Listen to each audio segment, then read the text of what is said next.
Test 1, 2, 3. Test 1, 2, 3.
and the council, the Finance Committee, the Warwick City Council is called to order.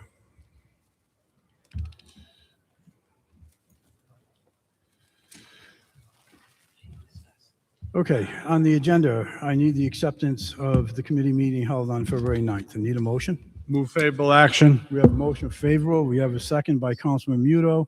All in favor? Aye. Aye. Thank you. We will also get the minutes out of the way for the consent calendar. I need a motion. We have a motion from Councilman Foley. We have a second from Councilman Muto. Any further discussion? All in favor? Aye. Aye. Thank you.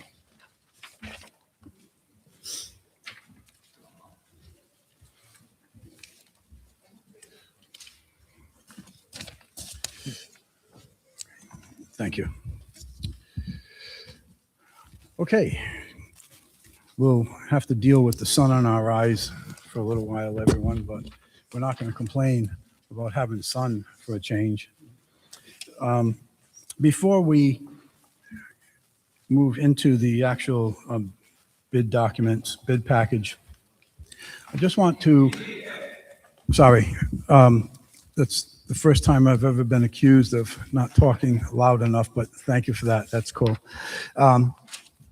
Before we get into the bid package, I just want to reach out to all the department heads that when you are sending us your bid requests, and particularly if it's a 56-6, and I know most of the cases, there is an explanation in the position package or position paper why you need a 56-6, but not all members of the public understand that or know why. And I think everyone realizes that the members of the public are certainly becoming more and more involved in our city government, and they're looking for a little bit of clarity on some of this. So if you could just do that, if you haven't been, and if you have, thank you for that. We are going to start with item number 1, found on page 1, 2026 353C, gas, diesel, etc. Chief?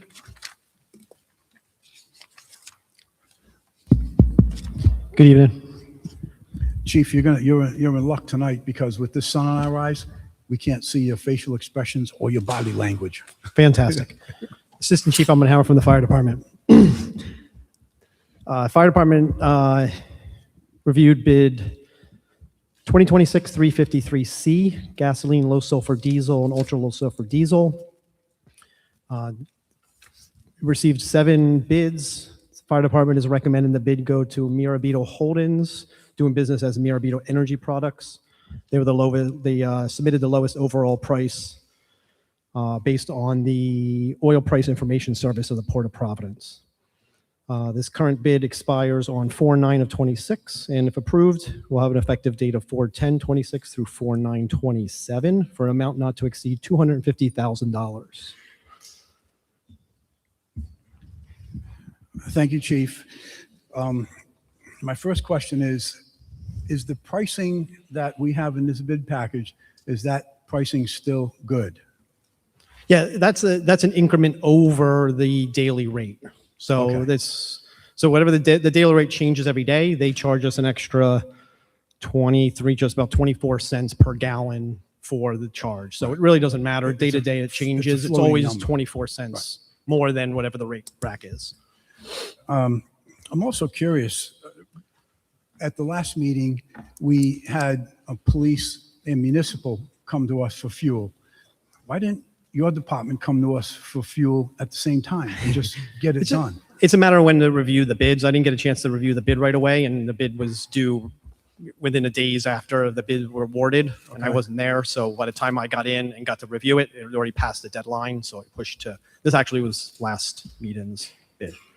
But yeah, I tried to do it, but I don't want to rush it too fast. Obviously, I rushed this one a little bit, as you could tell already by my one mistake in my cover letter. Okay. Chief, I had also reached out to you over, I think it was actually yesterday, maybe, or it might have been Saturday. Clarify your comment or the paragraph where it says for ultra low sulfur fuel, diesel, Pinnacle Petroleum. I picked up on that and I didn't think that was what you wanted to. So could you just clarify that for everyone, please? Yeah, so the original, this was probably a multitasking error on my part. The original letter that I had submitted said that Pinnacle Petroleum submitted the lowest bid, although the actual recommendation for the award was correct to Mirabito Holdings. So I did submit a follow-up corrected version of it. Right. But although since that consent calendar was already created, we couldn't add it back into it, but we did send a revision out Great. of that. You did notice that, and that was correct. That was an error on my part. Mm-hmm. Okay, yeah, thank you for that, Chief. The encumbrance that was in Munis report that I've seen, I think it was last week, there was an encumbrance of $56,813. Does that include a recent purchase? In other words, have you received $56,813 in fuel, or is that something that you have requested and haven't received yet? The way that we do diesel fuel, at least in the fire department, is we get multiple invoices, maybe 2 or 3 every week. And over the course of the year, that creates a lot of invoices. So what we do is we call a drawdown. We take one lump sum purchase order out at the beginning of the fiscal year, and then we draw off of that every year. So when the fiscal year started, I took $175,000 out of our budget and created a purchase order for that. And then the actual expenses you see are what we're actually spending, but the encumbrance is what's left over in that purchase order until it expires, which would be in April when the bid expires.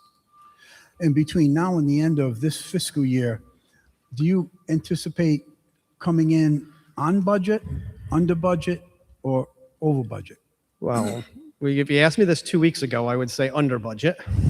It went up 50 cents from Friday to Monday a gallon. So right now we spent $175,000 was what I anticipated in the first 3 quarters of the year.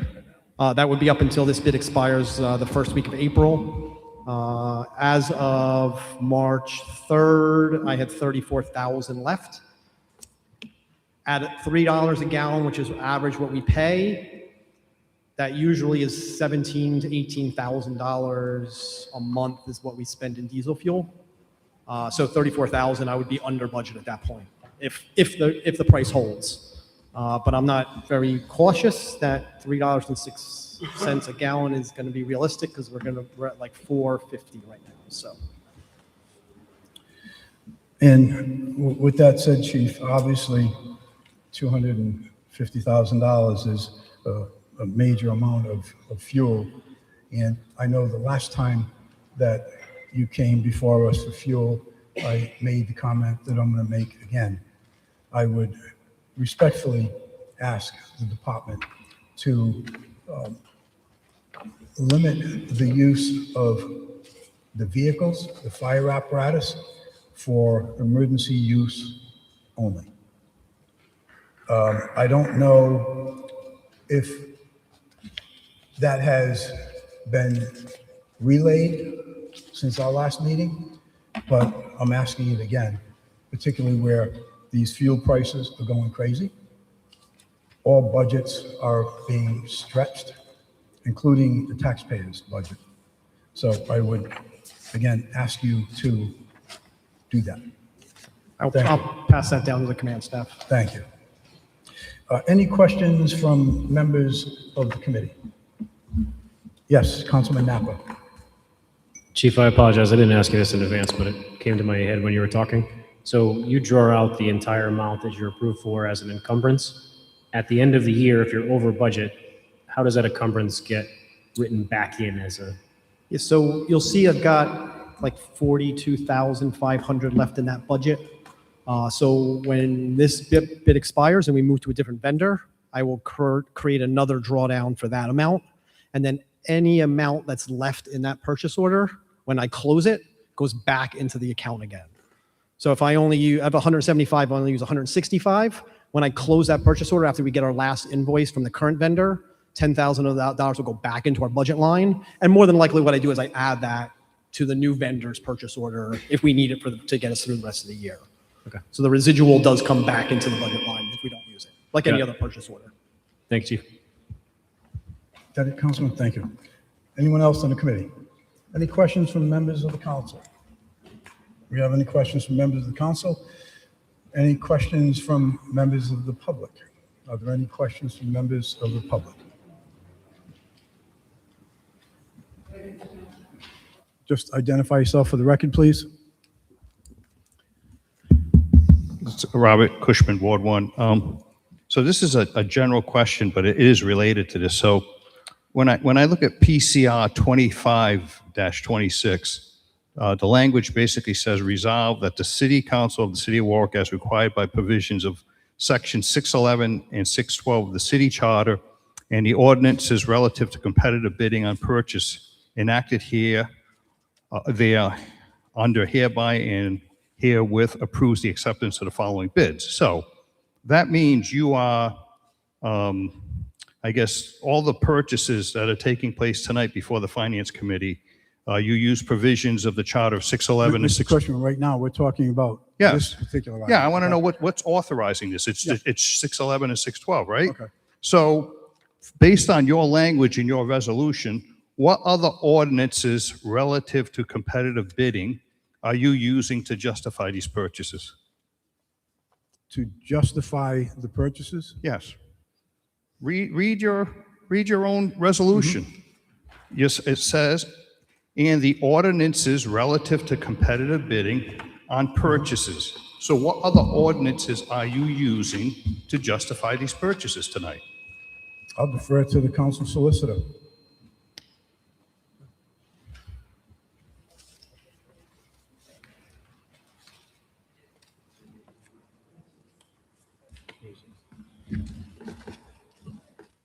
I'd have to do some research, but the municipality is enabled to procure under the state law, providing them the abilities to purchase through the varying methods that are provided, and those align with how the city operates. I'd have to dig through to find if there is a pertinent matter to this particular bid or any other bid thereafter, but that normally is part of the authorized actions that the city has under state procurement law for municipalities that is carried through along with our charter. So through the chair, would Chapter 56 on purchasing ordinances apply tonight? I don't have Chapter 56 in front of me. So Chapter 56, I don't have Chapter 56 is basically your purchasing ordinances. So the question I'm asking is, some of these purchases that we're going to see tonight are some of the authorizations related to Chapter 56 of the Code of Ordinances. As it pertains to certain bids, as noted in the bid resolutions themselves, there are varying activities that that are operating under specific code provisions. And in the case of this one, it's not noted that it's a special version, but a couple down, there's a 56.6, which cites the specific code section. There's a 612 this evening later in the night citing the Code of Ordinances. There's multiple other 56.6s citing the Code of Ordinances. And if there was any, through the chair, any specific ordinances on a purchase for a specific, I don't know, supplies, materials, consulting services, that would also come into effect too. We don't have to go through the Code of Ordinances, but is that a true statement? What I would suggest is where standard protocols are being deviated from, or they are utilizing specific authorizations, they are noted and discussed typically before this body. Okay. So this thing for the gasoline, is this a bid? It was. There was multiple people that bid on it? I Right. think the chief said 7. Correct. 7 Okay. people that bid on it, which we do have the companies that have been Okay. submitted bids. We do have that in our bid package. So if I look at the Charter 611, basically that's talking about the authorization called competitive bidding. So this isn't a 56-6 or anything else like that, but so the charter is allowing you under 611, right, to conduct this purchase. Is that correct?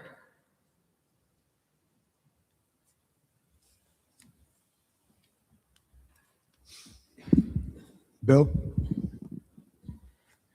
I mean, to my knowledge, it is. I'm not aware of anything that is deviating from the standard authorization. Okay.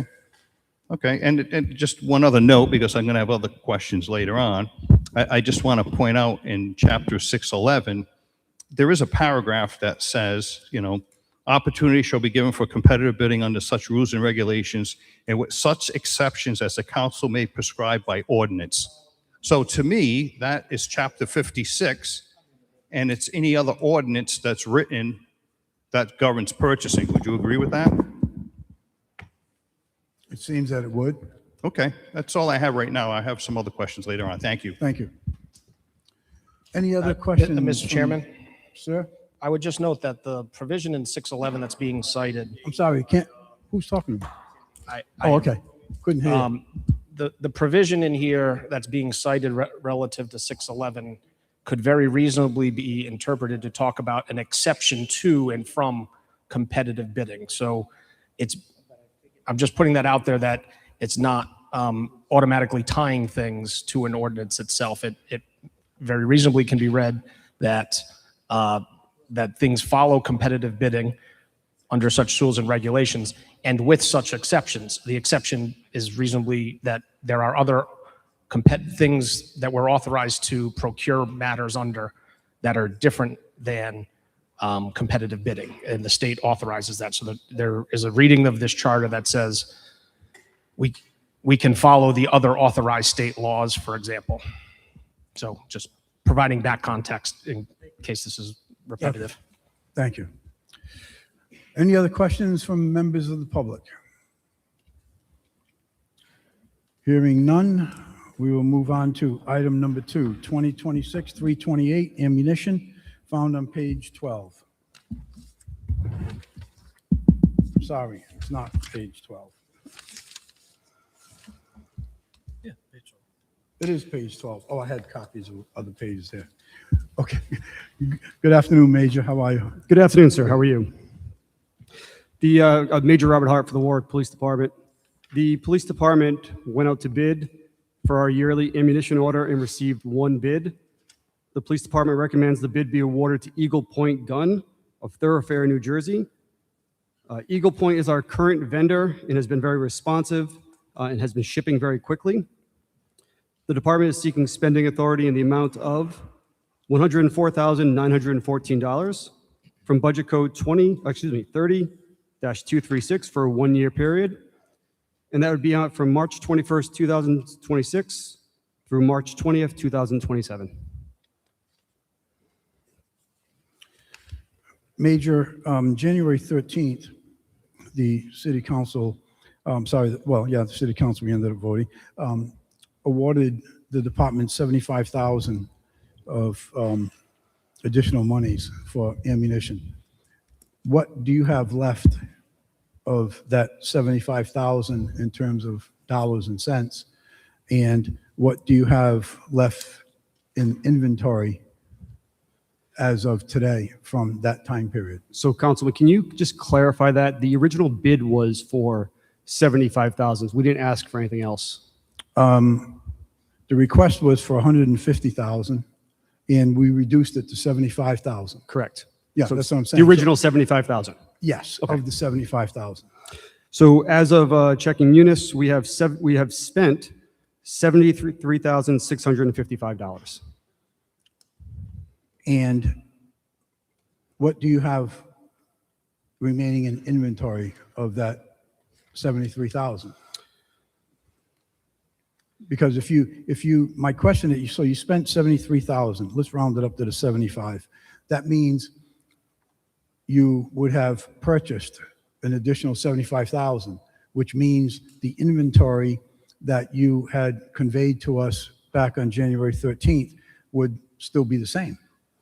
So Or I'm not pretty familiar close. with what the inventory numbers were when you took that, but I can tell you what we have now, Okay, down to the bullet for every single type. So which one would you like? okay.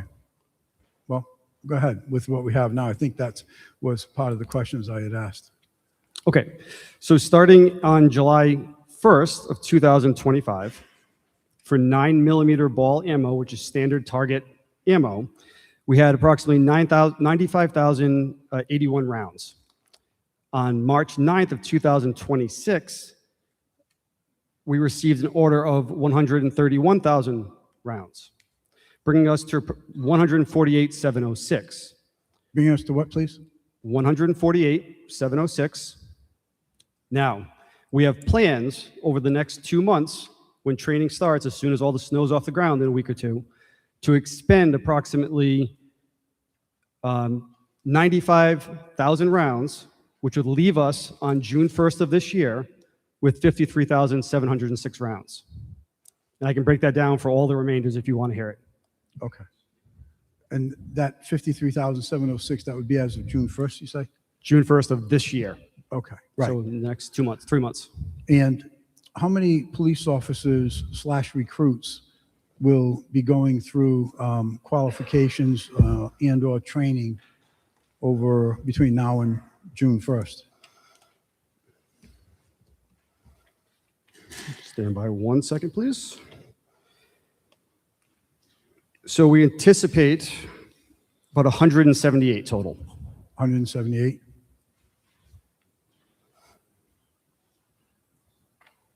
That includes the recruits that are in the academy.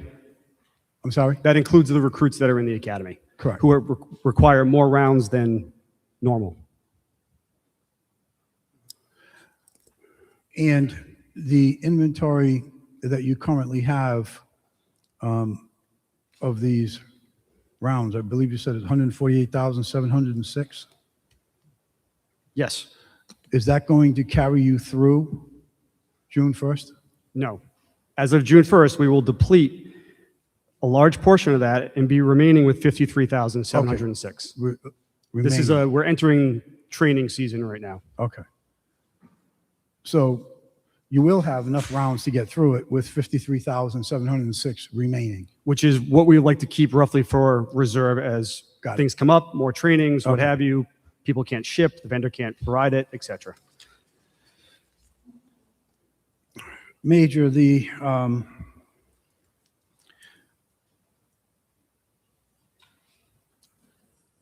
concern, I'll hold back on that. Any questions from members of the committee? Yes, Councilman Muto. Thank you, Chair. Hi, Major. Sir, how are you? Great. More of an approach to the bidding process. Here we are thinking about, we sent out a bid. We had one person reply to the bid. Is that what you're claiming? That's correct. Yeah. Okay. I'm just finding it difficult to comprehend in our country where there's a gun store pretty much on every corner and there's distributors everywhere that our police department only received one bid for this, and it just happens to be the one that we already carry. How many bids did you send out? I'd have to defer to purchasing, but it's on the national website, as all bids are.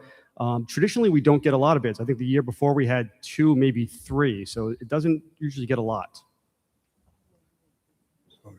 There was one late bid submission that was not accepted. Councilman, may I interject? Yes, please. So to the councilman's question, I had reached out for a list of the bidders that were at least solicited to bid. The list was a pretty lengthy list. And when I saw that for roughly $100,000 worth of product, it became a concern to me why people weren't bidding. And I've been down this road before, but it just didn't sink in to be truthful with you, till over the weekend. And I happened to speak to a couple of people who were involved in the business.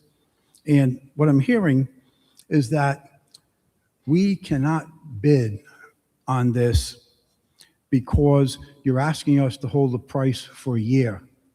And in 2025, the prices on ammo went up 3 times.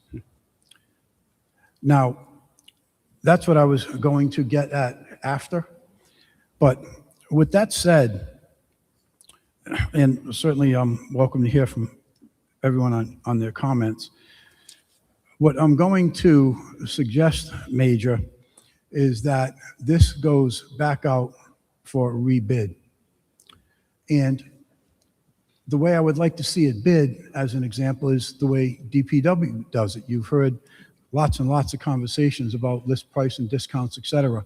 I think that the department would be far more successful if a bid were sent out that way, where you have your list, just like you provided, of the different ammo that you need, and what the list price is when they're bidding it, and then what their discount would be.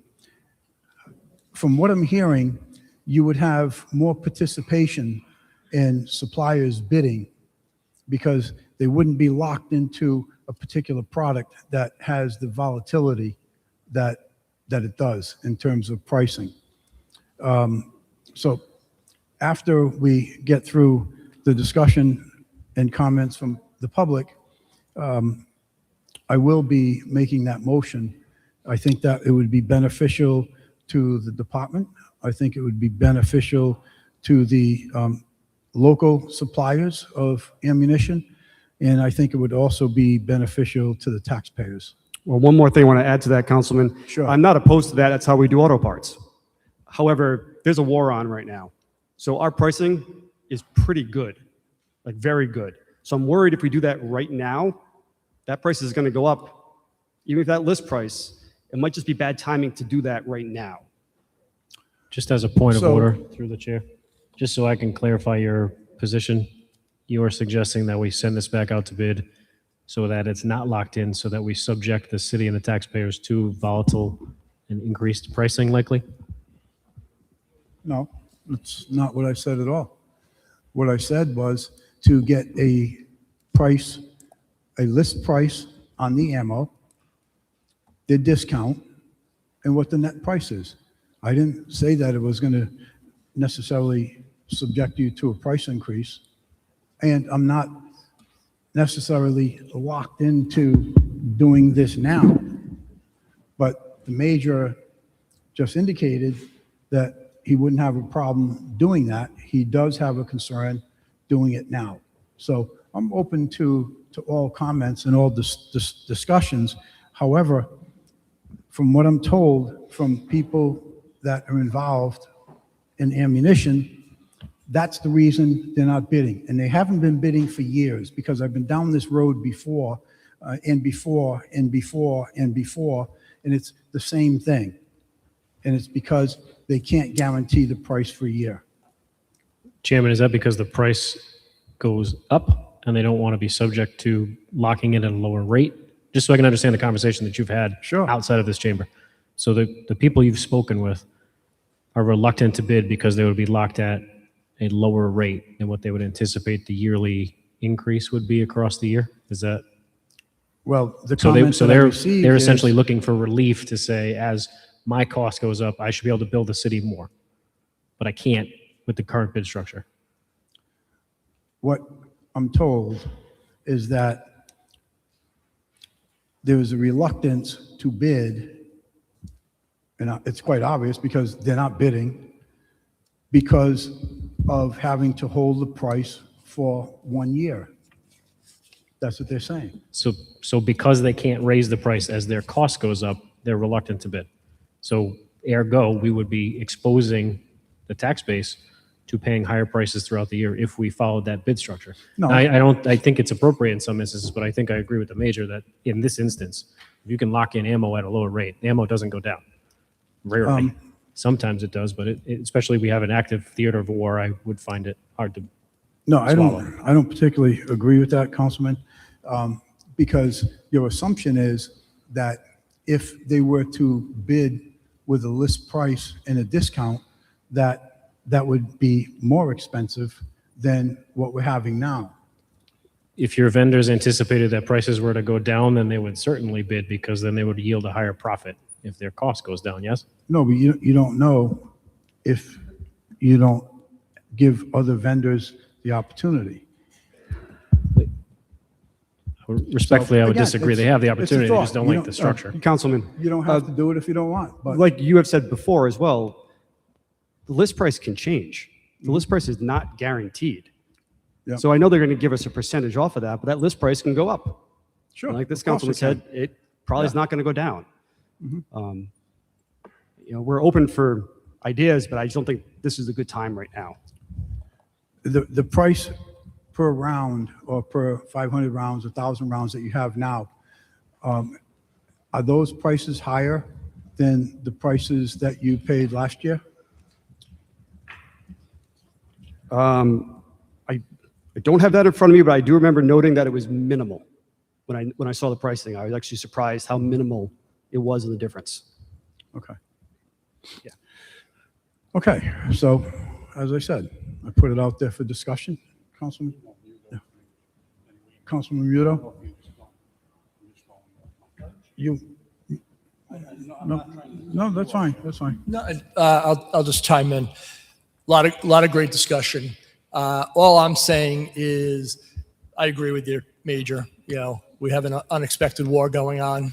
It may not be the right time, but this is the right time to at least have the conversation about our bidding process, whether it's for ammunition, for fuel, for trucks, whatever. Where if we send out a bid and we get one back, is that truly a competitive bid? That this may be something that, as a council, we'll need to address. That, you know, is that truly a bid, or is it a 56-6 exception to bid? Because a one price is not really a bid, not competitive bid at least. So that's all I have to say. Thank you. Any other questions from the committee? Any questions from members of the council? Any questions from members of the council? Any questions from members of the public or comments?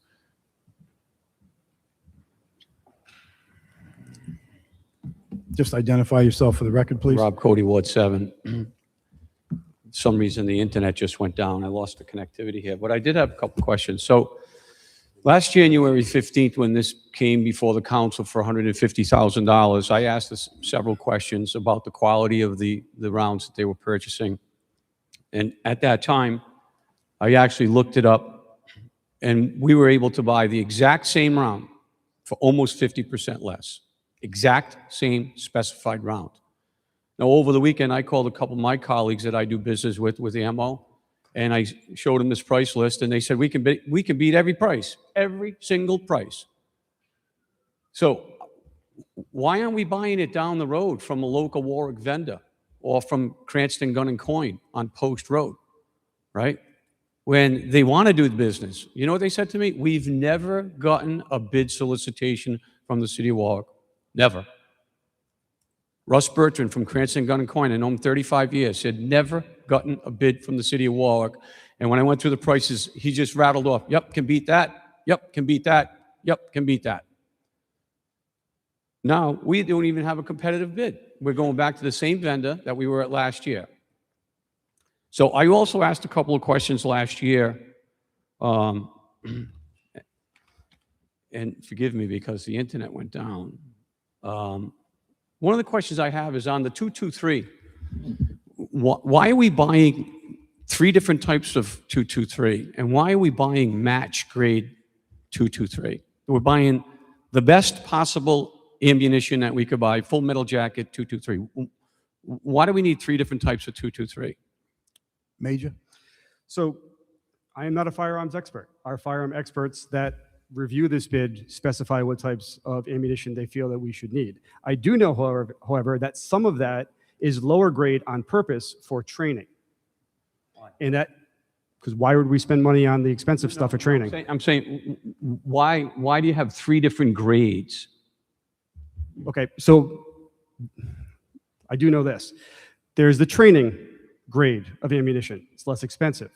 There's a type of round that when it strikes something, it shatters differently. So it's used in different situations where they don't want penetration into a building or past walls or whatever. I don't know the specifics, but I do know that's the way it breaks apart.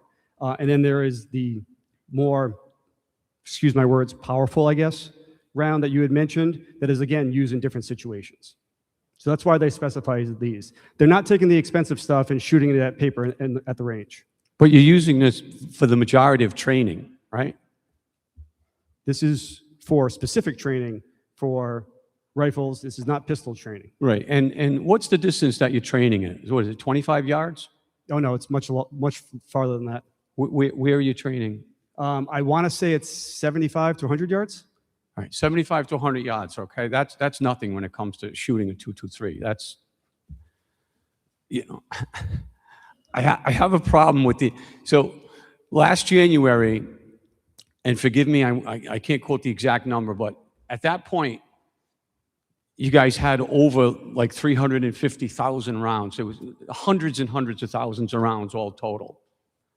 And now we want hundreds of thousands of rounds more. So one of the questions I have, if I can through the chair, can I ask the purchasing agent a question?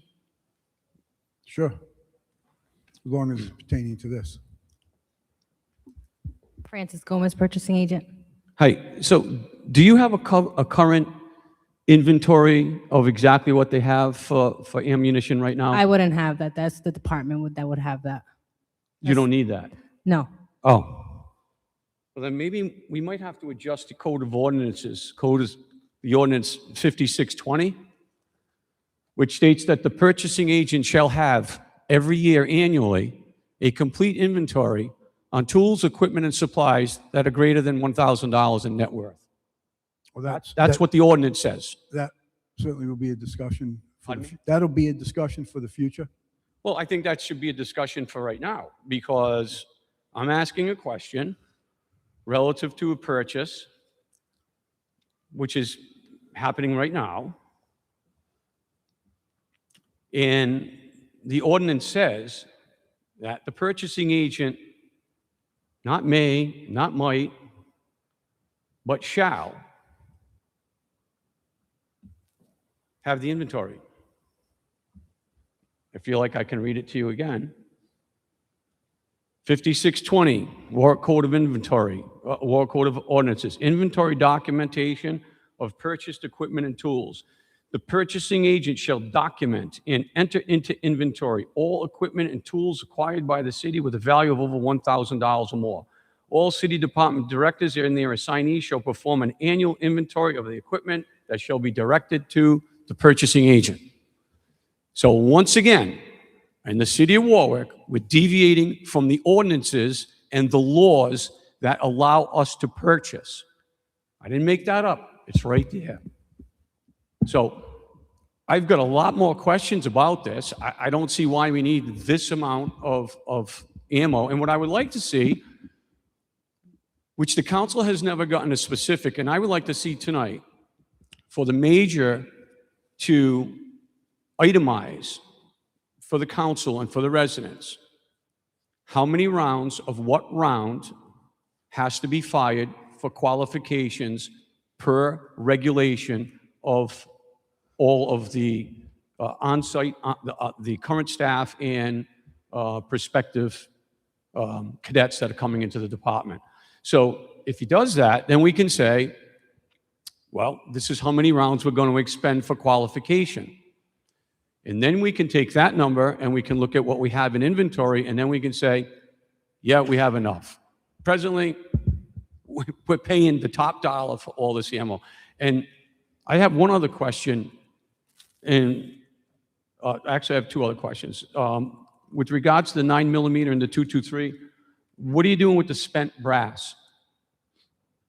The range officer collects it. Most times, I'm not sure where it goes. You don't know where it goes? No. So that's a problem. It's reloadable brass. We're not going to shoot reloads. Whether you're using it to reload or not, Absolutely it's reloadable brass, and it has a value. It has a substantial value. And So you don't actually have someone that picks the brass up, inventories that brass because it's still owned by the city of Warwick and it has a value, and watch that person dispose of it? Where does the brass go? Do you know exactly where it goes? I do not. Okay, that's a problem. That's a problem, because I know if I was there and all that brass was on the ground, you know what I'd be doing with it? I'd be picking it up to take it to reload or to sell it off to my friends. It's a problem. I mean, we got holes in our purchasing procedures. The other thing, I noticed that you're buying 22 rounds. What are we using 22 rounds for? Animal euthanasia. And how many 22 rounds do you have currently in stock? It's not a lot. In fact, I didn't even write it down because it's not that much. How much? I don't know. It's not that much. There again is another problem, right? What does the code say? He is supposed to know exactly what he has in stock. Not that many. Well, what's not that many? I mean, not that many to me and you is a different thing, right? If I'm shooting every day, not that many is, 300 or 400. If I'm shooting all the time, it's 3,000 or 4,000. Now, I understand with the 22 that's probably used for animal control, but we have a bid for it, which is a substantial bid. Mr. Cody, you have 2 minutes. Right? So it's a substantial bid. So my point is not to disparage the major. My point is there are serious, consistent flaws in the purchasing, not just here, not with this particular item, but it appears that no department is in conformance with the ordinances that are set up by this city, 56-20. The purchasing agent, I bet if I asked her right now if she had a complete list of inventory for oil filters and brakes, she'd say, no, I don't. Well, guess what? That's a violation of our city ordinances. So I would recommend that we really get our crap together here, because we have big problems facing us financially. And it seems to me like we're buying toys, lots and lots of stuff, and the taxpayers are paying for it with no accountability in terms of we are either in accordance with the specified ordinances or we are not in accordance with the specified ordinances. And clearly now, we are not in accordance with the specified ordinances. Thank you. Thank you. Anyone else? Identify yourself for the record, please. Robert Cushman. So was this purchase put out to bid? I just want to understand. No, it was bid. It was bid? Oh, okay. Yeah, the major had indicated that there were 7 bidders, major? No. Seven- One bid I'm and sorry, one- one vendor. There were But- 2 bids. One was late. One was Correct. accepted. Okay, Okay, so no, it was put out for a competitive was bid. put out for bid. Okay, thank you. you're welcome. Any other members of the public?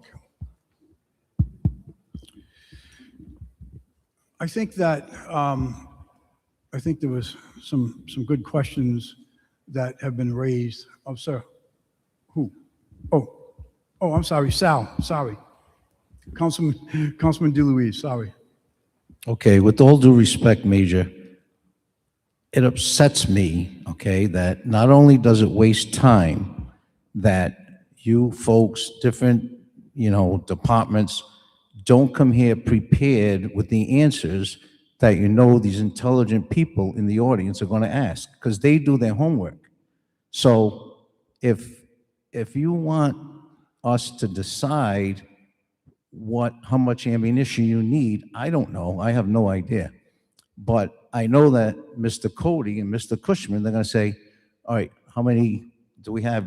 20,000 9mm rounds left? So why don't you people come here prepared? That's what upsets me. It wastes my time and it wastes everybody else's time. So come here prepared. Councilman Bill Facenti, Chief Staff. The major has all the inventory, except for the 22 rounds, which is inconsequential. It's such a small number.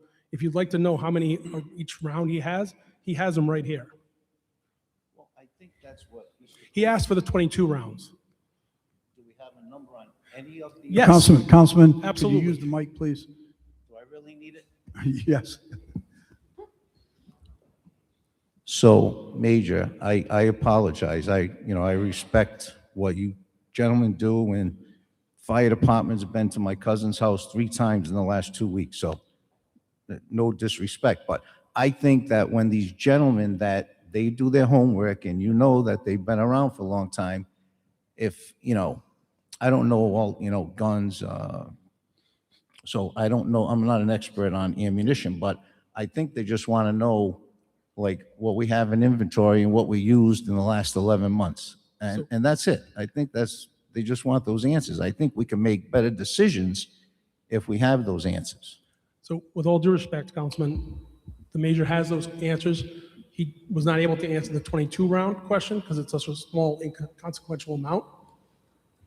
With all due respect, again, no one in this room except for Major Hott and Colonel Lima have run a police department, a municipal police department.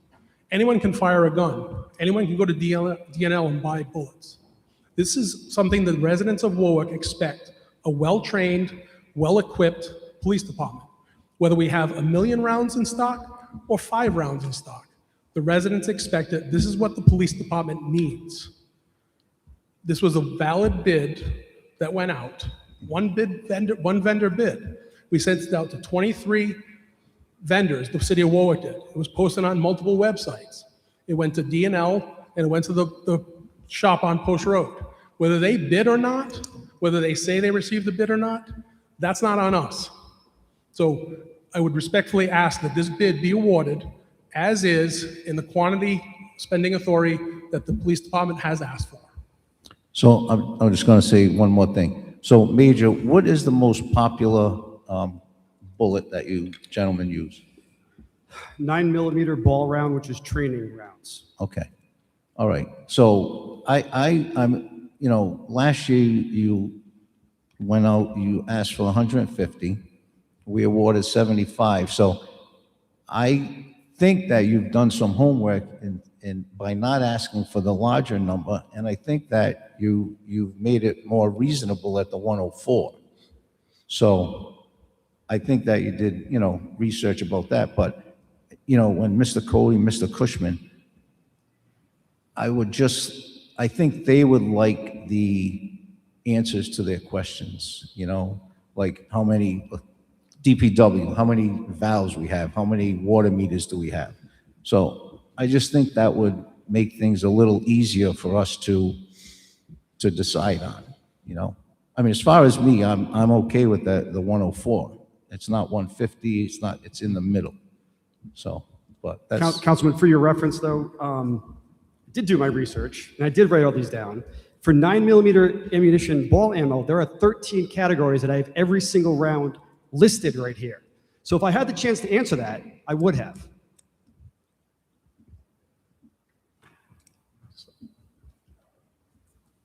Major, could you just give us one example? I don't need all 13, but I think the audience would like to know the facts. Just one example of how many rounds. Sure. For the Rhode Island Municipal Police Academy, for 12 recruits who are required to shoot 3,000 rounds per academy, that is 36,000 rounds.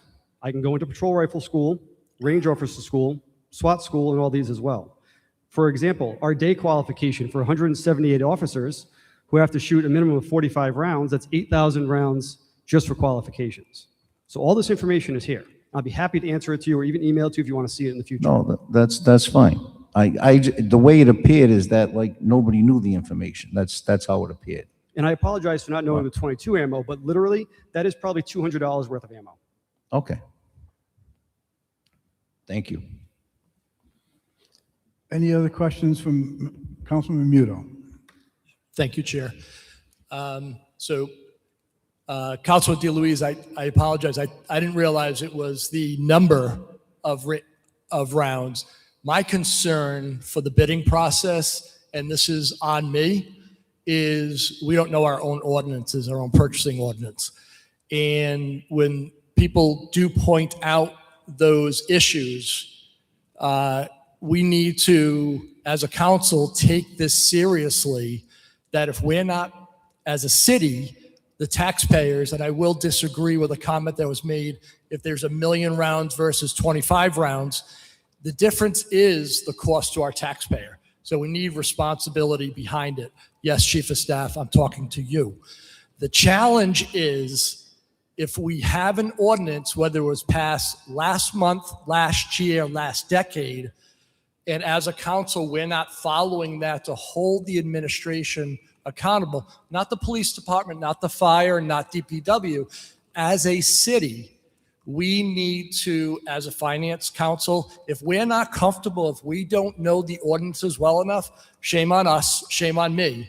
I have been reading the ordinances lately because I made a mistake 2 weeks ago voting for something that was not part of that ordinance. However, when we are reviewing bids today, next week, I will beg my council peers to make sure we're following our own rules. Because if we don't follow rules, then there's no benefit in the process. We are a checks and balances system. I realize we are only part-time, but that makes us, yep, I am. It has to do with the bidding process, Chairman. I apologize. Okay. But when it comes to, our part-time status, yes, I said part-time status, we rely on laws and ordinance of the city to help us with those checks and balances. So my recommendation, at least I will make the recommendation, that we hold this until next time to ensure that our council and our members are actually voting in accordance to the ordinances of our city. Chairman, if I may. Behind you, sorry. Council President, yes. Sorry, I know it's a disembodied voice. I have a question for the purchasing agent, please.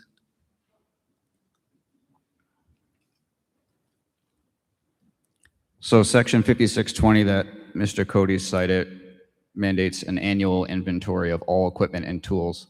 I assume that annual inventory is not conducted at the beginning of March? I honestly was, never trained or had any former spreadsheets, of any inventory belonging to any other department but my own. I do have my own, which is not much. Just like police had their inventory listed, water has their inventory listed, DPW has their own record of inventory as well. So I'll rephrase it then. When you conduct your inventory, is it at the beginning of March? No, All I right, just that seemed keep- like a safe bet because the next ordinance, section 5621, for some reason, these both are in here, which is actually odd and probably should be cleaned up. there's a lot that needs to be cleaned up. Sorry Yeah, to because interrupt. these two are actually somewhat at odds because 5620 says the annual inventory entered by the purchasing agent, but then 5621 says a biannually inventory by all department heads. So it is not necessary for both of those to exist. And in fact, the second one's better from a perspective of being more thorough because it's biannually.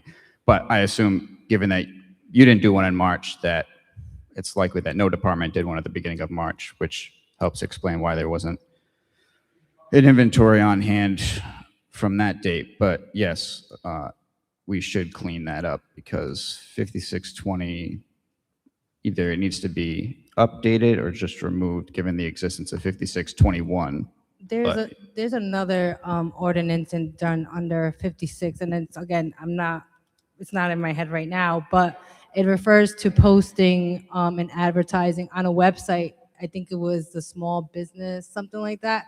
And that's not even used anymore, quite frankly. And that's why we use bidnetdirect.com besides our warwickri.gov as well, because that has more of an outreach nationwide. And a lot of vendors are directed towards that website to sign up. So that way anything that has to do with their company, they're tagged in, and then they'll get a notification. Warwick just posted a bid, I don't know, for auto parts or something like that. So, I mean, it's very, very sufficient, that one at least, because we've gotten even responses sometimes from Canada, and we can't accept that apparently. So, yeah, I agree. There are a lot of things under the 56th chapter that needs to be reamped, and thankfully there's one already with the threshold that Councilman Lattiser and Foley had docketed. All right. And on the subject of the hold, given the ongoing war, which seems like it has no sign of petering out anytime soon, holding something that involves wartime supplies seems unwise. So I would recommend not holding it, but the Finance Committee is free to do whatever they so choose. And also, this bid expires in March 21st. So we are, this came to, well, it docketed for February 23rd, just to let you guys know. And also, these bids, the pricing sheets are all published, so it would be very unfair to go out to rebid and have another vendor look at what was bidded on, and then we might not get something lower, but if we do, it kind of puts us on, we are under a microscope because we're public sector, so we can get sued or a bid protest because their pricing is already published. So I just wanted to point that out, and that's all. Thank you. Anything further? Major, do you have anything further? No, sir. So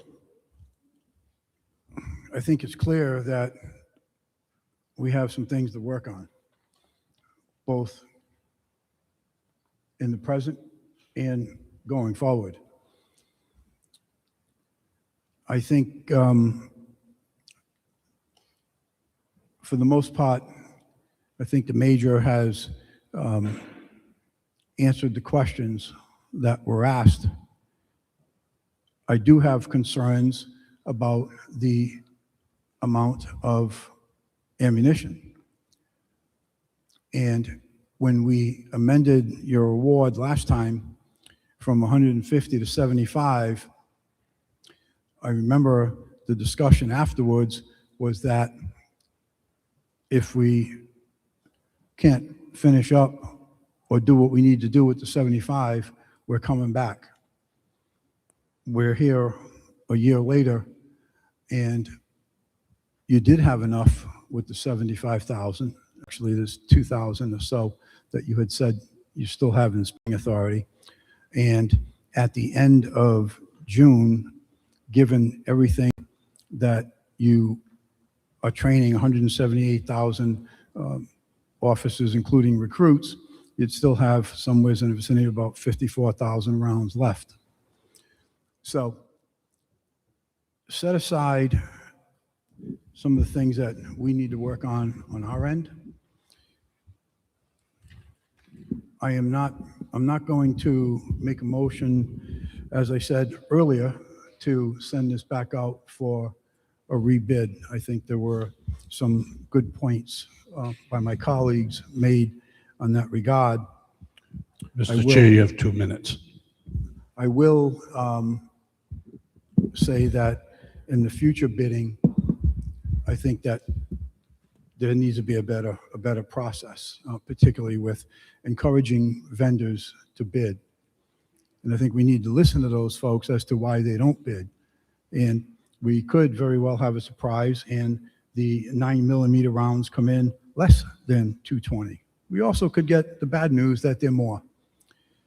So with all of that said, I am going to make a motion to follow the same protocol we did in February 1 year ago and amend this award to 75,000. That is a motion. Do we have?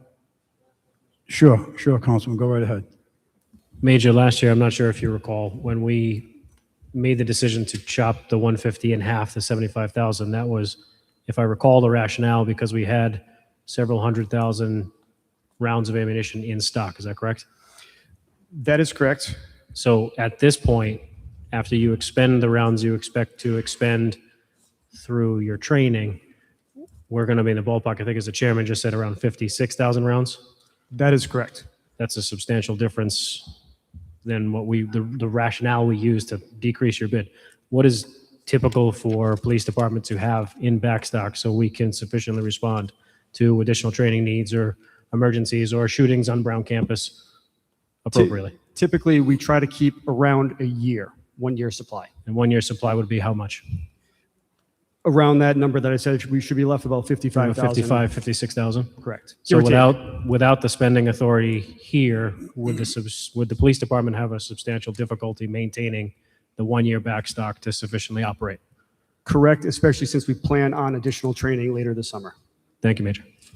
Thank you, Chairman. Major, when you said 53,706 rounds. Is that all of the ammunition in totality? No, correct. When Councilman Napper just made reference to 220 or 300,000 rounds, whatever it was that was discussed in February, you were talking about rounds in totality, correct? Not in totality, I'm sorry, in total, how many rounds you had. For that specific type of ammo for training, correct? So when you say 50, rounded up to 54,000 rounds, that's not what you have in total inventory. For all, are you referring to all types of ammunition or just the one? For everything, for all the ammo. Correct. This is for the most commonly used type of ammunition is what I was referencing as a guide. Okay. Back in February, the number that was portrayed to us was all of the ammunition combined. We have X thousands of rounds of ammunition. Not just you talking about February, the previous bid? February, yes, Okay. sir. I wasn't here for that. I apologize. I don't know. Yeah, that's as I recall it. So again, my viewpoint on this is, yes, you need ammo. Do we need to improve on the process? Yes. Do we need to improve on the bid process? Yes. Was $75,000 adequate to move you through the year? The answer is yes, it was. So I am, again, making a motion to amend this award to $75,000 to mirror what we did at the last bid request. Chairman, just so I can understand, if I may ask one more follow-up question. Sure, go ahead. Major, when the chairman's speaking about was the $75,000 adequate to get you through the year, did that also contemplate chewing into the backstock? So if we decreased you to $75,000 this year, would that further erode the stock of inventory that we have and we would like to keep it? Well, when I say we, the police department would like to keep in stock? Yes. And part of this request for the increase over $75,000 was our project that we plan on replacing our current fleet of firearms later this year, which requires requalification in the new firearm. That's why we asked for the additional, I believe it was $28,000 or so to cover that cost.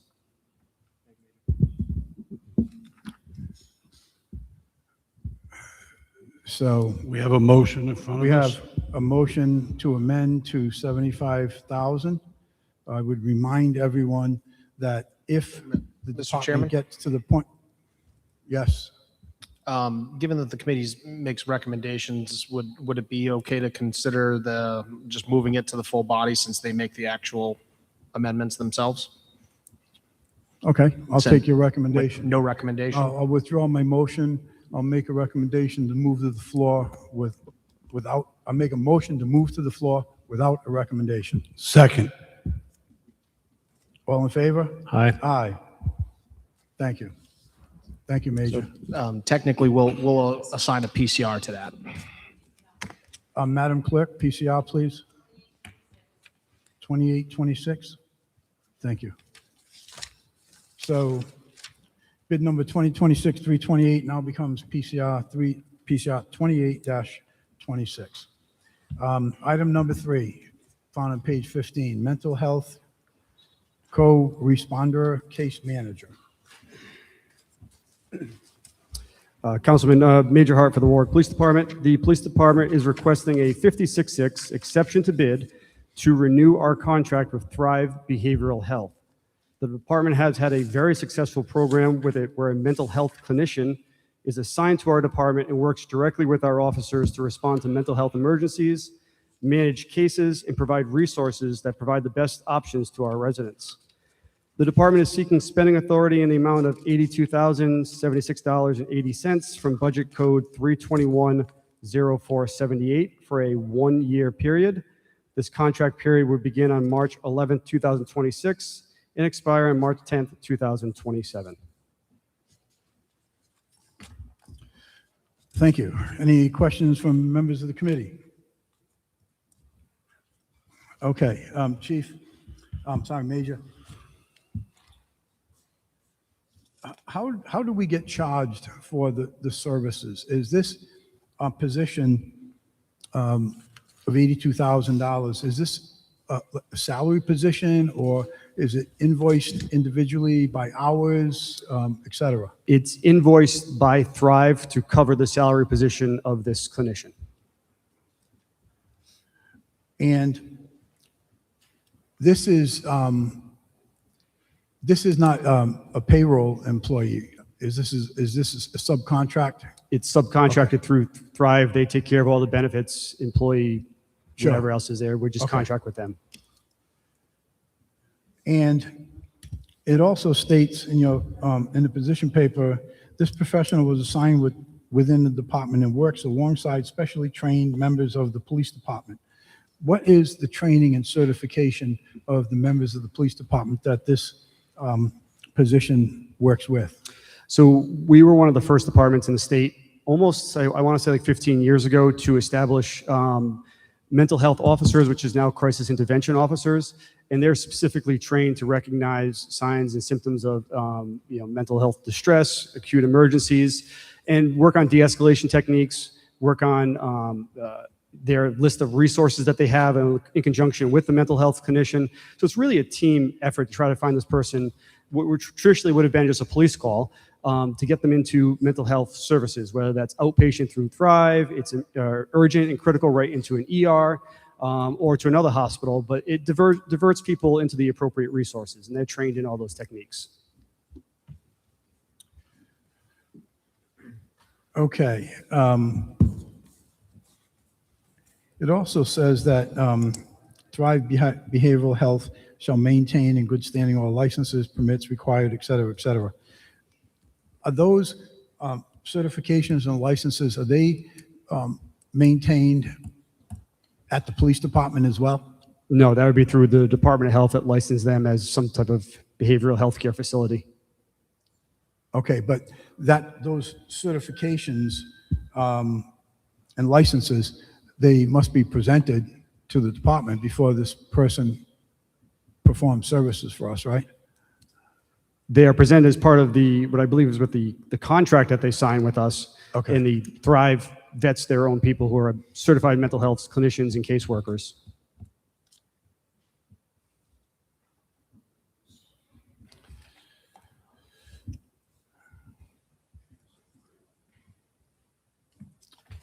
Okay, does anyone else on the committee have any questions? By the way, this, if I remember correctly, I believe this was a program that was first implemented by Colonel McCartney, I think. I think it goes back to then, right? It was Colonel McCartney and Captain Coffey who started this many years ago. Right. Again, I think we were one of the first in the state, and we're the longest serving one. And as I recall, it has been a very successful relationship. It's been fantastic with all the different agencies we've worked with. At one time it was the Providence Center, now it's Thrive because they have the Kent County catchment area that's determined by the state. The clinicians have been fantastic. They're available off hours. Officers can call their cell phones. They can have consults right over the phone. It's extremely successful. Okay. Councilman Ricks. Thank you. I'd just like to say that I fully support this program. It's fantastic that Warwick was a leader in this area, and it truly does help the police department protect and serve all of the residents, avoiding unnecessary confrontations and just otherwise helping to direct people to the most appropriate resources, as you've stated. So I'd like to make sure that when it comes to these kinds of highly successful programs, that we do take a moment to recognize them. Thank you. Yes, sir. Thank you, Councilman. Anything further from members of the council? Any questions from members of the public?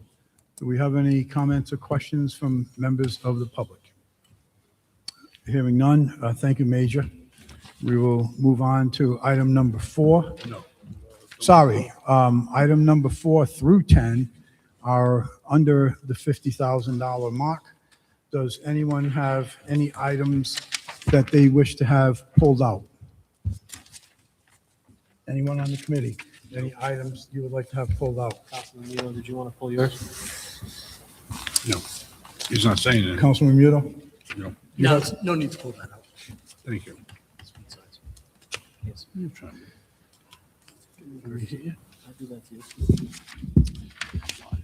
Okay. Just bear with me 1 minute. I want to look at one item.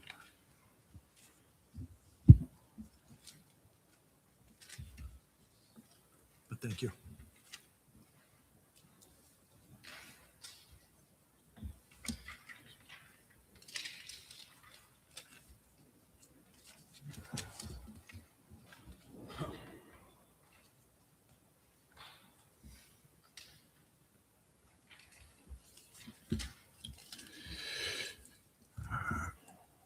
No, I'm all set. Does anyone on the council have any items they wish to have pulled out? No one over there. Any items from members of the public that you would like to have held? Any items from or for members of the public? Hearing none, we will move on to the, we're going to vote on this one. Yes, Right now? please provide a recommendation on the remainder of PCR 2526 before moving to the next item. They're separate resolutions. Yes. So the PCR will be voted separately from the consent calendar, right? We are looking for a recommendation on PCR 2526, Right. of which one item has been removed. Okay. Perfectly said. Do we have a motion? Favorable action. We have a motion. We have a second by Councilman Napper. Any further discussion? Hearing none. All in favor? Aye. Aye. And now we'll move separate on the PCR 2826. We've moved that to the floor. Okay, got it. Okay, now we'll move on to this month's bid package. And this is PCR 26-26. And we will start with the first item, 2026-382.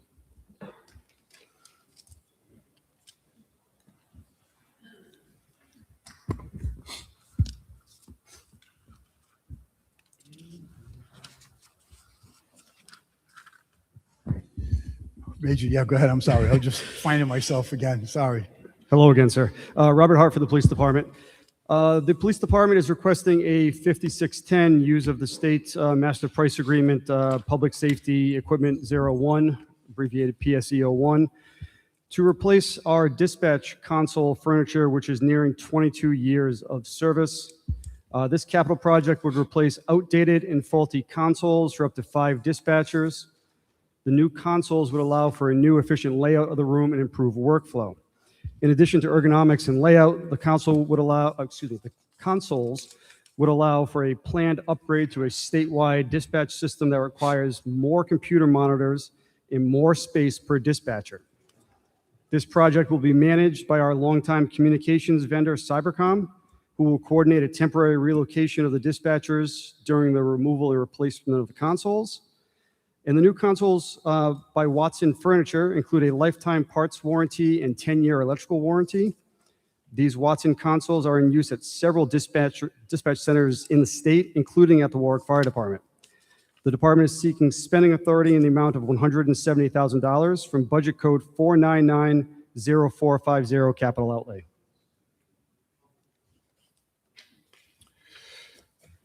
Okay, questions from members of the committee? Councilman Napper? Thank you, Major. Just looking at the capital budget to reconcile this, you're actually $5,000 less than what was approved in the capital budget. Is that just because we came in lower than anticipated? That is correct. It came in around 166 and change. We asked for 170 in cases incidentals, more cables, more plugs, or whatever like that. And this is going to be amortized essentially over 20 years through the lease purchase program? I believe that's how that, correct. Okay. Thanks, sir. So, Councilman Napper, you all set? Okay. Major, thanks for identifying what that section was in that thing. I'm looking at it and saying, okay, is this a table or is it a bench? Or I guess it's all of the above, but thank you for that.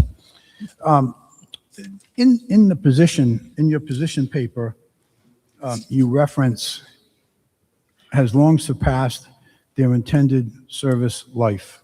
And it's pretty obvious to me that after 22 years of using this equipment for a whole bunch of reasons, it's beyond its intended service life.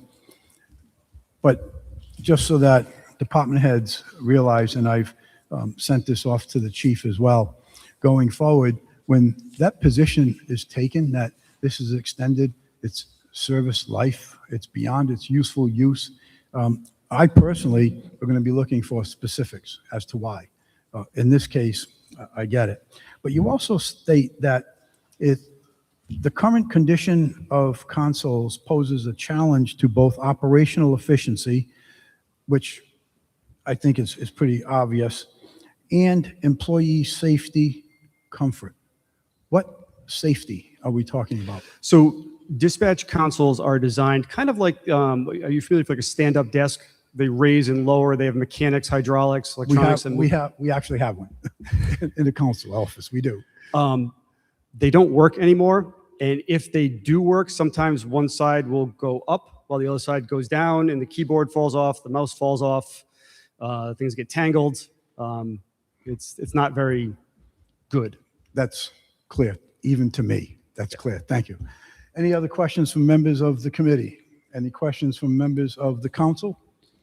Do we have any questions from members of the public? Do we have any questions from members of the public? Hearing none, we will move on to item number 2. Purchase one flock safety drone, found on page 13. Good evening, Chief.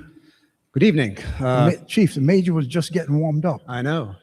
He's just getting warmed up, and you booted him off. It's been about 4 years since I've been in this position, so take it easy on me. I remember. I got a little rusty.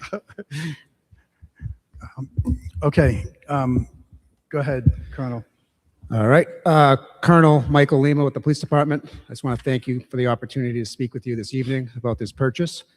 I'd like to talk to you about a proposal that I believe will significantly improve how the Warwick Police Department responds to calls for service. Specifically, I'd like to introduce the concept of a drone as a first responder program and why we believe implementing one in partnership with Flock Safety would be a valuable addition to public safety in our city. A drone as a first responder program is actually a very simple concept.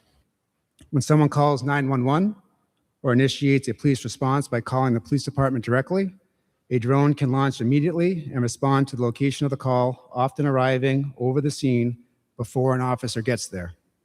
The drone sends live video back to dispatch and responding officers so they can see what is actually happening in real time.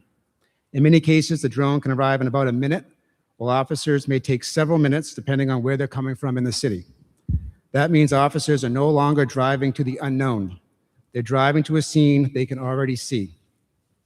Think of it as providing officers with an extra set of eyes in the sky that can get to the scene very quickly and give us immediate situational awareness. And just to be clear, the drone does not replace our officers. It's simply a tool that allows us to gather information quickly and help officers make better decisions before they arrive. Departments across the country that have implemented drone as first responder programs are seeing significant operational benefits. In many cases, the drone is first on scene in roughly 70% of the calls it responds to, and often arrives in 60 to 90 seconds. Some agencies have also reported that drones are able to determine that officers are not needed in about 20% of calls, allowing patrol units to remain available for higher priority incidents. There are 3 primary reasons I believe this program would benefit the Warwick Police Department and the community. First is officer and public safety.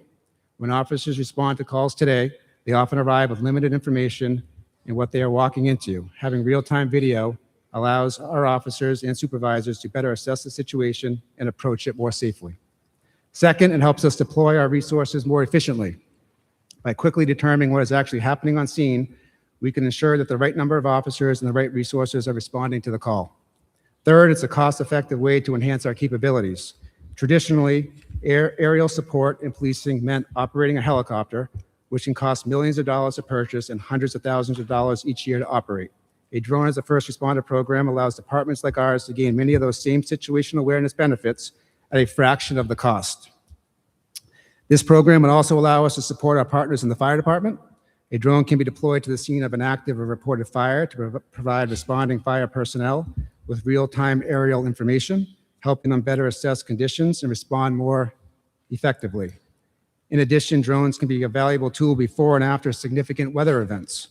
They allow us to quickly and safely document damage across the city, which can assist municipal leadership in accurately assessing impacts and ensuring the city is well positioned when seeking potential state or federal disaster recovery funding.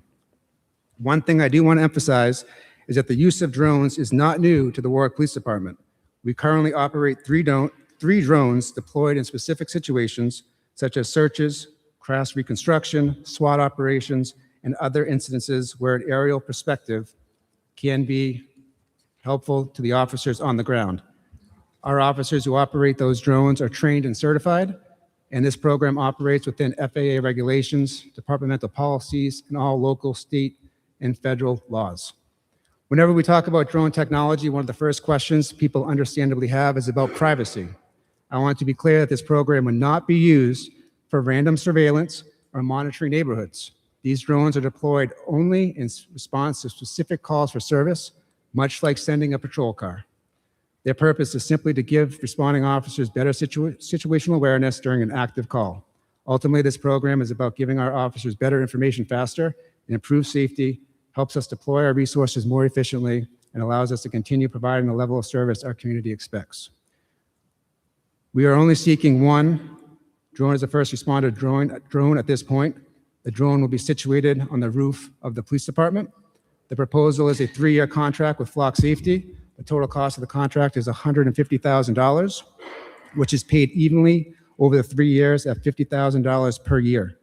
If approved, we would use the department's federal asset forfeiture account, which is code 364-0400, thus meaning no tax dollars will be used to fund this program.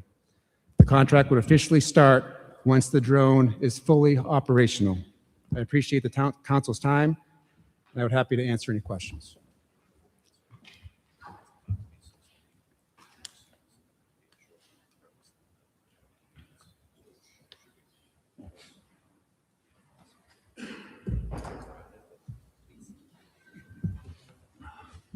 Okay. The council president just pointed out that we're close to 6:30, and he has requested to get the full council meeting started on time, and I have no objection to that. Any objection from members of the committee? Hearing none, we will recess the finance committee at 6:27. And Chief, don't go away, because we'll be calling you back. You're welcome.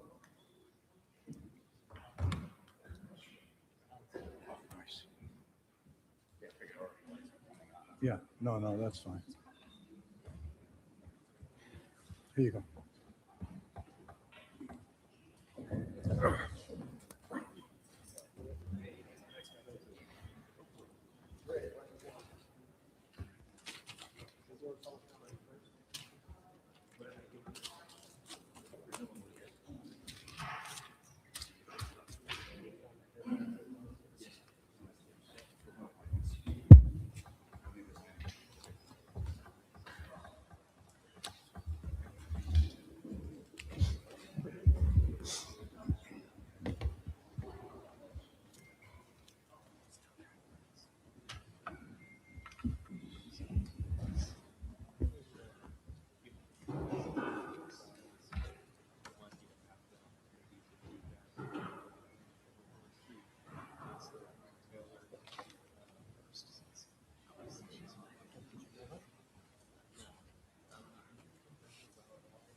Thank you, sir. My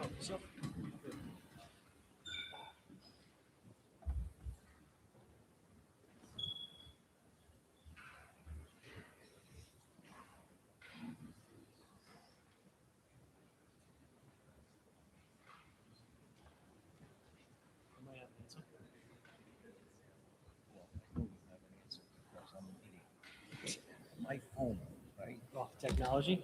I might not have. A couple hours ago, I lost my emoji for my text messages. I don't know where it went. It's not hidden in any of these things. How would I delete it? So if you hold down, you can do remove app. Pull it up. Well, how do I get it back?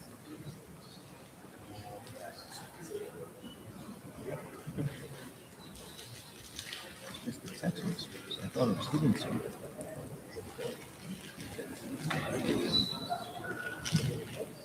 It's on there.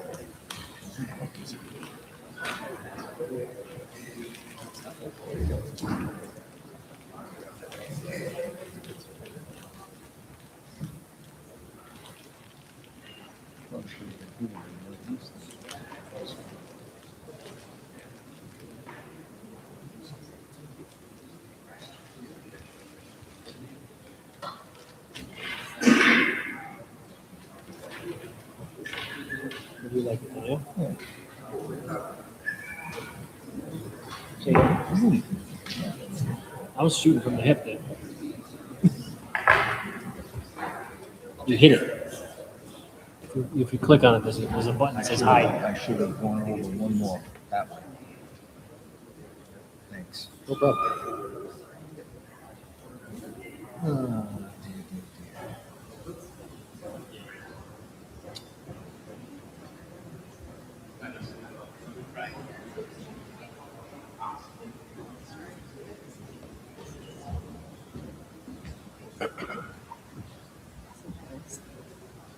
Tom Taylor.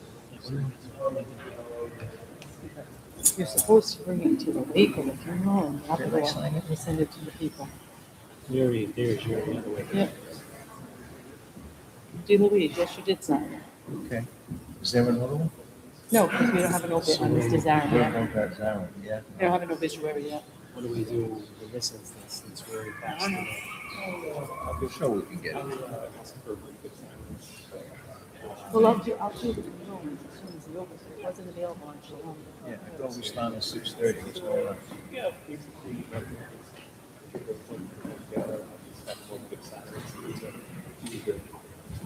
Just keep wasting time.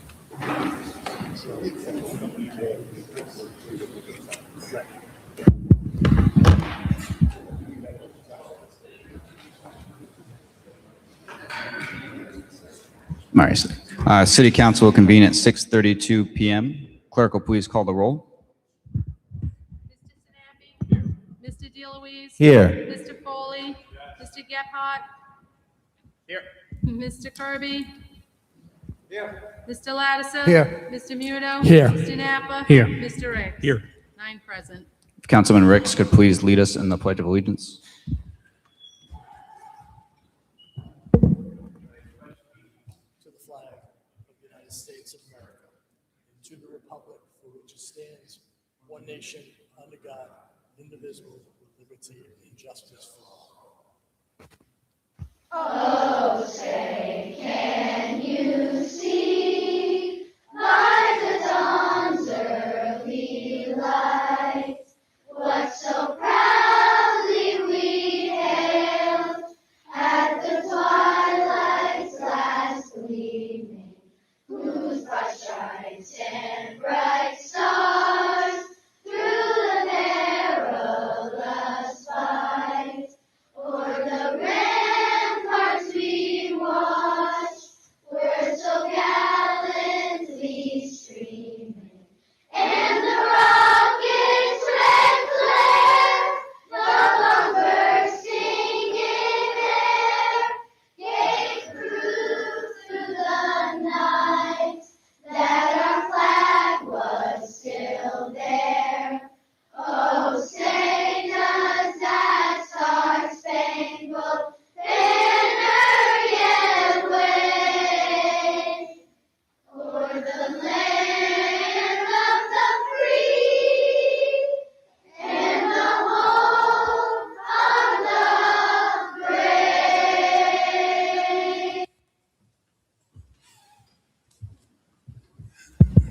First up is general communications. This includes announcements of congratulations, condolences, or community events. Does anyone have anything for general communications? Councilman Ricks. Thank you. Unfortunately, condolences are in order.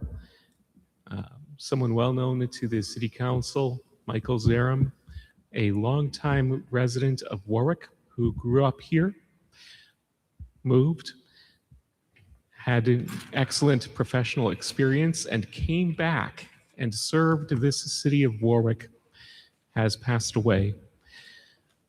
Briefly, Mike's experience in serving the city of Warwick included 9 years on the Warwick Land Trust as the Ward 2 appointee. He was also the president of the Bucky Brook Coalition, the official state designated watershed for that area, an organization he'd been involved with in leadership for over 15 years. Very knowledgeable on a wide range of issues from environment to the airport, putting his knowledge and experience as an engineer to service. He raised awareness on many issues and came before the Warwick City Council on many issues, including those affecting public safety, such as the hazards of ultra-fine particles relating to the airport, as well as working on, along with the City Council and the mayor at the time, issues relating to the de-icing fluid from the airport and addressing those concerns, including significant work that the airport later implemented. For all of those reasons, I ask for a moment of silence. We could all please have a moment of silence for Mr. Zarum.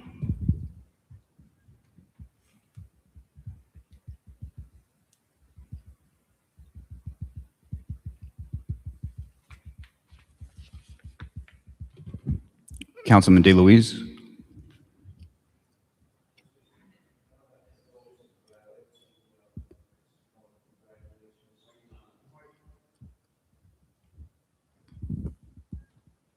It's more congratulations to the administration, to the employees of the city, everybody that works in City Hall, as well as all the councilmen, the DPW, the fire department, the police department, and everybody that took care of people in this blizzard. I know that I had to go to a hotel because I lost power, but the streets got plowed so that I was able to do that, and with the help of the city. And I know that other councilmen had constituents calling because their streets weren't plowed, and the city did what they could with the availability. And just like to say,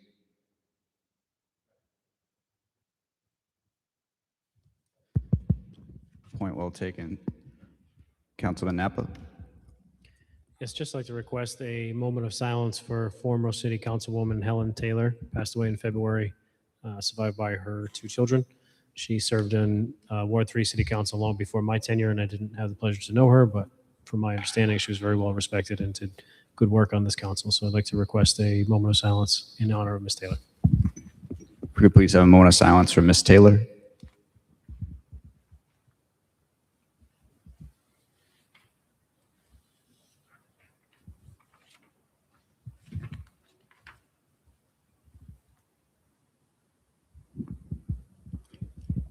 Councilman Gebhardt. Back to congratulations. I'd like to congratulate our city's culinary students and robotics team who are headed to their respective national championships. And this Friday evening at Runway 41, there will be a fundraiser, and you may see myself guest bartending between 6 and 7. So don't expect any change, but anything that you can do to help support these kids and get them to their national championships is greatly appreciated. Thank you. Stole my announcement. That's the pitfalls of going last. Councilman Lattiser? Thank you, Mr. President. I would also echo the comments from Councilman DeLuise. I'd also like to extend my appreciation to all of my constituents. Obviously, it was a very trying, difficult few days for everyone, but I can honestly say in the couple of hundred communications that I received from my constituents, I didn't have anyone like screaming and hollering. Simple question, when are they gonna get here to plow the street? I think some of it was some folks just didn't realize the severity of the conditions that the plow drivers were working under, like 3 inches of ice under the snow, sliding off the road and needing another heavy piece of equipment to pull them out, which answered the question for me when numerous people were calling, why did they just leave? Well, unfortunately, the reason they had to leave was they had to go pull out a colleague. Considering everything that we had to deal with, yeah, I have to say that I really appreciate the patience on behalf of all of my colleagues. And I never thought I'd see the day where I was happy to be plowed out at the latter end of the storm. Because when people would call and say, are you plowed out yet? No, as of Tuesday night, I have not been. So anyways, just a little jest there. But thank you to everyone. All right, does anyone else have anything for general communications? Councilman DeLuise? It's working now. If you don't mind a little bit of levity, and I'll just take a couple of minutes. So this pertains to the snowstorm, and councilmen and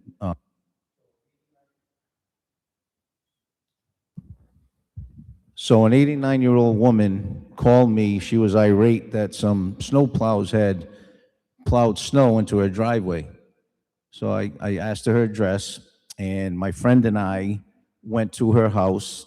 He's 78 years old, so he wasn't going to shovel. I said, please calm down, Helen, please calm down. So I said, look, my friend and I, he's going to supervise, I'm going to shovel. And she said, well, how's my son going to get in the driveway? I cook for him every night. I said, so now as I'm shoveling, I said, by the way, how old is your son? Now, I have a torn rotator cuff. And she said, my son's 64 years old. I said, well, he's younger than I am. And she said, but he lives in the best ward. He lives in Ward 5, and the councilman in Ward 5, he's the best. So I said to Helen, I said, yeah, I'm trying to be just like Ed Lattiser. That's what I want to be. True story. And I didn't pay him to say that either. Anyone else have anything for general communications? All right, seeing none. Executive communications, there are none. Next, we have public comment. Normally, this wouldn't be here, but because the second meeting of the month last month got pushed, it's here. So Rule 41, after general communications and prior to the consent calendar at the last regularly scheduled meeting of the City Council each month, there shall be a period of time not to exceed 30 minutes during which citizens may comment about Warwick City government issues, subject to the following stipulations. The total period of time for public comment shall not exceed 30 minutes. Comments need to be brief in order to allow as many citizens as possible to participate. Each citizen signed up and present shall have not to exceed 5 minutes to speak, provided, however, that if more than 6 citizens are signed up and present, the 30 minutes will be split evenly among speakers. Time shall not be transferable among speakers. The topics for comment shall be issues directly affecting city government. City council members will not respond to questions during the public comment period. The public comment session will terminate at the expiration of the earlier of all speakers, concluding their allotted time or 30 minutes. Waiver of this provision requires a unanimous vote of the council. And on my list first is Bob Cushman. And even though I just stated your name, when you get to the mic, please state your name for the record. It's Robert Cushman. The reason I'm coming here tonight is something happened at the last council meeting that's very concerning to me. There was a specific ordinance that basically required healthcare to be competitively bid every 3 years. And I asked a couple of questions, beforehand in the purchasing and in the finance committee meeting concerning ordinance and things like that, which it seems like we're very inconsistent in following certain ordinances. So, for example, Charter 611 is the charter that allows for competitive bidding, and within that charter amendment, there is a clause that says, "and with such exceptions as the council may prescribe by ordinance." And so when you look at all the ordinances in Chapter 56, which is on purchasing, those apply to that. That gives you, the council, the authority to create ordinances for exceptions to purchasing or other kinds of rules. And that's why when you look at the bid package, you see 56.6 all the time. That's a specific ordinance that says you don't have to go out for a competitive bid on certain things. Well, there was also an ordinance called in Section 2.20, and the reason why I'm so familiar with this is because I was one of the main sponsors almost 20 years ago that basically told the council that we need to go out for competitive bid, along with the late Councilman Solomon and some of my other colleagues, because we did not want something like this to continue to go on year after year without a competitive bid and testing the market again. And, I think what happened is that we used one sentence in another part of the charter, Chapter 612, that says alterations in any contract may be made when authorized by a council upon the recommendations of a mayor, to basically, in my opinion, throw that ordinance away. That should not happen. One part of the charter should not supersede another part of the charter. They should be in harmony with each other. So the fact that you can come in and say that, well, Section 220 is no longer valid because you just basically did a $65 million no-bid contract, but then in other cases, we're going to use 56.6 or whatever. 611 authorized the creation of that ordinance to do that. And I think, there's another, section, and I emailed every council member a document that I took a look at. But what's the importance of a competitive bid? The importance just for healthcare, there's nothing else in the charter that talks about any other purchase where there's a specific time limit on it. There's no other ordinance that says that. Why is that important? It's important because you signed that contract with the interlocal trust 5 years ago. Healthcare has changed dramatically in 5 years, but you're just going to continue to use the same stipulations, the same terms. Who knows how much savings there could be by making language changes or whatever, or going out for bid. The other thing is I looked in the budget. There was a $30,000 line item this council approved for a healthcare consultant. I don't know why the administration did not hire a healthcare consultant, either through a competitive bid or whatever, and you guys accepted that bid, but they should have done that. And that healthcare consultant is an expert on healthcare. They're the ones that would go out, set up an RFP. And let's just say, even by chance, you do an RFP and you end up going with the interlocal trust. But those are the people that could go in and negotiate with the interlocal trust on healthcare changes that could potentially save us who knows how much money. But what are we doing? We're basically going to take that same contract from 2021. It was a 3-year contract. We extended it for 2 years. And by the way, the only reason I saw this thing is because I came to the council for another purpose, but because this was so close to my heart and what I wanted to do as a council member, I recognized that there was an ordinance. I don't think anybody in the council chambers knew there was an ordinance on the healthcare. But my point is that you should be going out for a competitive bid. You should be using the experts. I hope you still have time to do this. And I really think you really need to reconsider, because the precedent that you set at that last council meeting was basically that ordinance 2.20 is no longer valid. And if that's the case, then what other ordinance in Chapter 56 is no longer valid? So, I hope, like I said, you follow the ordinance. If you still have an opportunity to do this, reconsider what you did and go out for a competitive bid, because I guarantee you will save hundreds of thousands of dollars. Thank you.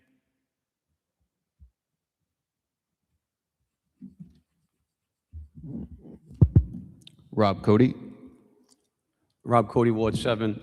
I'd like to discuss, I'd take a couple of minutes. I want to discuss the fact that due to recent events, we need to look at employee protocol and employee training, because the actions of city employees have put this city and the taxpayers at great risk with litigation. And I might as well just sidestep that to remind you all that as of this week, it's 2.5 years since the former councilwoman and convicted criminal from Ward 6, Donna Travis, violated my First Amendment rights, which every day that goes by is costing the city money in litigation, and the city keeps dragging it out. But, you know, we need to rein in our spending. We have serious litigation facing us, right? Because of the actions of employees. We've had several issues out of the DPW that we just settled for $1 million, plus you got others that are outstanding because of rear-ending accidents. We have, for those that you don't know, you have a current DPW employee that in January 14th went on YouTube and made an hour and 15-minute video with 2 other drug addicts discussing how through his entire employment through the city of Warwick as a CDL operator, he did every drug in the book, quote, except stuck a needle in my arm.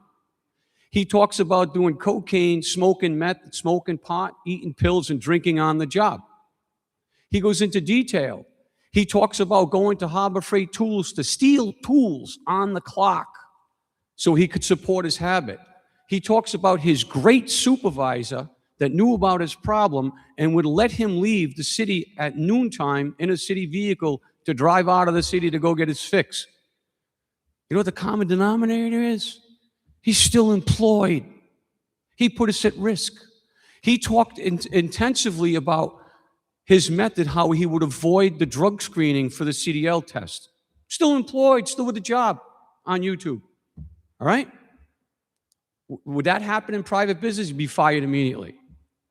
With regards to reining in our spending, we have a $75 million lawsuit hanging over our head that was hid from the general public. Here it is now. It's all a matter of public information. Right? I have all the documents. I even have the body cam footage. Right? We had an incident that shouldn't have gone down this way, that due to an interaction with a Warwick police officer, we have a man now that is rendered a paraplegic. Paraplegic. He can't do anything on his own. We're being sued for $75 million. Why? For the same reasons that my rights were violated. Employees that don't know their boundaries when it comes to civil rights, constitutional rights. Now, I would never get in the face of a police officer and use vulgarity. Not my thing. You take that another day.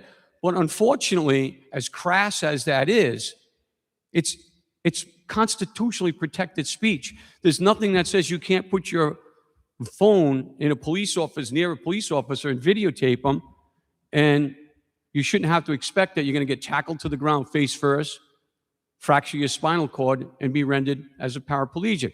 We are going to lose this case, and pray to God it doesn't go to jury, because if it goes to jury, and I've seen all the body cam footage, the city's screwed. We're screwed. We might as well file for insolvency now. We're in big trouble. My point is, we're buying all these toys. We're buying drones. We're buying ammo. We're buying $836,000 worth of inventory. We're spending like drunken sailors. We've got the schools ahead of us. We've got unfunded liabilities. We are going down a really bad fiscal hole. And I don't see any change in how we're comporting ourselves, whether it's paying attention to city ordinances, inventory controls. We have no inventory controls. It's like in the 1930s. You have 1 minute, Mr. Cody. We buy stuff, we throw it on the shelf. We can't track any of it. At the end of the day, the common denominator is the citizens are put at risk financially. When this lawsuit settles, this big Bremer versus the city of Warwick, and it's going to settle, mark my words. You know who's going to pay for that? Everybody in this audience. We're only insured for $5 million. You just had a Providence City Councilwoman that got hit by a DPW plow in California. Not really, nothing even close to severe as this individual. She settled $19.5 million. Okay? We need, I'm telling you, strap on, because when this thing finally goes, we're going to be in trouble. We need to start amending our ways. We need to train employees onto First Amendment rights, constitutional rights, and if somebody does violate it, first offense, should be fired. Everybody, what the other common denominator? They all get to retire, full benefits, full health care package. Time's up, Mr. Cody. Even though they committed crimes and cost the taxpayers money. So please, we need to look at that. Thank you. And one moment, please.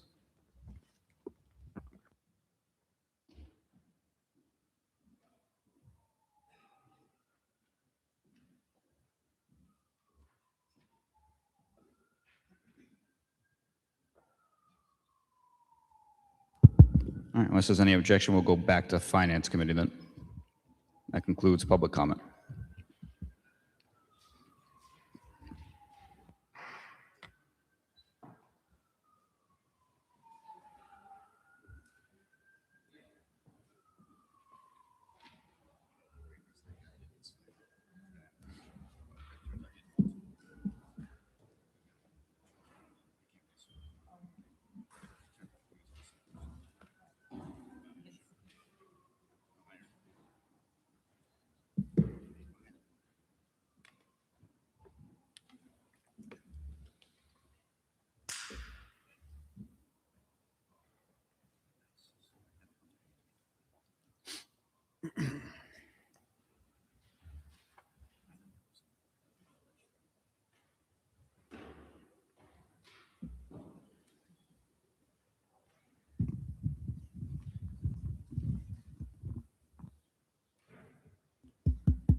Let the record indicate it is now 6:56 PM, and the Finance Committee is back in order. Chief, you got the floor, sir. Open to questions. Sorry? You're done? Okay. Yes. So, any questions from members of the committee? I think we had two, at least two. Councilman Napa, we'll start with you. Thank you, Chairman. You want to go next? Chief, I just want to say thank you for hosting me at the police department along, I believe the chief of staff and the mayor were on the Zoom meeting. I had the opportunity to watch one of these drones fly live with the demonstration from the Flock company. And I believe it was out in Atlanta. Truly impressive piece of software.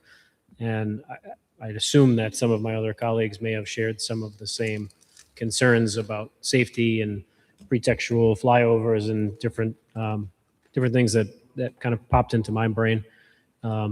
Those items were all addressed. They were addressed thoroughly. I really, truly commend your preparation and your willingness to go above and beyond to make sure that at least this council person was satisfied that the use would be appropriate, that the need for the technology is there, that this was instituted in and successfully instituted in other cities and towns. A couple of things that stuck out to me was how well the technology integrated with, or is going to integrate if we approve it with dispatch, and how it's going to integrate with flight plans and FAA regulations as far as we have an airport in the center of the town, right? So we have this drone that's going to be zipping here and there, and it's not going to interfere because of the use of the technology and flight patterns. I, for one, think that this is going to be a great addition. The spending authority that's coming from the, what do you call them? Federal asset. The federal asset seizures. Those can only be spent in a very finite amount of ways, from my understanding, and this is one of the allowable ways to expend those funds. So I think this is a good program. I am fully in support. And again, I appreciate all the time and effort that you put in to make sure that we had all the information we needed to make a good, informed decision on this matter. Thank you.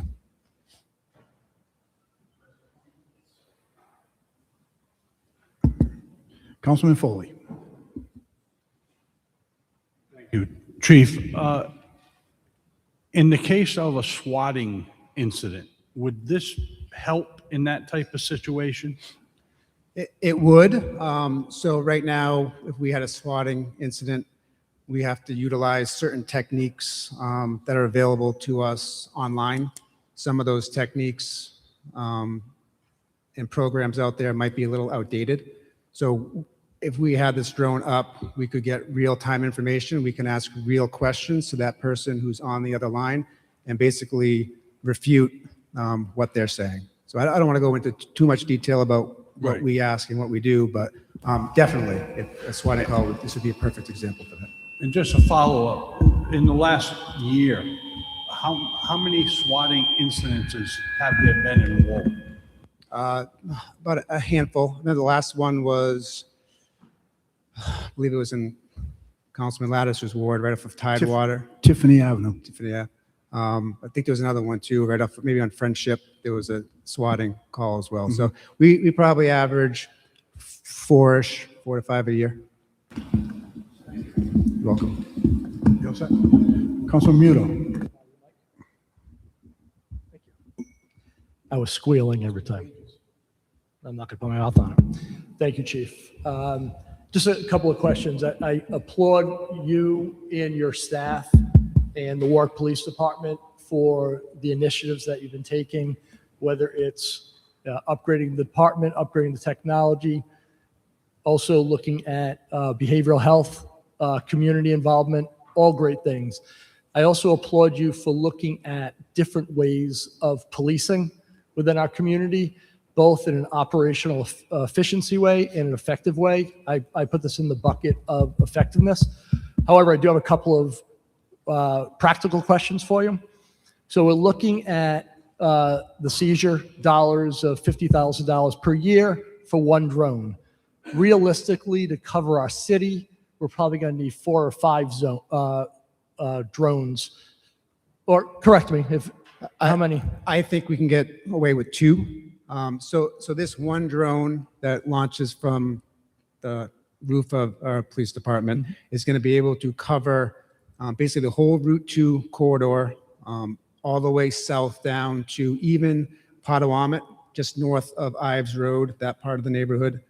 It'll wrap around into Buttonwoods area, basically to Oakland Beach, and then it could travel up Oakland Beach to Warwick Ave, all the way up to Hoxie Four Corners, back down Airport Road, and maybe cover a little bit of the neighborhood of Sand Pond by 37.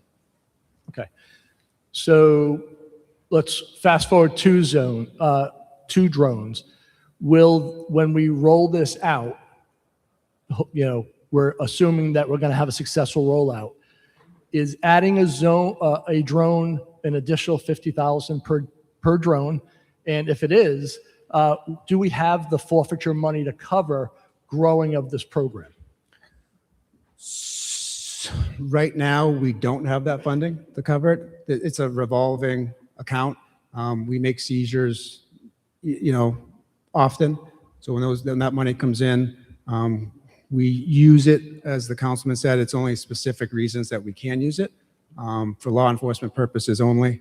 So we kind of hold on to it until we realize a program that we want to invest in. And this is one of those programs. So I would think that in the next 3 years, we will build that fund and more than likely be able to fund 2, but we should be able to at least fund 1 based on historical seizures that we have. Okay, so your objective and your main reason or your main plan is to use forfeiture money for this program, not taxpayer money.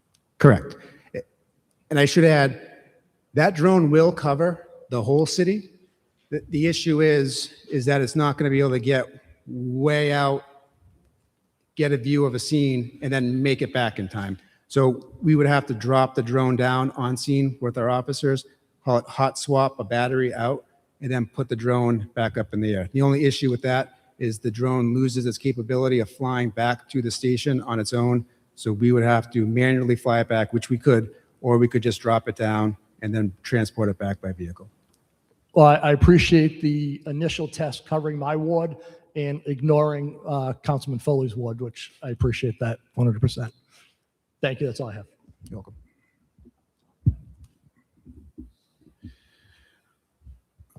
Chief, I also attended that Zoom meeting on the presentation of the drones.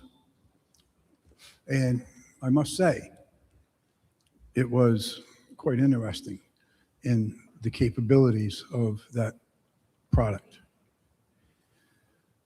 My concern is the finances on paying for this in perpetuity. Because if we commit to make a $150,000 commitment on something, It's not likely that we're going to back off on this because we may need 3 or 4 drones instead of 2. My concerns are further because if I remember, and certainly feel free to correct me if I'm wrong, I think I remember that the maximum capability of that drone is 3.5 miles from where it's sitting. Correct. To be able to go out to a scene, Boom, as the drone flies, view 3.5 miles. view the scene for some time and fly back. Right. Correct. And it has a battery operating capacity of about 25 minutes. I think that's what it was. Optimally, it's 55. That's what it's tested for, but that's under super ideal conditions. Right. Realistically, that battery life is about 45 minutes, give or take a few minutes, depending on weather conditions. So this drone would sit on the roof of the police station, right? Correct. It's in an enclosed. Yeah. Correct. In a box. Yes. And when we're talking 3.5 miles, that's with like in the best of circumstances. No wind, no this, no that, no snow, no hail, rain, or sleet. Best optimum performance would be 3.5 miles. I think to cover the city, you're going to need more than 2 drones, wouldn't you? 3.5 miles from the station out to wherever, if we're on the outskirts over at Potawatomi or we're down on the outskirts of Cranston. The one area, when I ran the numbers, that would not be covered with 2 drones would be the south side of Ives Road on Potawatomi. And there's not a lot of activity over there at all. So the possibility exists that we could need 3. Now we're talking 150,000 a year. But we don't, 3 is ideal if you wanted 3. We don't need 3. We can get You're away. going to start with 1. Starting with 1. Correct. If we needed to add 2 when we had the funding, we could. And I agree, if the funding is not there in 3 years, then the program more than likely is going to end. Just like if we don't have the funding for our clinician that we just spoke about not too long ago. We use opioid money for that. When that funding runs out, which it will, if we don't have unlimited money, it's either come back and try to get money into our budget or the program ends. It's what we decide and how you guys decide on whether or not you want us to fund it. I'm concerned with, the open checkbook on this. That's my concern. Great. It's only a 3-year contract, though. So at 3 years, it's if we don't re-up, we're I done. understand. But in 3 years, if we just scrap the program for whatever reason, we're out 150 grand. Well, no, because we've been using that technology for 3 years with the benefits that it's going to provide. Mm-hmm. Can the asset forfeiture money, could that be used as an example for that console in the police station? It should fit. It has to have a law enforcement purpose. Mm-hmm. Normally that's technology, software, stuff like that. I would have to look into that. I'm not sure if that would qualify as a law enforcement purpose, but. Mm-hmm. And so there's whole lots of people that have drones. Insurance companies use them, contractors use them. There's drones being used everywhere. Has the department looked into purchasing one of those? I don't know what we'd call it, a non-commercial drone that would do the same thing? So it's more than just the drone. It's the software, it's the technology that comes behind it. As you see on the bid package, we are looking to purchase 2 drones that's going to replace 2 of our older drones. Right. Those drones are meant for interior type searches at SWAT type calls. We have another drone that we do have that we use at traffic reconstruction scenes right now, missing persons. But with this program, not only do you get the drone, you get the software, the technology behind it, but they also go through the whole waiver process with the FAA. So that'll allow us to fly that drone up to 200 feet basically in all areas. Obviously not right over the runway, but if you actually looked at a map for the drone enthusiasts, you're going to see that there's a lot of areas around the city where it's got a 0. And that means they can't fly the drone at all. That's all waived. And that's what Flock does. They go out, they get these COWs that they call them, and that allows us to fly these drones both in areas that the normal person can't and also outside of visual line of sight.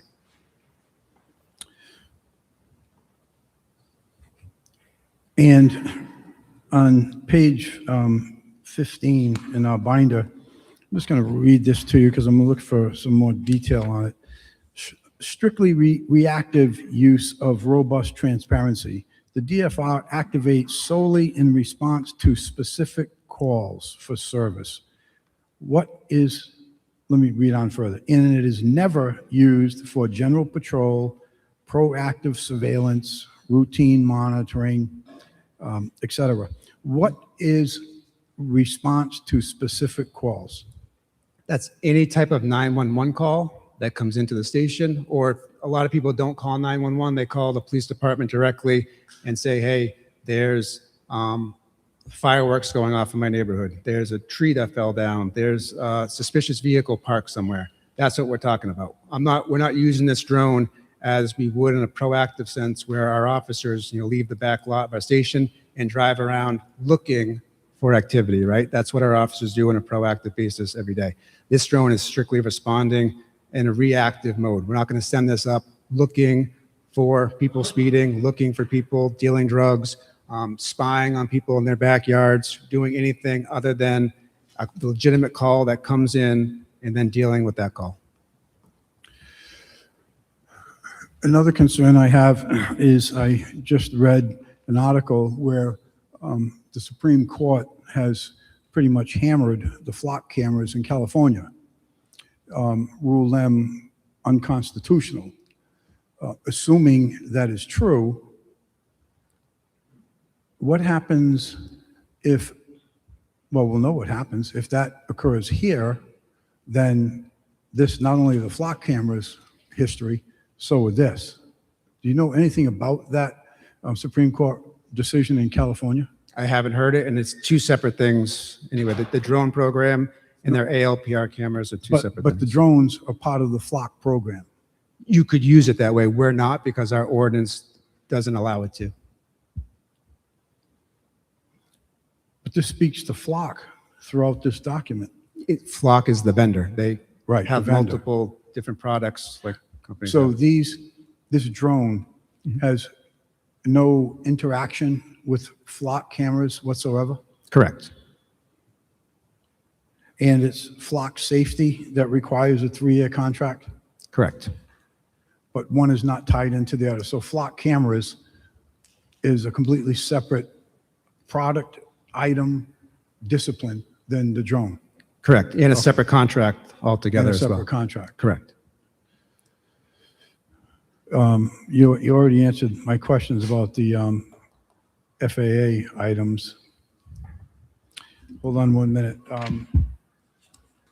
There is a lot of 3 or 4 pages of items that says all descriptions in terms of flock safety.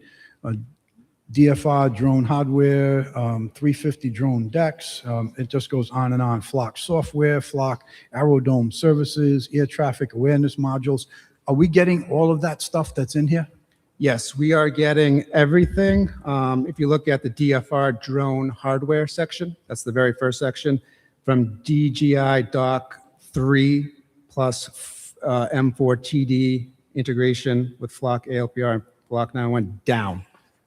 All of that we're getting, and then everything else that you see besides that Flock Aerodome 3D digital radar station. What that is, for additional fee, you can have this radar station that's out there, which will allow us to fly to 400 feet, which we don't need.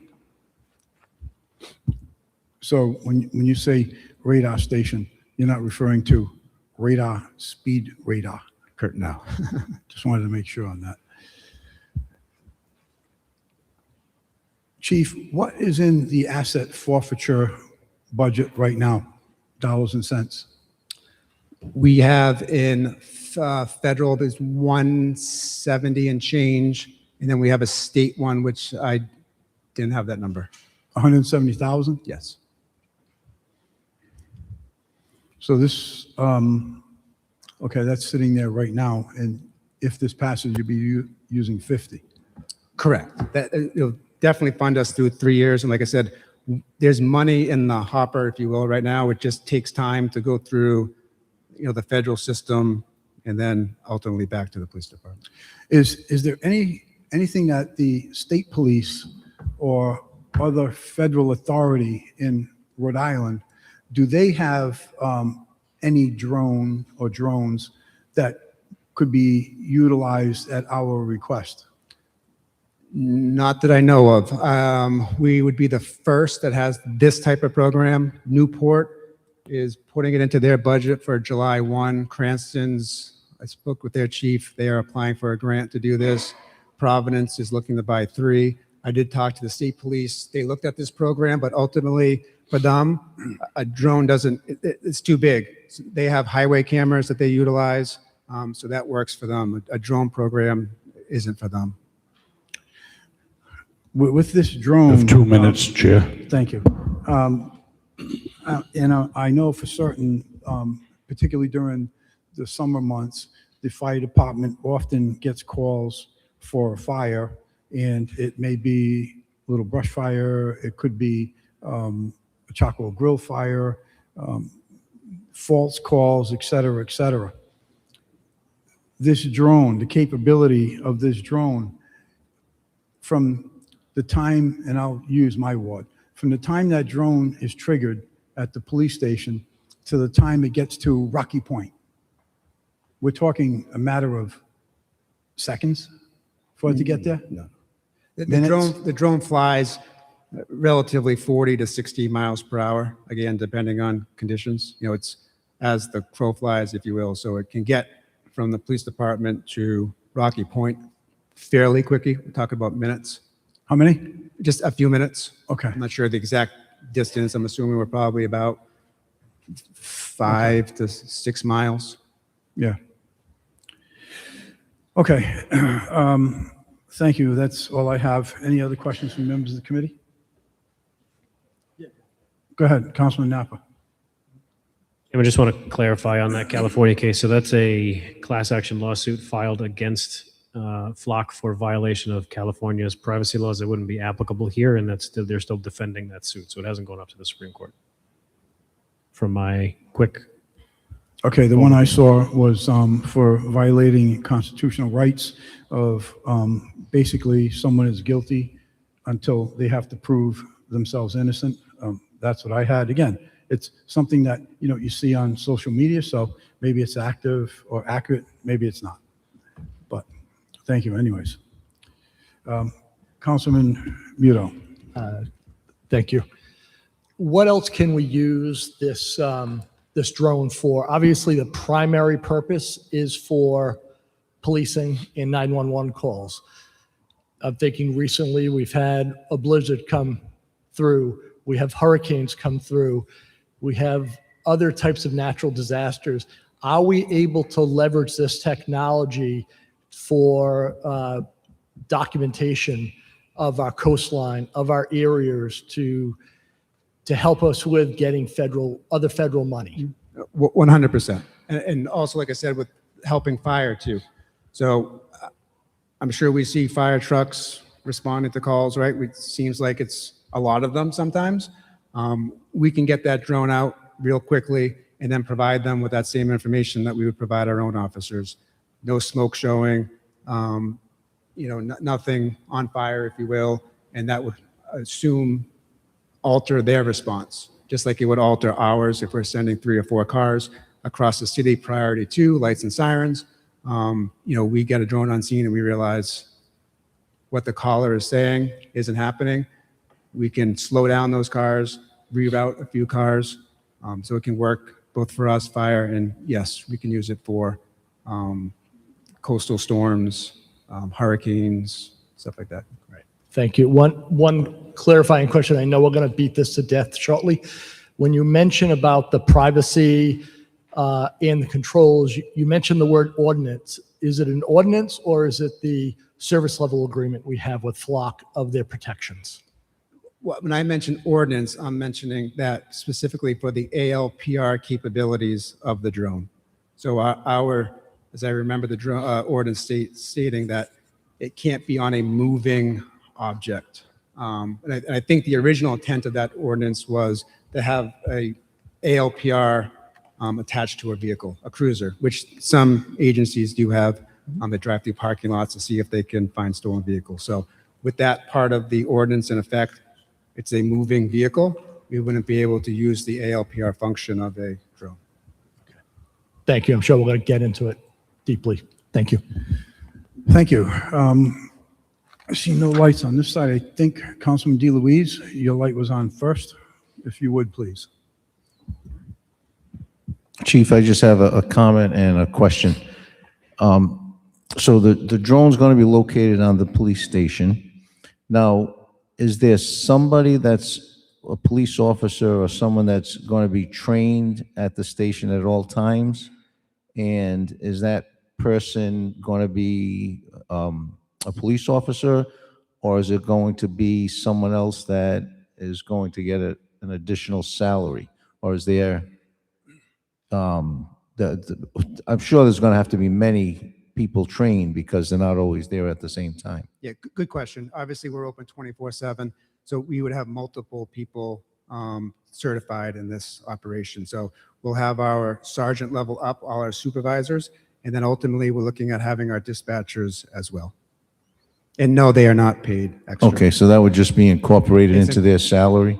Correct. Okay. I mean, this program is so easy to run that a patrol sergeant who is driving down Bald Hill Road can pull into the parking lot of Hobby Lobby and literally hit a button and launch that drone and watch it right from the scene. Okay, but the coordinates have to be punched in. Correct. So that's where our CAD system, our record management system, is functioning with Flock. And that's where we're talking about the money, right? There's that back end software, all that stuff is making that happen. So it's not just they got to punch in numbers. It knows where the mall is. It knows all these different locations. So when that call comes in and our dispatchers, if they put it in right, if they put a call here at City Hall, the Flock system knows, and then when it launches, it knows to come here. Okay, and just one comment in favor of this program. I don't know, maybe 4 or 5, 6 years ago, it was Father's Day, and I live on Connecticut Point. I live on Sherman Avenue, and this young girl had fallen off the sandbar. Sure.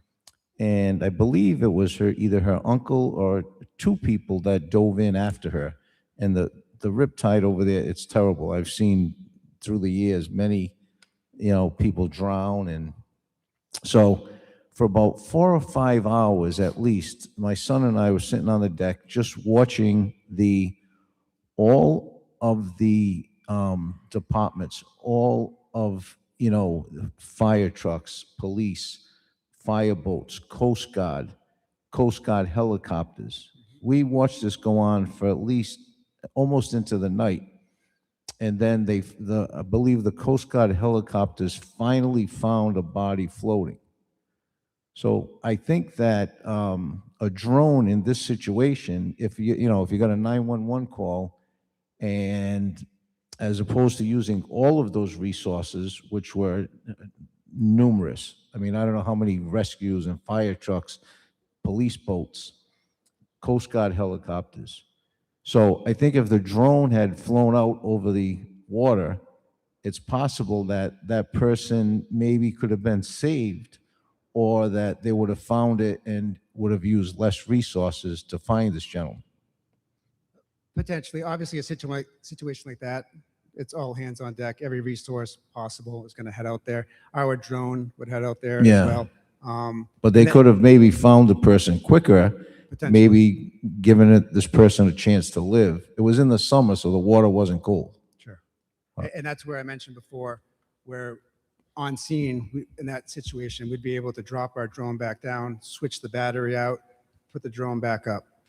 and continue to hot swap those batteries out. So we could almost have a continuous drone in the air looking, as opposed to it having to come back to the station, recharge, go back out. Councilman Ricks. Thank you. So I'd like to echo comments of my colleagues, particularly those of Councilman Napa. This is something where I think that based on the presentation, based on the information presented, and that hour-long Zoom meeting, and thank you for setting that up and giving us information ahead of and during that meeting as well. This is something that I am comfortable supporting. I think that Councilman Lattiser raises some good points when it comes to the dangers of this program creeping or expanding. And so that's obviously something that I think all of us on the City Council should be aware of. $50,000 a year for one drone.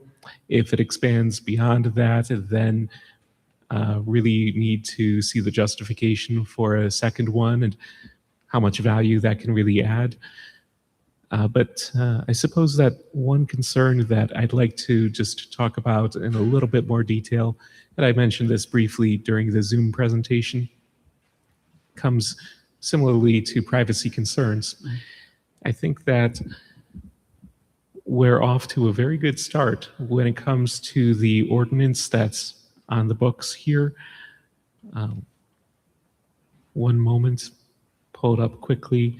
Yes, section 52-13, and the idea here that, okay, even though this drone is from Flock, it is not going to be integrated with those other Flock cameras, and specifically using of this drone for automated license plate reading purposes that would be forbidden by the ordinance on the books because the drone is mobile. It is not stationary, so it's not going to be used for that purpose. But along similar lines, the drone does pose some potential privacy concerns beyond ALPR. So looking at, as we have to do, obviously this is not my area of expertise when it comes to law, but I have some background from law school and being an attorney and even representing some clients in privacy claims. U.S. Constitution, Rhode Island Constitution, Rhode Island ordinances, there are privacy ordinances, privacy statutes and constitutional rights. So there's a case from 40 years ago, California v. Serralo, I believe it is, if I'm pronouncing it correctly, has to do with a low-flying aircraft that was 1,000 feet above. And very briefly, U.S. Supreme Court found that that was not an unreasonable search and seizure under the Fourth Amendment. Low-flying plane taking photos from 1,000 feet up, considered to be navigable airspace. And from what I'm reading online, it seems that navigable airspace in a so-called congested area, which Warwick would be as a city, navigable airspace would be generally considered 1,000 feet up. Obviously, cameras, drone technology, all of that vastly improved in the last 40 years. And, well, just because technology improves doesn't mean that people's rights should be diminished. And the whole point of constitutional rights, and as much as cases focus on the remedy, the purpose of these in the first place is to deter and prevent violations, because the person sitting around in their backyard who just wants to be left alone and not seen by anybody, that person isn't going to be filing a lawsuit in court necessarily, almost certainly not. So it is it is a concern that I do want to just make sure to raise here on the record. I very much appreciate that this technology would be used as a matter of response and not proactive, oh yeah, let's just fly around 200 feet and snap photos and thermal images all over the place to see if we find anything. That is very important, and that's the reason why I'm comfortable moving forward here and giving approval. But beyond that, I think it's important for the city to similarly have protocols here when it comes to deletion of that data, any data, unless, of course, it needs to be stored because of pending or reasonable belief of an ongoing or pending criminal matter, that it's similar to ALPR, it's not going to be turned over to other city departments or the like. And I have confidence that the department will do that, implement those particular protocols, and make sure that there's transparency about all of that, to make sure that citizens here in Warwick can have confidence that if they see a drone flying overhead, no, it's not going to be putting all sorts of data about their whereabouts in some sort of database that's going to be collected over time and track people or something of that nature. So, Can I jump in real quick? oh, please, thank you. So yes, those recordings are destroyed almost like a ALPR data. 30 days, it's gone unless we want to pull it for evidentiary value. Like our ALPR program, there is a transparency portal for the drone. So it'll be on our website. It shows every single flight that this drone will do. It'll show exactly where the drone went. It'll map it out. It'll tell you why it went, like what the call number was and what the reason for that call was and how long that drone was up in flight. So that data does not go away. That stays on that transparency portal forever. Thank you. Really appreciate all of the due diligence here, taking this technology and its implications very seriously, as the department should. And at the same time, we don't want to be depriving ourselves of an incredibly useful technology that can do things that officers simply cannot do, or can do more efficiently and really add value there. So I think that the value is here. It's being paid for out of the asset forfeiture fund. This very much makes sense to me after looking at all of those different concerns. Thank you, Chair. Thank you, Councilman. Thank you. Any other question? Councilman Muto? Hi, it's not a question, but it's a thank you to Councilman Ricks for looking out for the security, data security. I knew you were going to cover that for us, so I appreciate that, and appreciate working with the Warwick Police Department, understanding that and helping us understand that we are protecting the data of our citizens. Thank you very much. And I want to just add to that, I did reach out to the city solicitor just to get an opinion, and he did agree that, as long as we're not conducting surveillance and, proactive patrols, which would require search warrants, which we do get now with our drones, that we would be in a good place. Thank you for that. Thank you, everyone. Any other questions from members of the council? Any questions, comments from members of the public? Just state your name for the record, please. Good evening, Michelle Comar, Ward 1. This sounds like a good project, and I won't repeat any of your good questions. So apparently the Zoom presentation you had was really good. You had some good questions. I won't express any financial concerns because I think you covered it, and the legal issues that may be arising.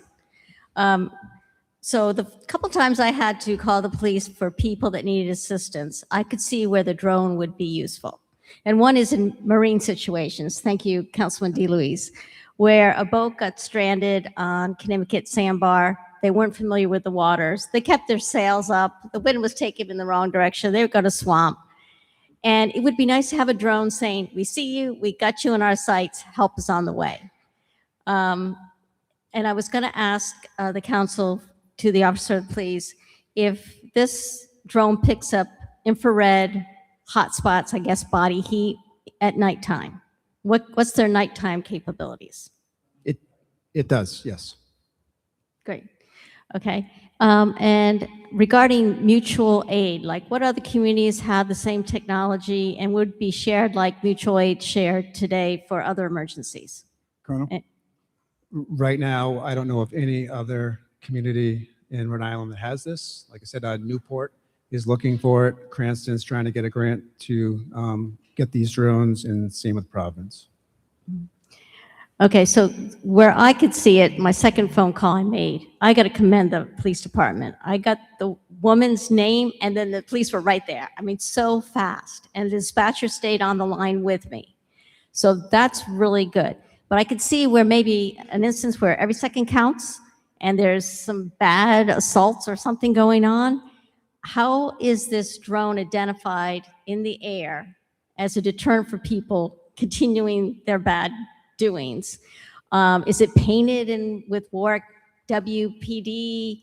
Are they broadcasting bad boys, what are you going to do? I mean, how is this drone identified? Michelle, could you be more descriptive, please? Excuse me. I'm only fooling. I'm only fooling. It's all yours, Chief. You go to it.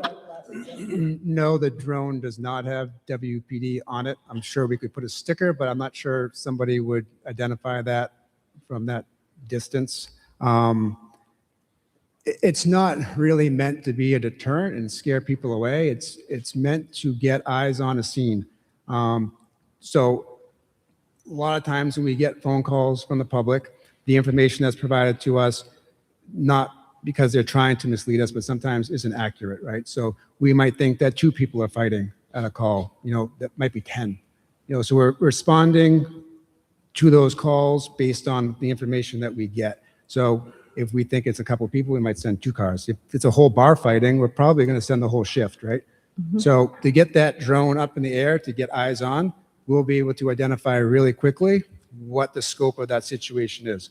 That limits the amount of personnel we have to actually have responding to a scene. So in that instance of a bar fight, we're having potentially 13 cars responding from all over the city, lights and sirens, driving really fast, which causes issues. We could basically get that drone up and say, nope, there's only 2 people fighting in the parking lot. Let's just get 2 cars in there and handle it. So it's not, again, meant to get it up there so people don't commit crimes and do bad things. It's to get our officers eyes on scene before they show up so they know what they're walking into or driving into. I can see that. So I guess that's all my comments. I had one more, but I can't think about it right now. Well, there's 2 bids on the package for drones. We'll get to those when Right, we get to them. but just to compare the price, because we're going to move on from this one. The other one is a lot least expensive. I mean, I don't want to use the word cheaper because we might be comparing apples to oranges here. Totally different. Right, but one is for SWAT and one is for the police department. Why are these drones so specialized?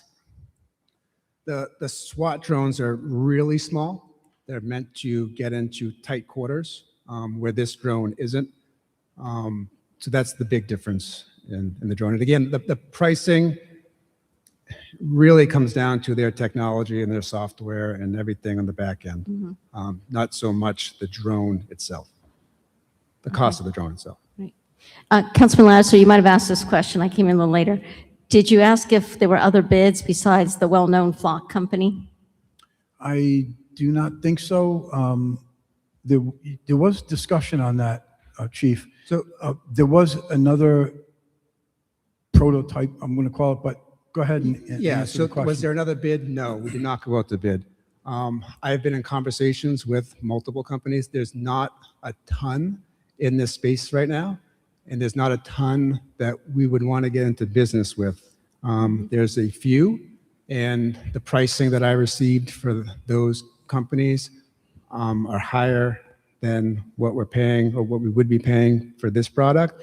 And quite honestly, their drone, the Flock drone is far superior in speed and distance that it can go.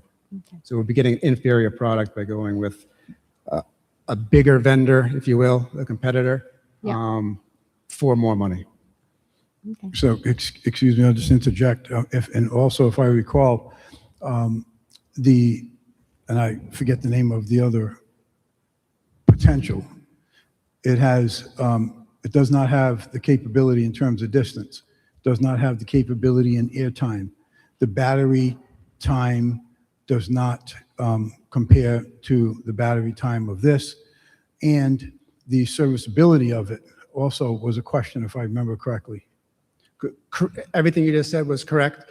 I wouldn't say anything that wasn't correct.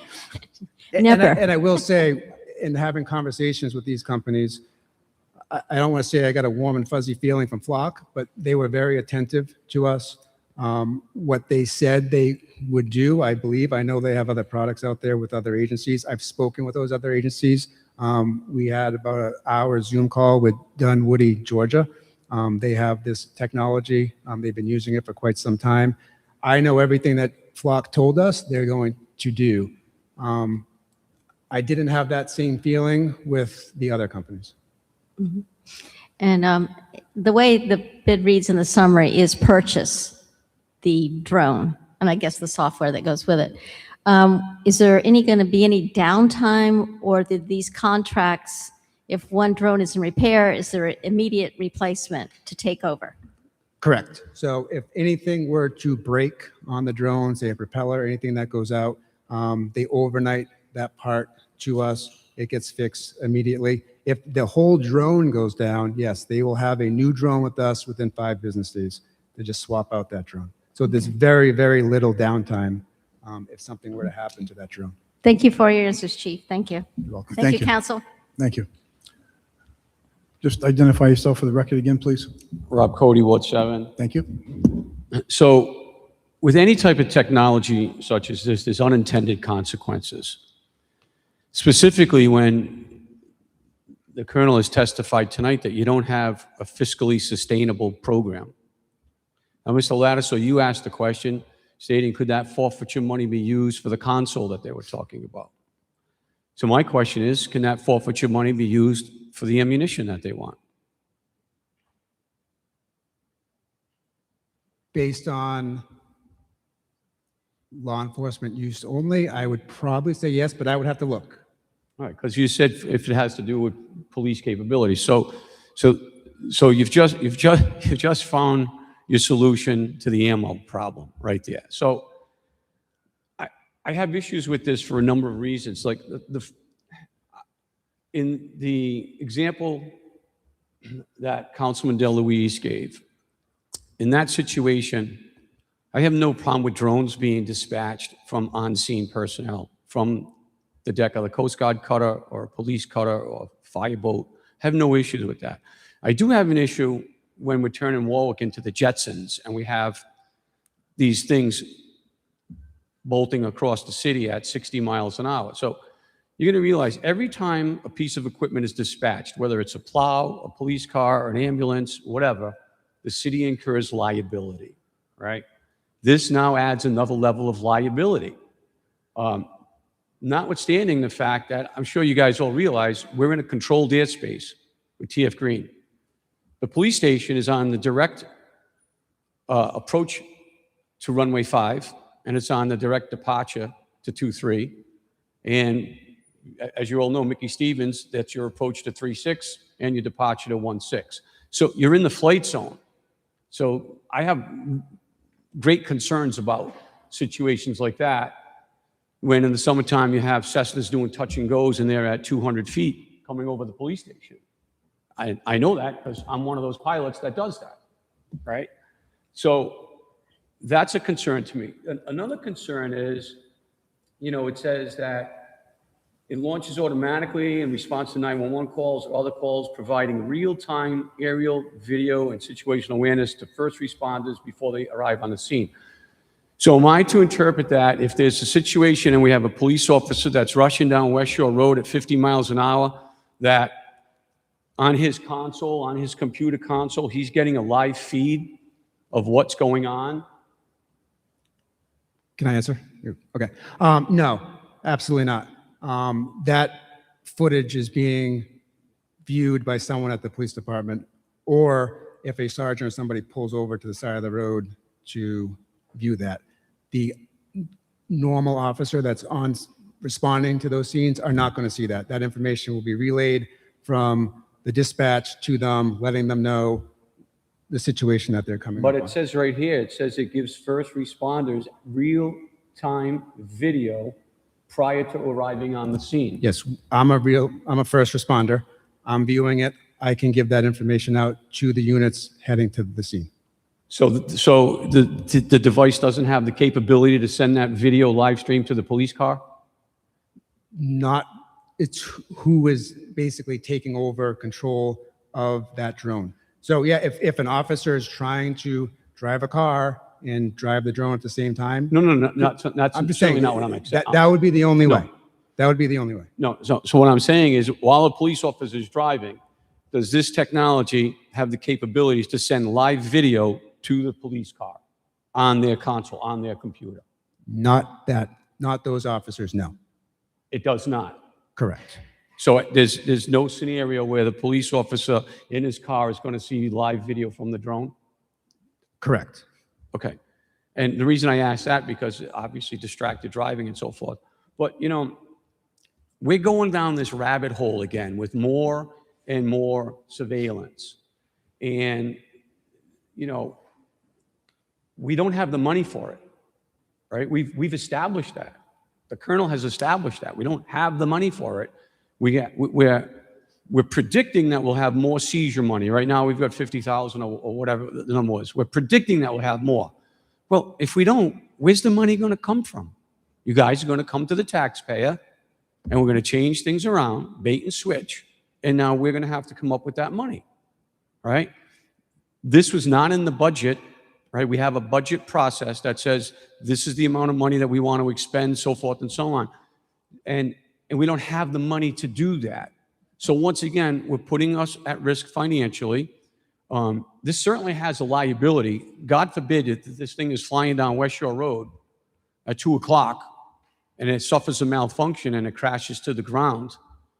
I mean, you have to look at those scenarios. It's not an impossibility. They have limited range, and that could happen. And if in fact that does happen, the city's on the hook. You know, I'm not, look, we have a great police department, probably the best in the state.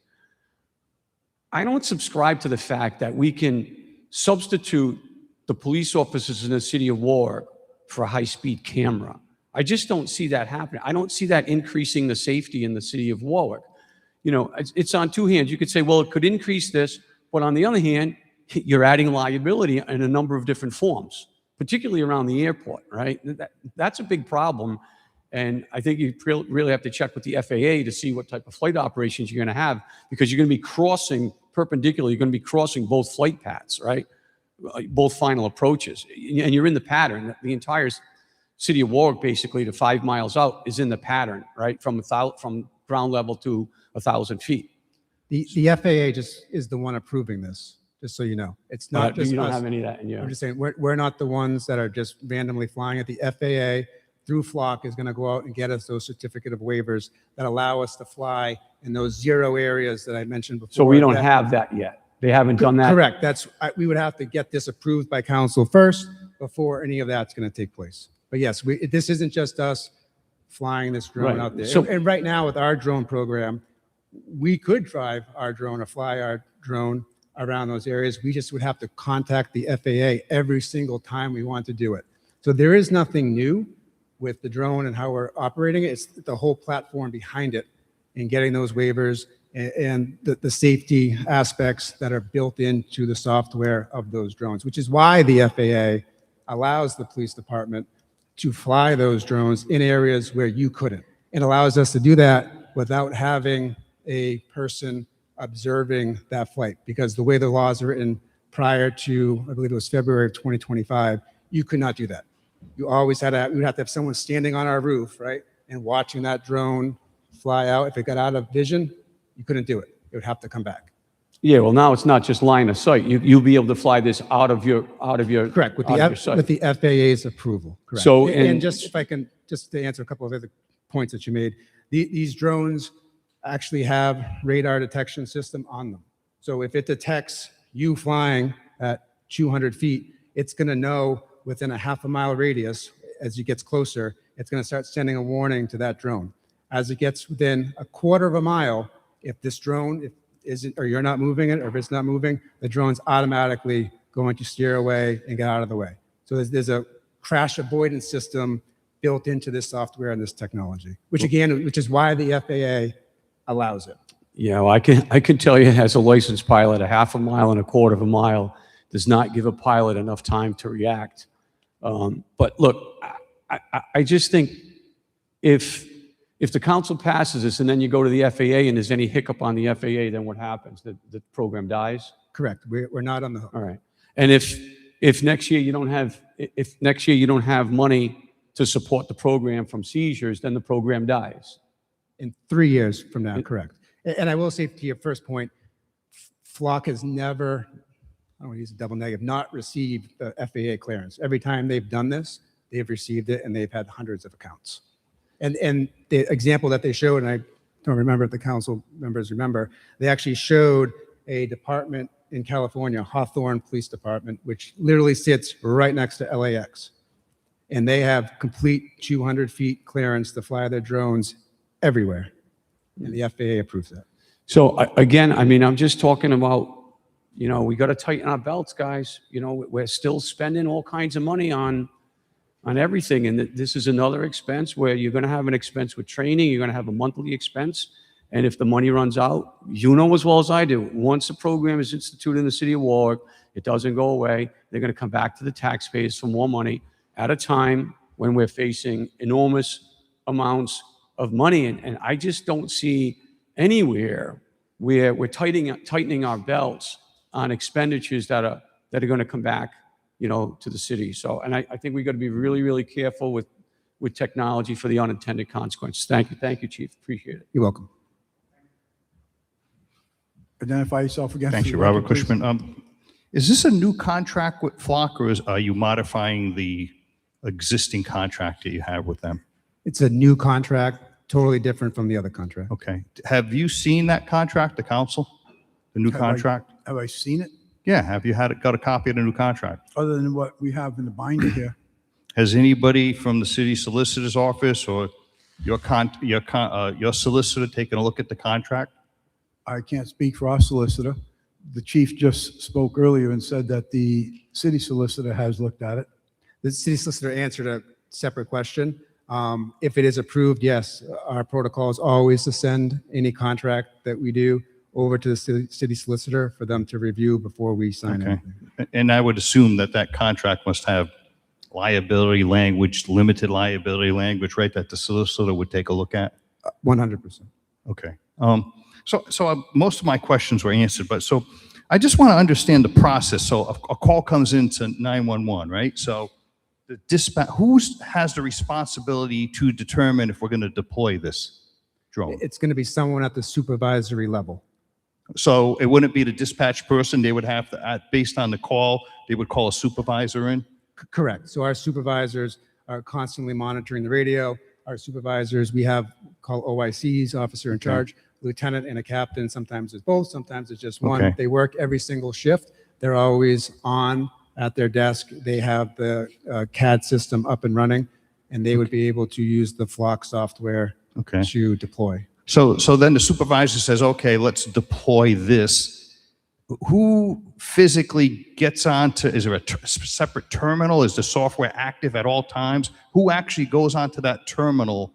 And is it through the terminal that you automatically deploy that, or is someone going to climb up to the roof? And how does that work? Good question. Yeah, so Flock has their own software that's built into our computer that's grabbing our data from, we have IMC, that's our record management system right now. So it's grabbing that data and pulling it onto their own dashboard, if you will, and that's where that person would hit the launch button. Okay. And the launch is, picture a box, substantial size box that sits on the roof. When the launch happens, the doors of the box will open, and then the drone goes up and heads to the scene. It does what it wants to do on scene, and then the drone knows to come back home. And that, So is this person control, like, do you put a GPS location into the system and the drone automatically flies to that location, or does the operator have to fly it to a location? it can be both, but yes, every single location has the coordinates in it.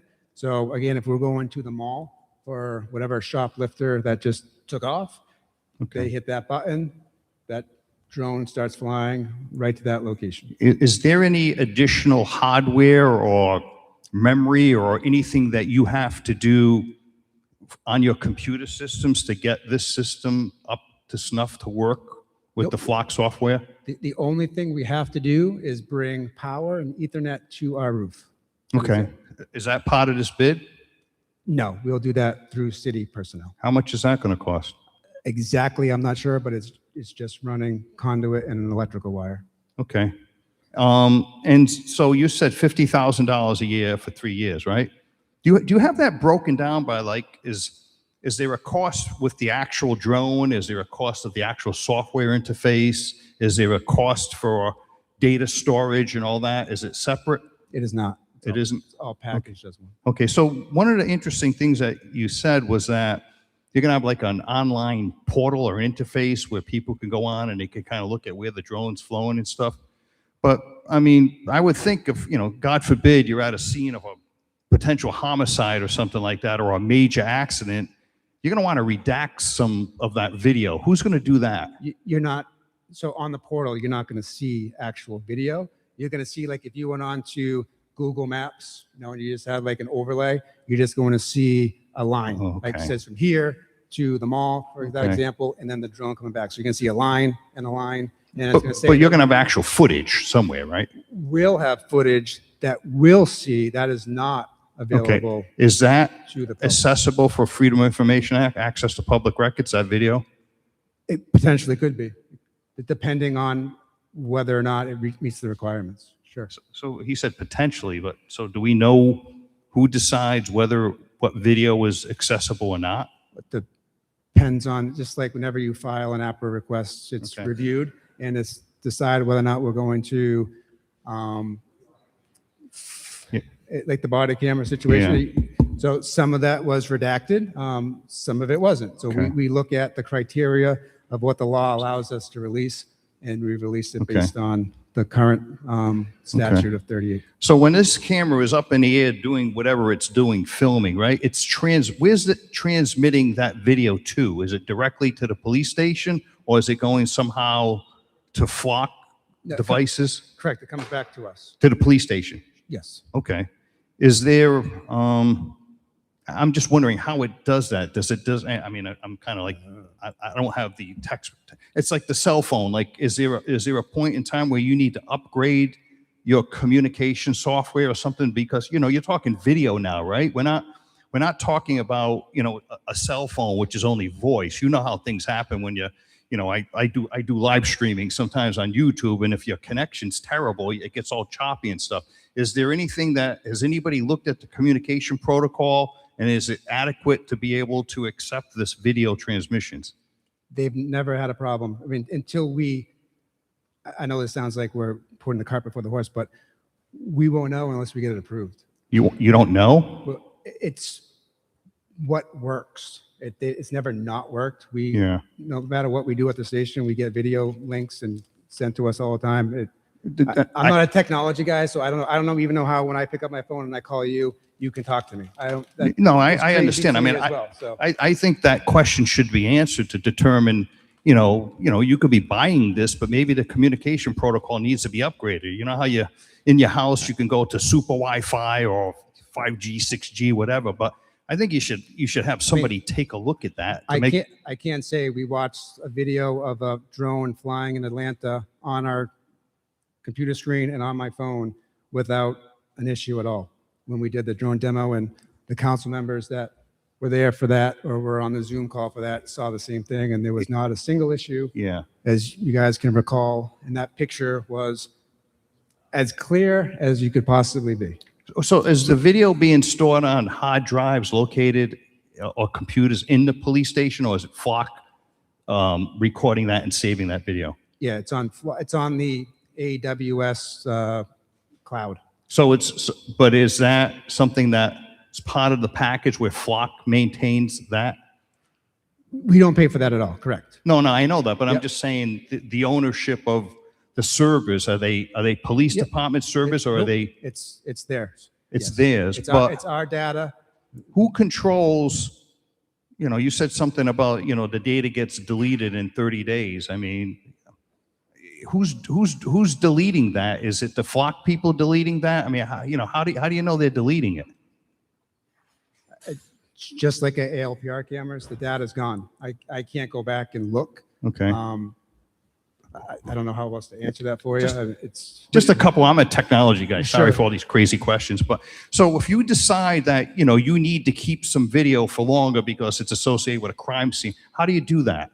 then we can pull it in. Then that's when we'll pull that Oh. specific video into our evidence and store it. So you need to do that because after 30 days, no matter what, they're going to delete it. 100%. Okay. Okay. I got So are you, I mean, video is a lot of memory, a lot of storage. So I guess once again, are you going to maybe beef up? Mr. Cushman, you have 2 minutes. Are you going to beef up maybe some of your servers and things like that? Because you might have the potential to have to keep a lot of video. Are you going to look at that? Right now, we have more than enough storage. Okay. I mean, this is probably an issue 10 years down the line, but not right now. Okay. All right. Thank you very much, Chief. Thank you. Thank you.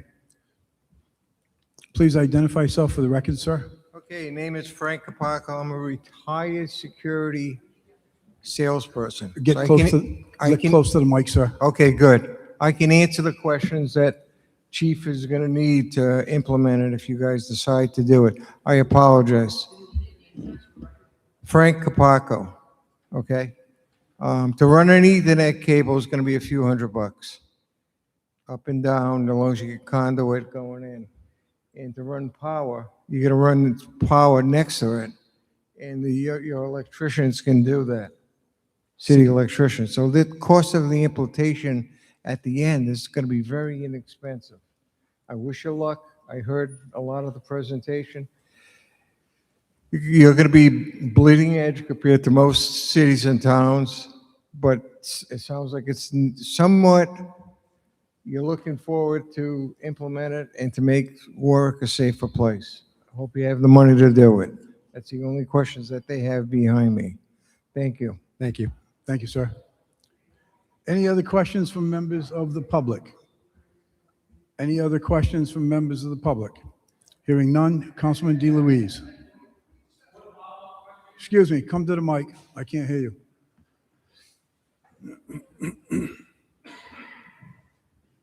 Go I ahead. apologize. I just had a quick follow-up question. In the case of an access to public records request for video, whether it was in an accident or my house was on fire and that drone was used, 30 days later, that video is gone. How do I get that? It's now a public document that the city of Warwick owns, right? And it's used by taxpayer equipment. If I want a public records request from footage that was gained by that drone, it's gone in 30 days.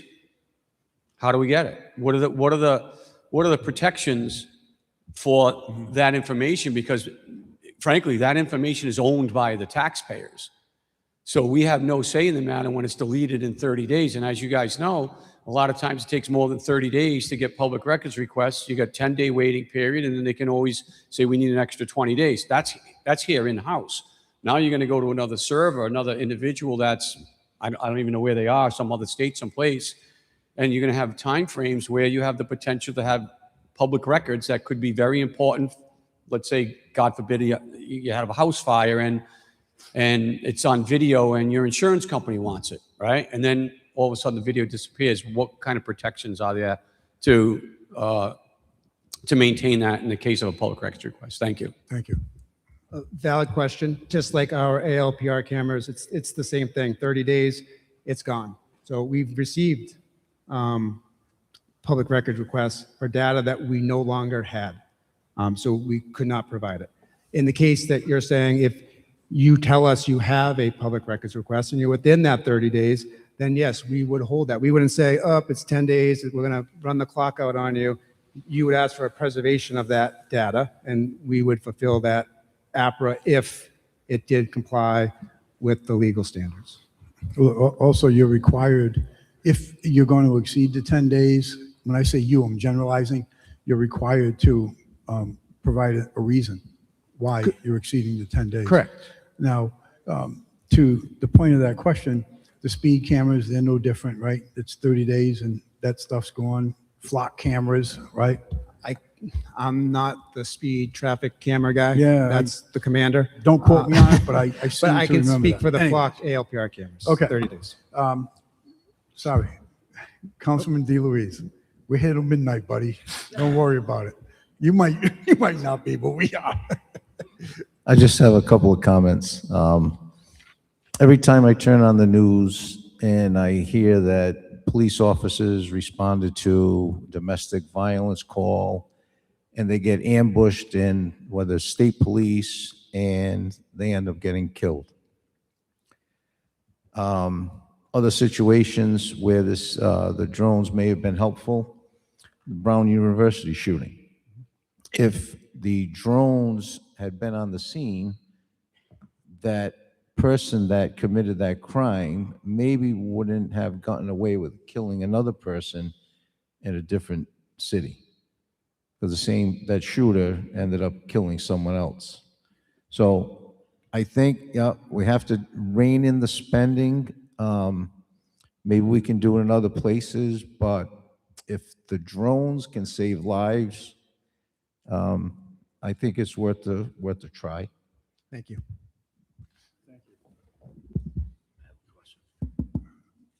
Councilman Muto.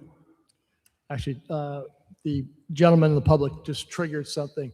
This $50,000 a year, does this include the installation, or is that going to be a separate? So all 100 cost. Yeah, 100% installation, everything, software. I just didn't want to come up in 2 weeks and say, oh, we need another 15,000 for high axle. Absolutely not. High capacity. Thank you. Thank you, Chief. Thank you, everyone. Moving on to item number 3, purchase a 2026 Peterbilt cab and chassis found on page 24.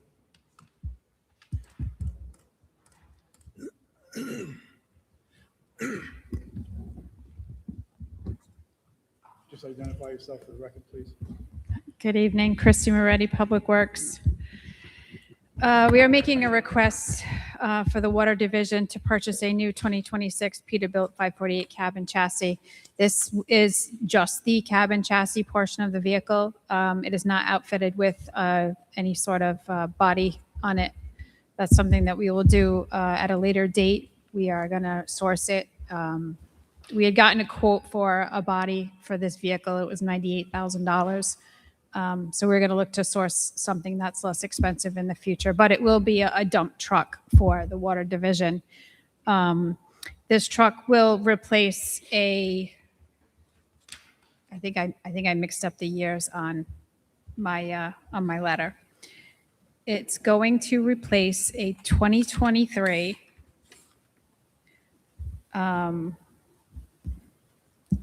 sorry. I think it's a 2007. I was confusing it with another truck that needs to be replaced for them. That one's a 2007. This one's replacing an 03. And then they have, they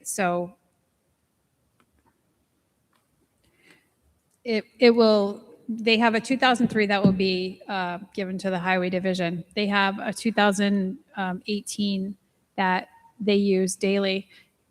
So they'll have 2, and then the oldest one will transition to the Highway Division for their use, primarily for wintertime and plowing and such. We use our dump trucks, but not as frequently as the Water Division. They do a lot of site work, water breaks, things like that. So the request is to buy just the cab and chassis for $135,199 from the Peterbilt store, Rhode Island. And if this purchase included in your package, there was a note from the dealership that this is in stock on the ground. If we order a chassis now, it would be $151,975, and we would have to wait for a build. So we are looking to source vehicles for the most economical way we can. Right now, this is one that's readily available for the water division, so that's what we're looking to do.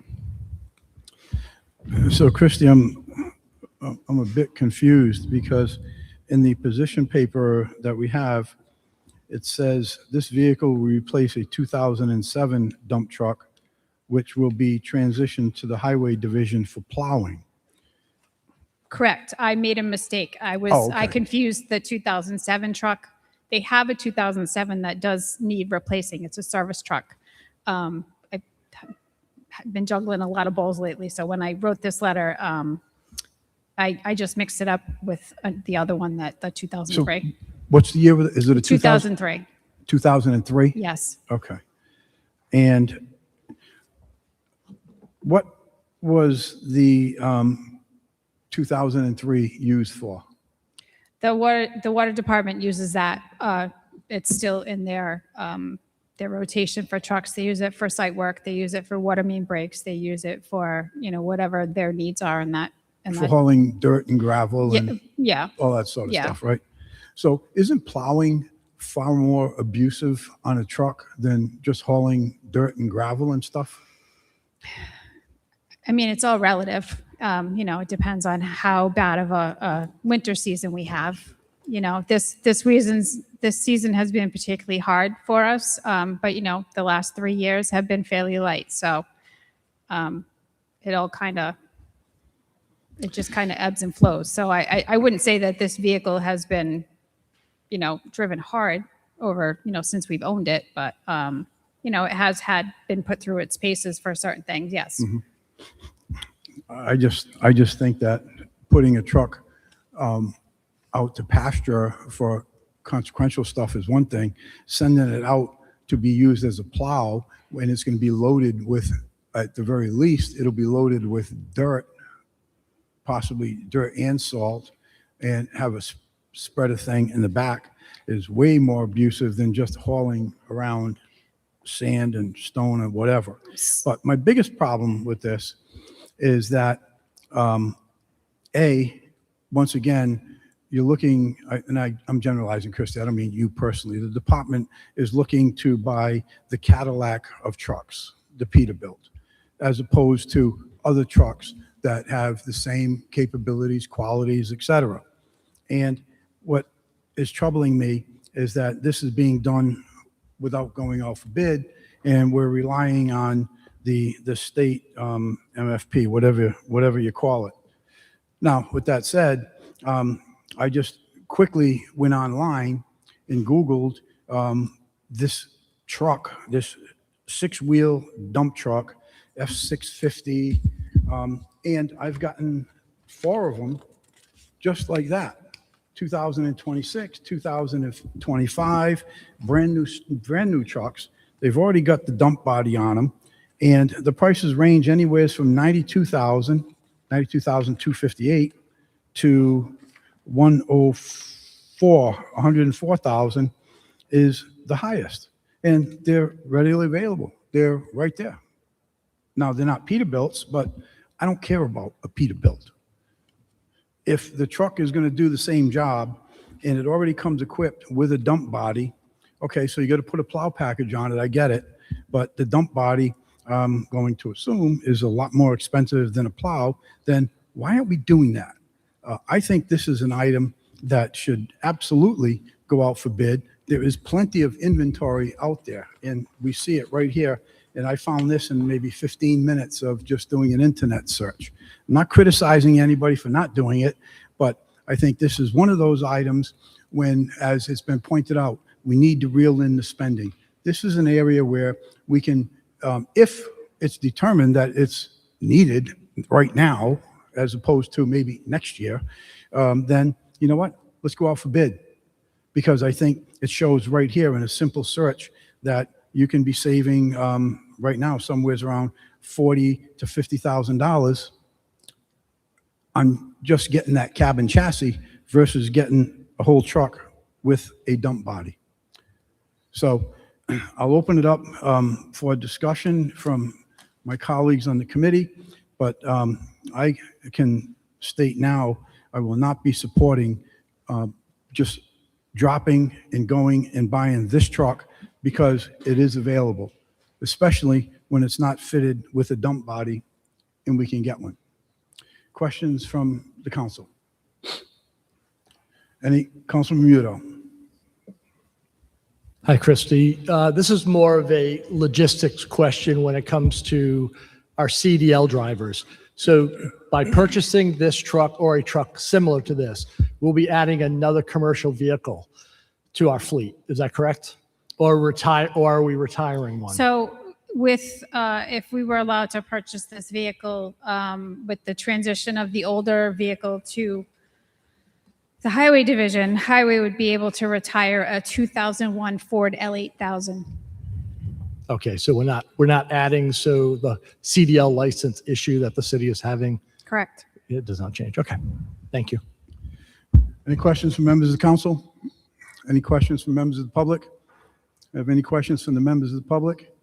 Hearing none, I make a motion to send this out to be bid for this truck with a dump body already on it. We have a second. Any further discussions? All in favor? Aye. Okay, we have 3 ayes and 1 opposed. So, Mr. Chairman, I couldn't understand the or hear the motion and the vote. okay, my motion committee- was to. the committee my is motion- not- Excuse me? I just want to clarify the parameters. The committee cannot mandate necessarily a rebid in itself. They can make a recommendation on denial, in which case the implication is either do something different or come back to us or follow that recommendation. But we cannot mandate that motion does not mandate them doing a certain thing. So I guess first off, given there's a disagreement about it, I would suggest we assign a PCR to this matter, and then whatever recommendation the committee would like to make or to send to the council, we can proceed from there. Okay, so here's my intent. My intent is to deny this bid and to request that the department goes out and bids this. Your intention is noted for the record. My suggestion to you to facilitate that would be assign a PCR and move unfavorable action. Okay, so Madam Chair, may we have a PCR on 2026-383? What is it? PCR 2926. Okay, Chief, even though we were in motion, and as you know, no further comments should be allowed, I'll extend the courtesy. I was just going to, Bill Facente, Chief of Staff, I was just going to reiterate what Solicitor Walsh said. Okay, thank you. Okay, so we have PCR 29-26, and I've made a motion for unfavorable action on this item with the request that the department goes out for bid on this vehicle. We have a second. Any further discussion? All in favor? Aye. Nay. Okay, Councilman Napa, were you a yay or nay? I'm sorry? Yay, thank you.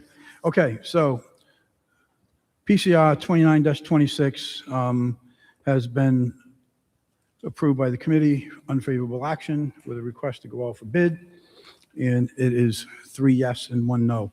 Thank you. Moving on to item number 4, found on page 32, Horizon Event Management. Oh, I'm sorry. Yes, so we are all done with the 50,000 and above items.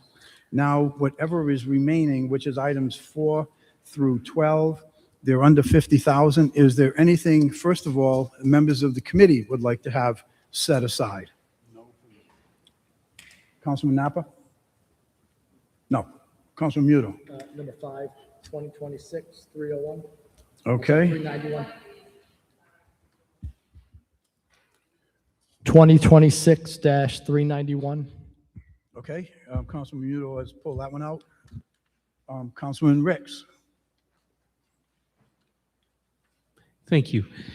I'd just like to request PCRs on numbers 2026-386 and Hold on, Councilman, let's take them one at a time.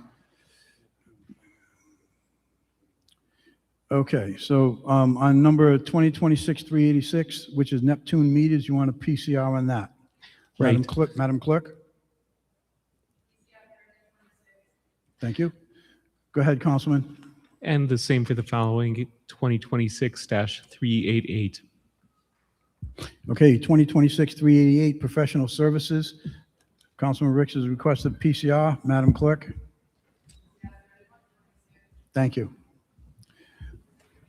Any further items from the council? Do we have any additional items from members of the public that they would like to have held? Any items from the members of the public that would like to be held? Okay, hold on, I just want to review two of mine.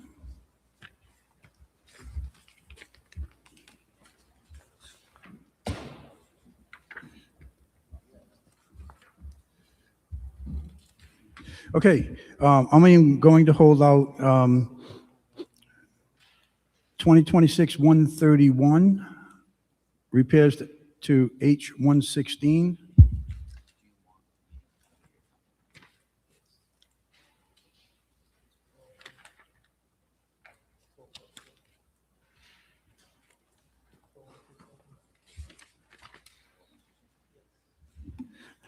And I was going to hold out 2026-410, but information was provided to me earlier today from the Chief of Staff that satisfies my question. If anyone would like to contact me about that, you feel free to do so. So let's start with item number 5, found on page 36, 2026-391. That is requested from Councilman Muto. Councilman Muto, go ahead. Yes, thank you. Thank you, Solicitor. My error. Any items that the members of the public would like to have held aside for further discussion? Any items from members of the public that you would like to held for further discussion? Hearing none, Councilman Muto, you have the floor. Great, thank you. Thank you, Major.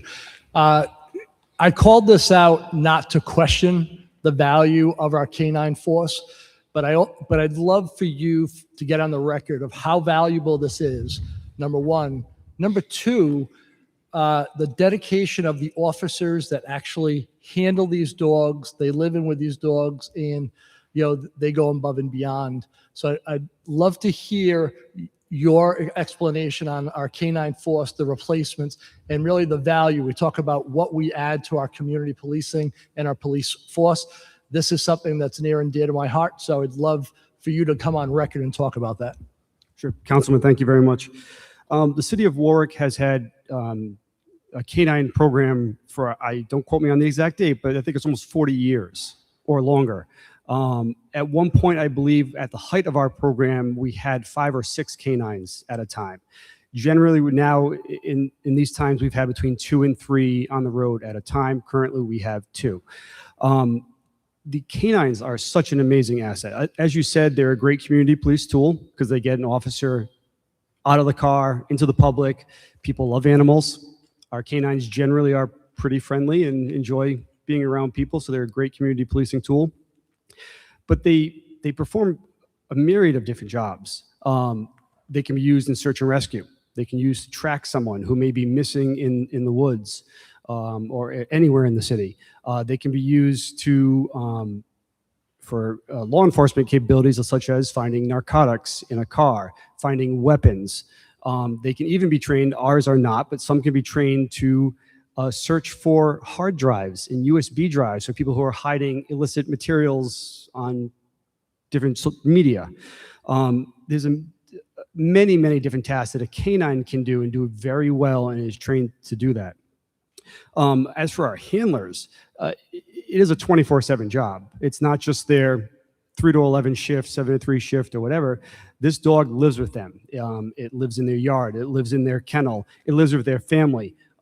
It lives with their other dogs. Sometimes that goes well. Sometimes they have to be in separate areas.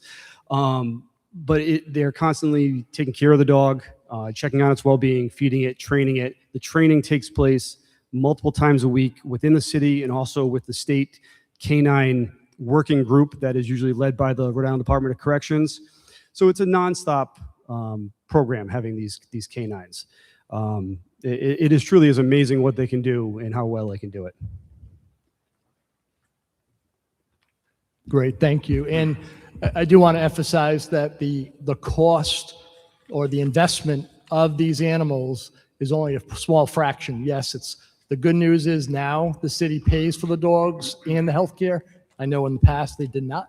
So it's a definite benefit, but there's still a lot of extra costs by the handler, which is born to be a canine cop. But I want to recognize that and want to share that with the rest of the council, that this is a great asset and a great investment for the community. And it's not because I'm just a dog lover. These dogs definitely are an asset to us, and I would much rather buy a dog than a car or a truck. So that's where my mentality is. Thank you, Councilman. Major, I absolutely concur with Councilman Muto, and I also want to recognize you for how quickly you responded. Next to the Chief of Staff, who I drove crazy all weekend, you were the second one to get the most questions, and again, thank you. Your responses were quick and they were to the point. One of my questions was like about up to here with people, and I'm not suggesting us or this administration, but as a whole, using COVID as a reason for things are all messed up. Or now the new buzzword is, oh, we got the tariffs, so, you know, we're going to raise the price of Cheerios because of tariffs. What caught my eye with having said that is in the invoice, it says import tariff fees. All options with canines will be charged an additional $600 per canine. And I said, wow, okay, so is that what we have here? Do we have like, okay, it's tariff, guys, and, you know, we're going to make sure that you pay. And what further aroused my curiosity was in your position paper, it says, we are actively evaluating alternate canine breeders for this procurement, specifically a breeder in Pennsylvania with extensive law enforcement experience. Now, my mind goes to, then what the heck are we paying tariffs for? You know, if this breeder is here in Pennsylvania. Your response was, it's not a breeder, it's a kennel. And jump in and correct me if I'm wrong. That was, again, my mistake. I improperly worded it as a dog breeder, as a dog kennel, and they source their working canines from Europe. But that's my job to grab onto the little details like that. And it is, in fact, these dogs are brought in from Europe, did you say? They are, different parts of Europe, Germany, and other places. Okay. And I also question the need for an additional heating and cooling and alarm system with the installation in a current vehicle for 9,800. And please share that response with me with the members of the council and the public, because that also was acceptable. Yes, sir.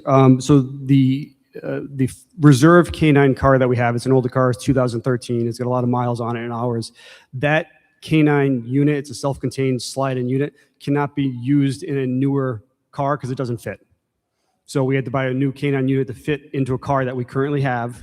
And it just slides in wires, what have you. And that old canine car is going to be kept as a backup car for canines and also for the ACOs if their truck goes down. Okay. Thank you for that, Major. The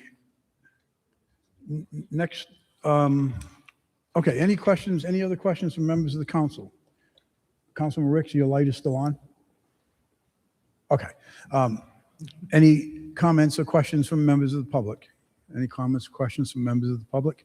Hearing none, we will move on to, we're going to move on to, we'll go to the PCR next. A PCR requested by Councilman Ricks. It is 2026-386, now identified as PCR 30-26, purchase Neptune 360 meters on page 49.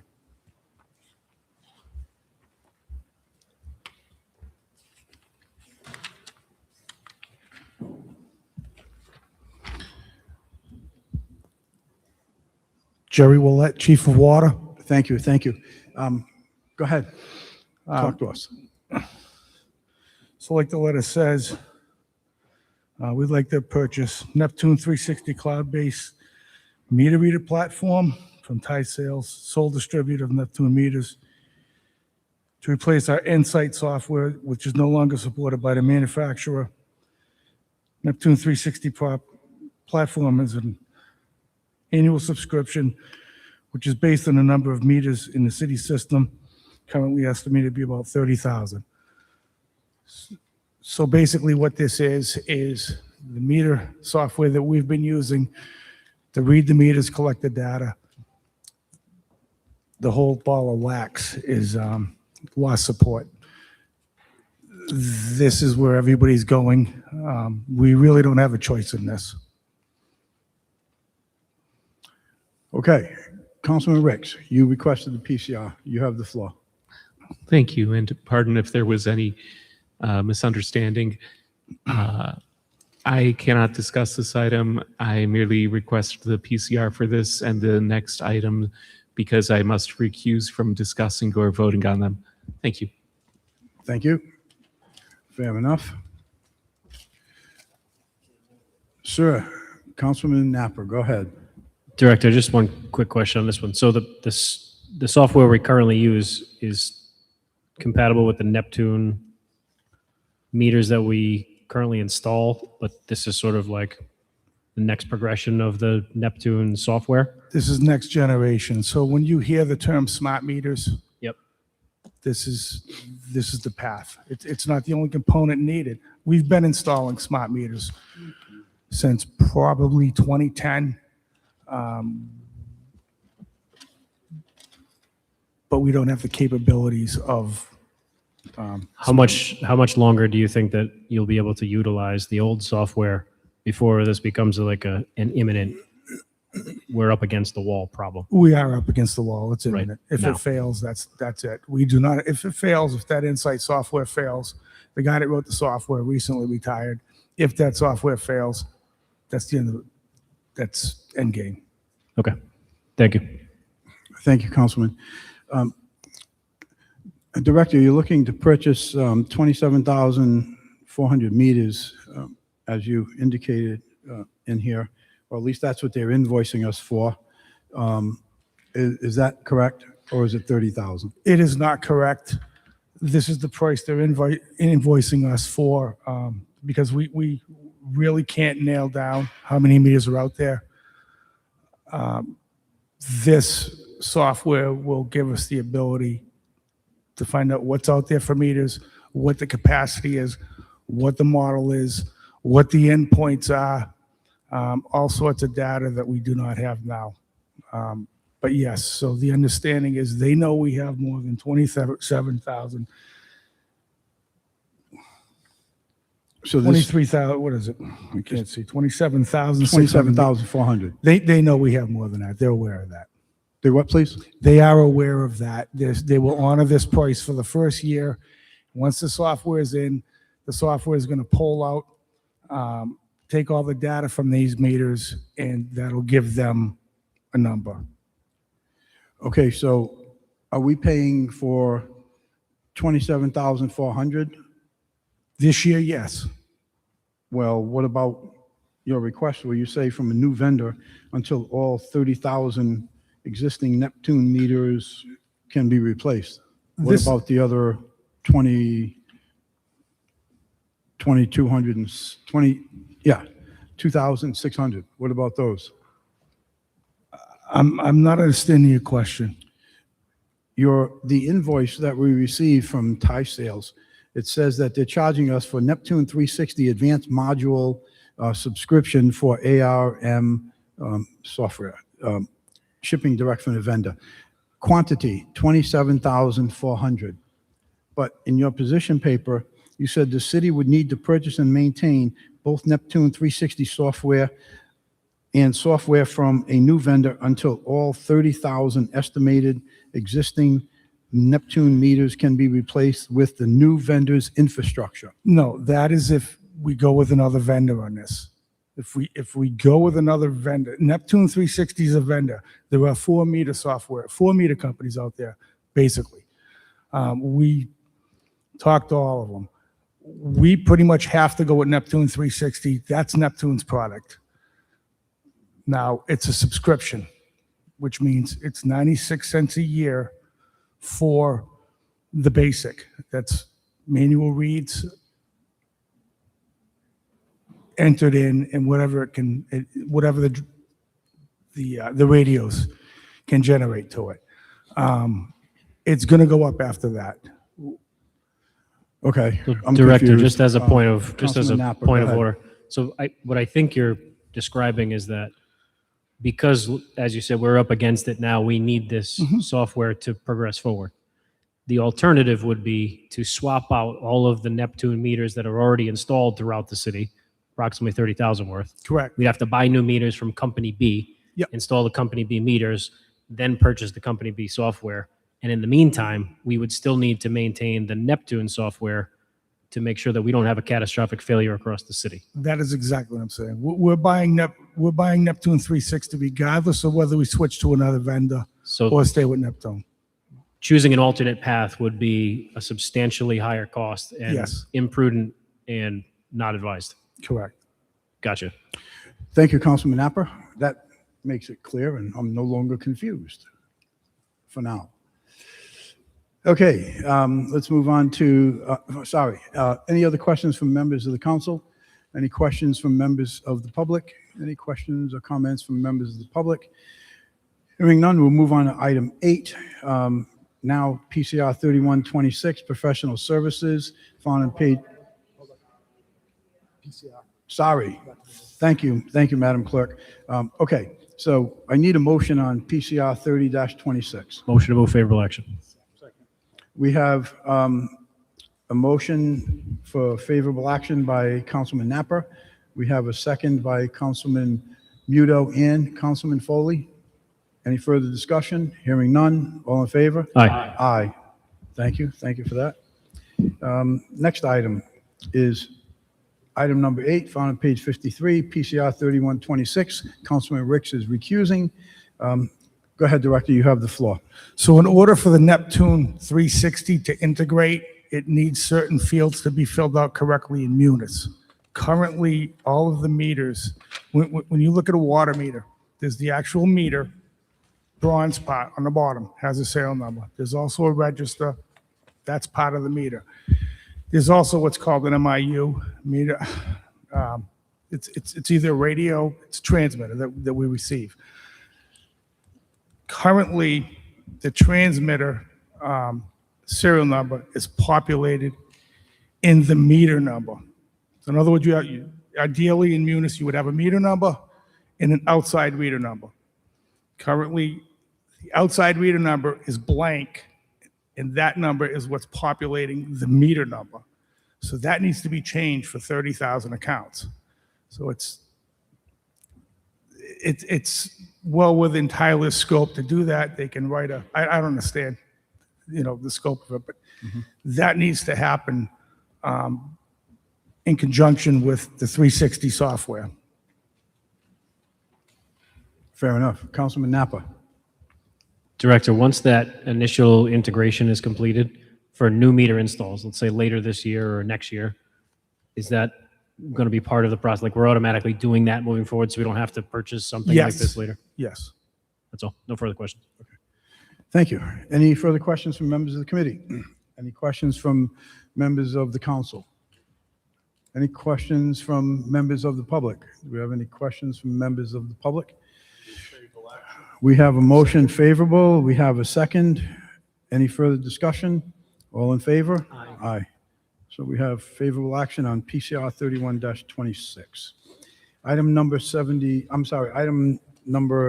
11, 20, 26, 131, found on page 74.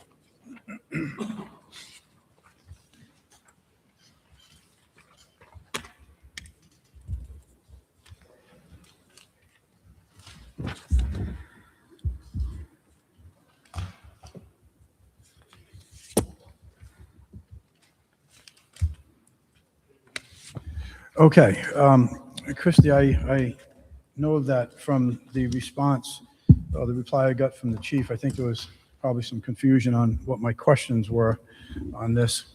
But let me start by the first one. Is on the invoice proposal, it's showing the invoice parts, it's showing invoice labor, and it's showing total invoice miscellaneous. It's showing a sales tax, a Massachusetts sales tax of $753.42. Now, for members of the public who may not be aware of it, that because this repair was done in Massachusetts, we are required to pay sales tax. However, my question is on the sales tax amount, because labor is not taxable. I don't believe freight is taxable. I have a miscellaneous item here of $65 that doesn't say what it's for, and environmental stuff, which I'm going to assume environmental is like disposing of fluids and grease and all that other stuff, which is also not taxable. So when I compute the tax of 6.25%, I believe that's the tax for Massachusetts, at least according to Google, that comes up to a sales tax of $615.80. My point is, I do not believe the $2,201.95 we should be incurring sales tax on, because I believe it's on items that are not taxable. So the miscellaneous items are related to shop supplies. So rags, spray, lubes, whatever, things like that. It's not broken out by the item, but that's what miscellaneous encompasses. But what I see on individual invoices, it says on one right here, it says environmental services.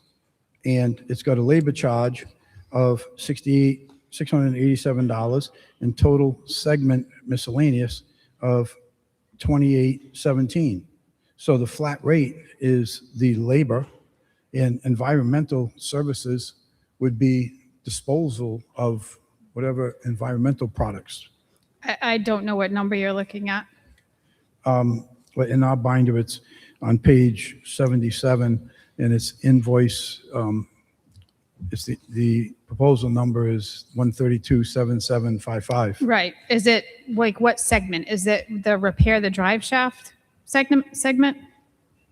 Steam clean machine.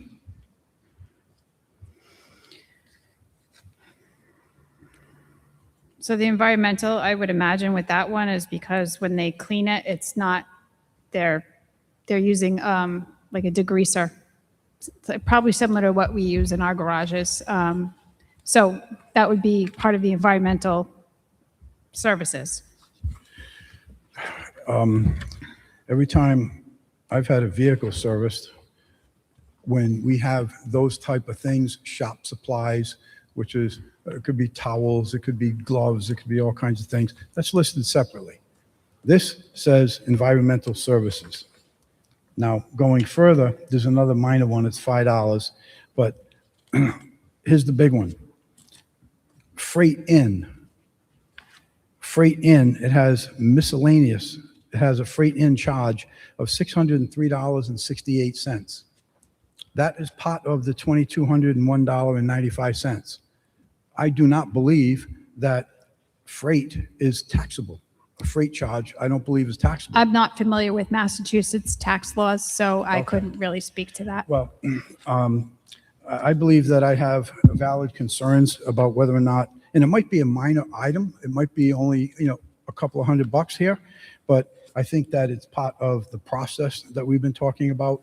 And I think more importantly is, I would rather put a couple of $100 or $150 in the taxpayers' pockets than in Milton Cat. So with that said, because we don't have a clear understanding of what we're being charged sales tax on, I'm going to make a motion to hold this until the next meeting so that we can get a clear invoice of what we're being charged sales tax on. Chief? Bill Facenti, Chief Staff. So you can hold it if you want. This machine is used for loading our sanders and things like that. So if you don't want to fix it, that's fine. Well, I didn't, no, don't put words in my mouth, Chief. Well, I no, didn't if you don't say want I to fix it didn't wanna now, fix that's it. fine. I It's still said- March, so I said we might get I- snow. I said I don't want to pay more for sales tax than we have to. This should have been reviewed before it even got here. I shouldn't have had to Again, pick it up. Councilman, you can, that's fine. Okay. Hold it. That's So, fine. If I we make get a snow, we motion don't to load hold our this vehicles. until the next meeting, which is March 23rd, until we get a definition, a description of what we're paying sales tax on. And I'm not in the position, nor am I going to approve paying sales tax on any items that we shouldn't be paying tax on. Please. I know, it is tax exempt, thank you. So I have a motion to hold. Do we have a second? We have a second. Do we have any further discussion? We don't. All in favor? Aye. Thank you. Sorry? We need to put, PCR. Thank you, Madam Clerk. Billy, 3226. Madam Clerk, I'm really happy that you're here to keep me in line. I said, I'm really happy that you're here to keep me in line. So I said, I'm really happy that you are here to keep me in line. Thank you. No, I'm not new, but I'm not perfect, although you may think I am. Sorry. So with that said, 2026, 410 as being held. Motion is to hold until, what did I say, March 23rd. Well, sorry? was this item 2026-131, Sorry, it's 131. which is now PCR 3226? Councilman Lattiser made a motion to PCR hold. 32, Seconded by Muto. 26. Like I said, not perfect. Okay, so we have a motion to hold, which is now PCR 32-26 until March 23rd. We have a second. We have any further discussion? All in favor? Aye. Thank you. Now, let's move on. March 23rd. So I'm looking for a motion on PCR 26-26. Move favorable action. Second. We have a motion. We have 2 seconds. All in favor? Aye. Thank you.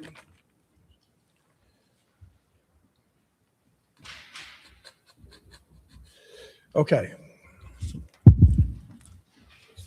Make it easier for me to go right through here. Yeah, thank you. That's everything, right? Get it all done. Okay, next item is PCR 14-26, Neptune cold water meters. And I believe we have an updated report. Jerry Willett again, Chief of Water. Okay, we had some questions that we had asked you at the last meeting. Let's see, The question was whether it was a 1-year or a 2-year contract. It was a 2-year contract. it's a 2-year contract. Okay. So basically, I'd like to, I guess there was a motion before I could speak the last time. When I'd figured out how much money I was going to need, essentially, a city's got 30,000 meters. Life expectancy of a water meter, 20 years, all right? The last time there was a meter exchange was between 91 and 98. And they'll hopefully be changing 1,000 of them. So if you take 30,000 and you divide it by 20 years. It's 1,500 meters a year. At $300 a piece, that's almost $450,000. I just wanted to increase it from, we were spending $175 a year on meters, which we can't survive doing that, to $275. That's all I was asking for. I didn't figure it backwards based on what I spent last year. I'm looking at moving forward and putting together a meter program before it avalanches out of control. And, I understand what you're saying, Director. My position is I need to have department heads come to us fully prepared and be prepared to answer questions to justify your request, because that's what it is. It's a request. It's not a demand from the city council. It's a request. And I look at things based upon a need, not a want. And members that have been around here for a long time, they know that's what I look at. Not interested in what the want. What I'm interested in is what the need. But thank you for explaining that. Now, my question is, how many meters are you going to have the capability of replacing in 1 year? Well, that is the question. Because there has not been a meter change out in the past, the challenge is to replace a meter, you have to shut the water service off. And I'm told that because the resident owns the cellar valve, the valve that comes into your house, the first valve in the water service is cellar valve. In other words, main valve. It's before the meter. So in other words, you have to be able to shut the water off to that meter to change out the meter.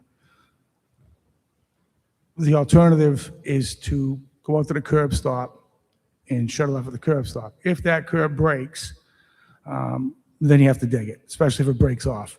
So that's why I didn't go full charge with the 430. I want to see how many we can do with a meter program in place. So you're looking to purchase, how many meters did you say? This time around, 275 divided by 300. About 300 meters? 275,000. Oh, this is for 1 year. If you want to talk 2 years, it's 550,000 divided by 300. What? 1,000, right? Yeah, I had figured around 1,000. And that's a conservative figure, because keep in mind, when you buy these meters, that's just brand new meters, ready to go, swap it out. You're going to have many, many meters, because we haven't done this in so long, come in to replace those. So we may not get to 1,000. We may not even have 1,000 meters to replace because we've had to replace 500 of them that were broken. So you're going to be purchasing meters on an as-needed basis? And I'm asking because, are you going to purchase 3,000 meters when this year and next year you might only be able to install 1,000? No, I'm not purchasing 3,000. So you're going to purchase them as your productivity allows? Correct. Okay. That's what I want to know. Okay. Go ahead, Councilman Napa. Director, just as we're kind of working through this, with the new system that you're purchasing, or that we're hopefully going to approve for I think we did approve for the Neptune, the new technology, is that going to help you organize how many new meters are out there, help you inventory, yes, and become more productive in to implement the meter change out program that you want to put in place? Yes, absolutely. Perfect. That's all. And I don't mean to confuse the board. All of these things have to happen simultaneously. It's okay. Thank you, Councilman. Thank you, Director. Okay. Need a motion on PCR 14-26. Sorry. Any other questions from members of the committee? Any questions from members of the public? Do we have any questions from members of the public? Hearing none, I need a motion on PCR 14-26, which is now which was 2026-308. Motion move favorable action. We have a motion, we have a second. All in favor? Aye. Aye. Thank you. No, no, no problem. Do it. Excuse me. Yes.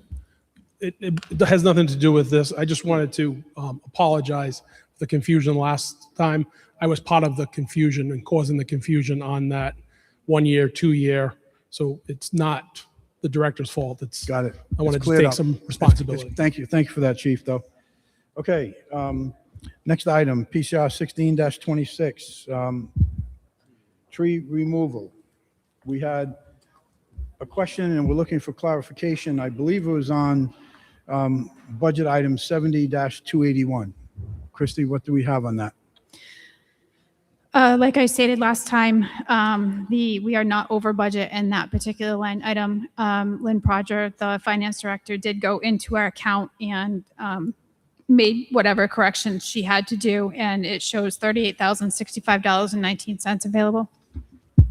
Okay, so admittedly, I did not go to the munis report today. Tell me, so finance went in and made a change? Yes, I'm not sure what she did. But, so what's the money that's in that? $38,065.19.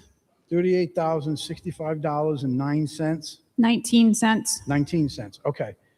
Now, but what you don't know is you don't know where the finance director got that money from to transfer into this. There was something happened with the carry forward from fiscal year 25 for the purchase order that was open for the Vets tennis courts.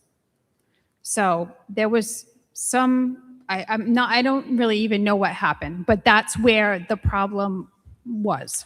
Fair enough, and I appreciate your candor on that. I'm going to take that on face value that there's $38,065 in that line item now, which gives you enough money to do what you wanted to do. As far as the transfer, where it came from and how it got here, that's something that I'll take up with a different director.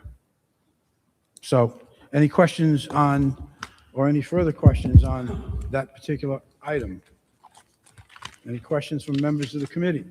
Any questions from members of the council on PCR 16-26? Any questions? Any questions from members of the committee? I'm sorry, members of the public.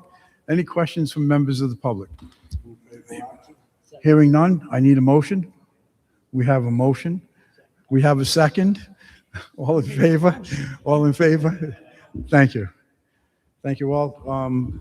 I think that wraps up. We have one more. Abatements, absolutely. Director. Good evening. Neil Thank you for your Dupuy, patience. Director of Assessing. Thank you for your patience. Not a problem. We're happy Part to of the see you process. sitting there patiently. And getting hungry, but that's all right. We all are. Go ahead.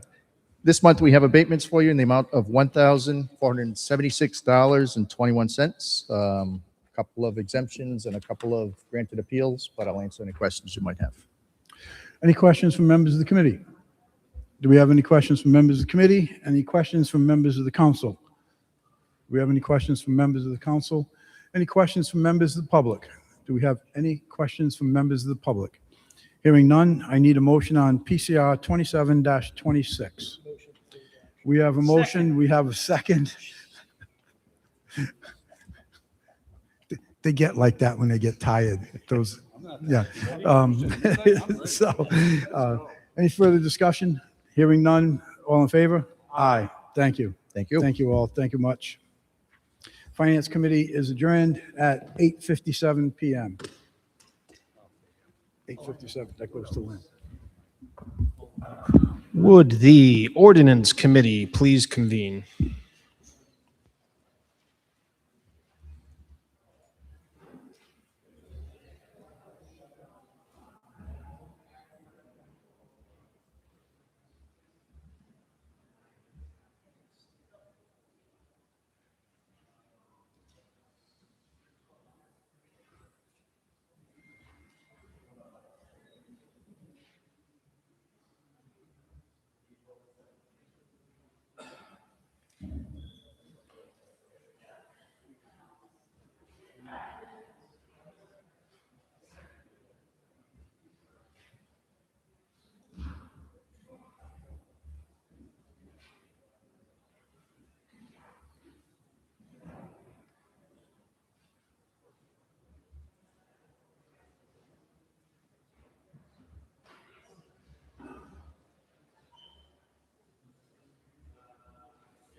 All right, the time is 8:59. Ordinance Committee is now in session. First order of business is, we don't have a minutes on here. No minutes? No minutes. Okay, no minutes. The only order of business is PCO 2-26 sub A, an ordinance establishing regulations and penalties relative to the use of city dog parks. This was docketed by Councilman Muto. Councilman Muto, would you like the floor on this? Councilman, we can't hear you over here. So we have PCO 2-26 ordinance relative to penalties for use of the dog park. Councilman Thank you. Muto docketed this. Councilman Muto, would you like the floor? Yep, this is the, did you say the dog parks or the? Dog park ordinance. Dog parks. Yes, so our last meeting, we had a few wording changes by the solicitor. We brought it back to the floor, and now the solicitor has just one minor change that we discovered since our last meeting that he's going to discuss. There was some clarifications requested regarding the language in subsection E in the bill relative to children. And Councilman Muto, is this going to be your amendment when we get to the full council? Yeah, we can wait till the full council. Okay. There's some clarifying language that the council may wish to consider. Should it be offered as amendment that is seeking to provide greater clarification about how children can be present within the dog parks and that they would be accompanied by an adult and who would be responsible for their behavior and safety. But the age limitations and activities would be stricken. So that would be something to consider for the full body, should you wish. Okay. And I can read the official language in at that time. Okay, given the proposition that there may be an amendment, would someone suggest to move this to the council floor without recommendation? So moved. Second. So moved by Councilman Rick, seconded by Councilman Gebhardt. All in favor? Aye. Aye. Okay, and it is moved to the floor without recommendation. 4-0. Chairman, just entertained any questions from Oh, public. apologies. Any questions from the public on this matter? Questions or comments?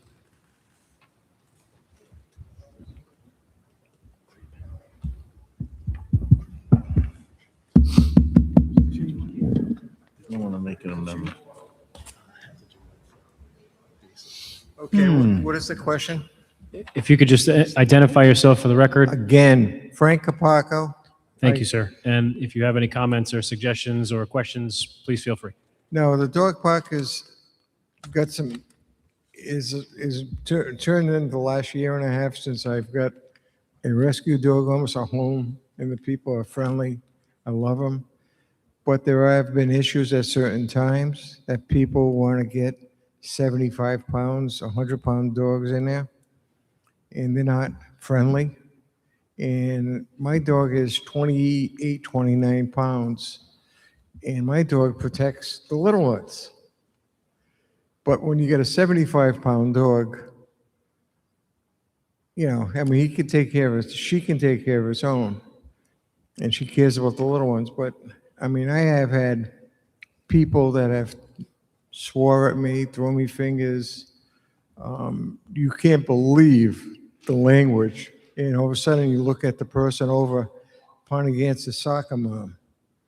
So, and I look at it like this because my dog didn't want to play with a dog that probably is not vaccinated or anything like that, was not a kid.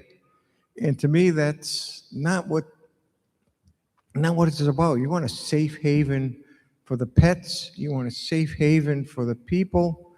You want everybody to be congenial.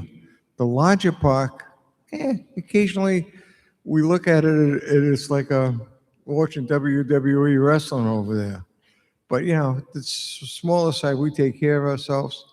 Barbara in the back, God bless her, she shoveled the walkways and got everything safe for us after the blizzard.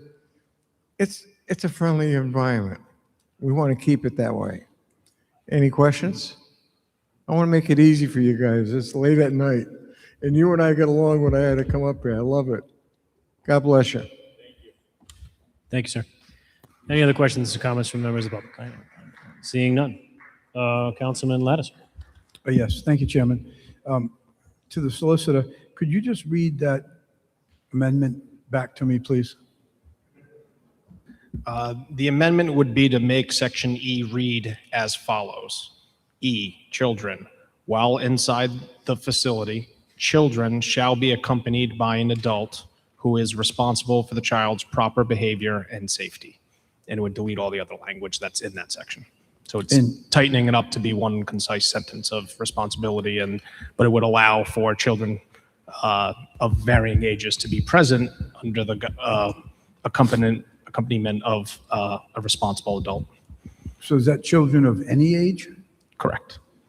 So a child is going to be, someone will be considered a child at 18? No. Okay. What did I miss? There were clarifications that prevented children of 11 years old to be in the park altogether. So this would allow children younger than 12 to be present under the supervision accompaniment. Under the supervision of an adult? Correct. Okay, thank you. With no further business in front of this ordinance committee, we I just stand. have one thing. Chairman, Go ahead, Councilman DeLuise.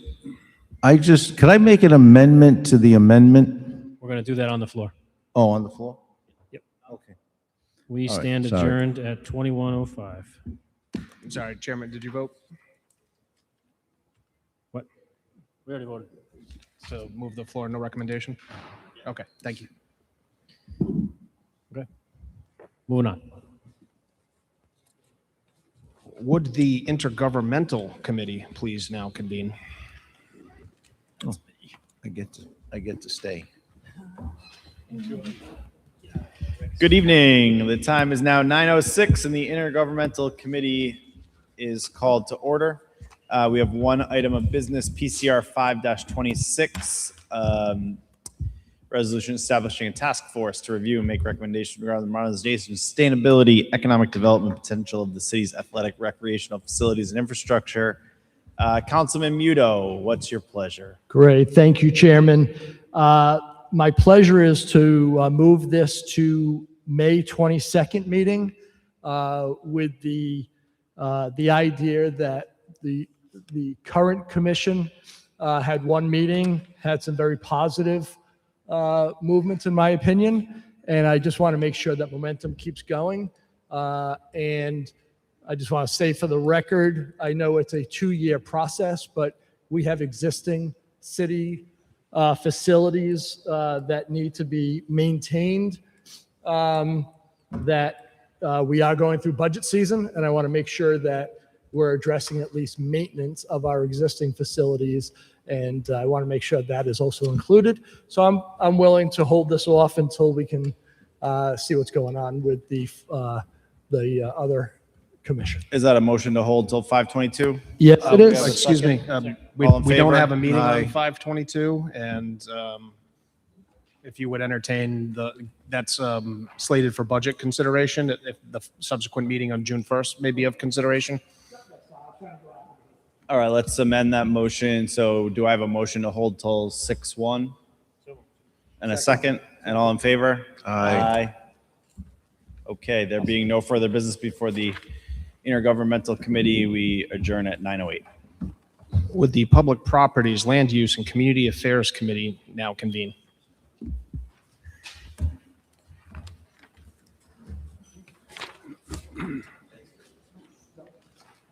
That's you, Jack.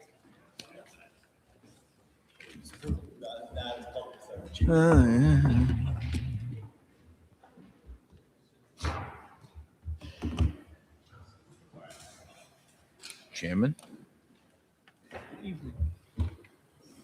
Councilman.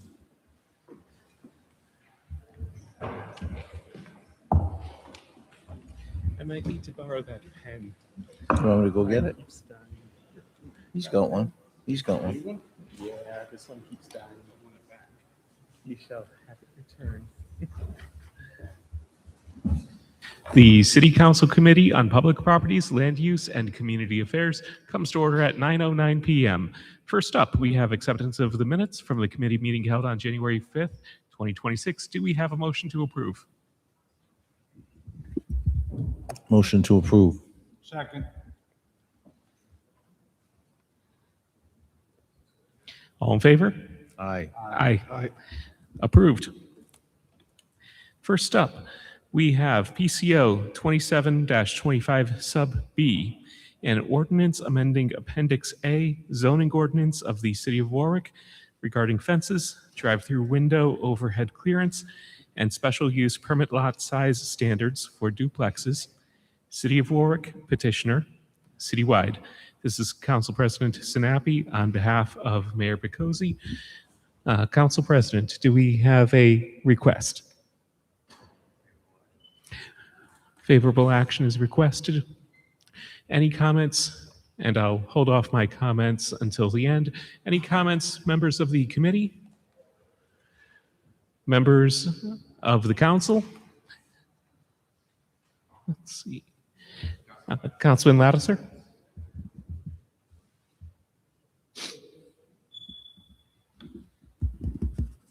If I understand this correctly, this request is to change this from an easement to a license? Wrong item? Okay. Got it. Sorry. No questions. Thank you. Separate piece of legislation.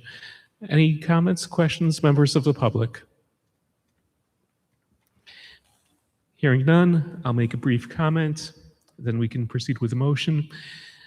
I think that it's a shame that as to changing the permit lot size standards for duplexes, that we're making it harder for people to build on their own property, especially during this housing crisis. I'm disappointed that although it seemed that we were able, as a city council and administration, to come to a compromise, that we were ultimately unable to do so. I am going to be voting against this item because I don't know why, now of all times, we would want to be making it more difficult to be able to build two-family houses on lots that would be within the permitted square footage, that is specifically the permitted footprint of how exactly a single-family house could be built as a matter of right. So, with that said, I'm not going to go ahead and repeat all of my comments from previous meetings. I'll entertain a motion. Move favorable action. Is there a second? Second.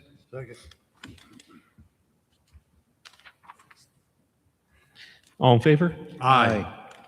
Nay.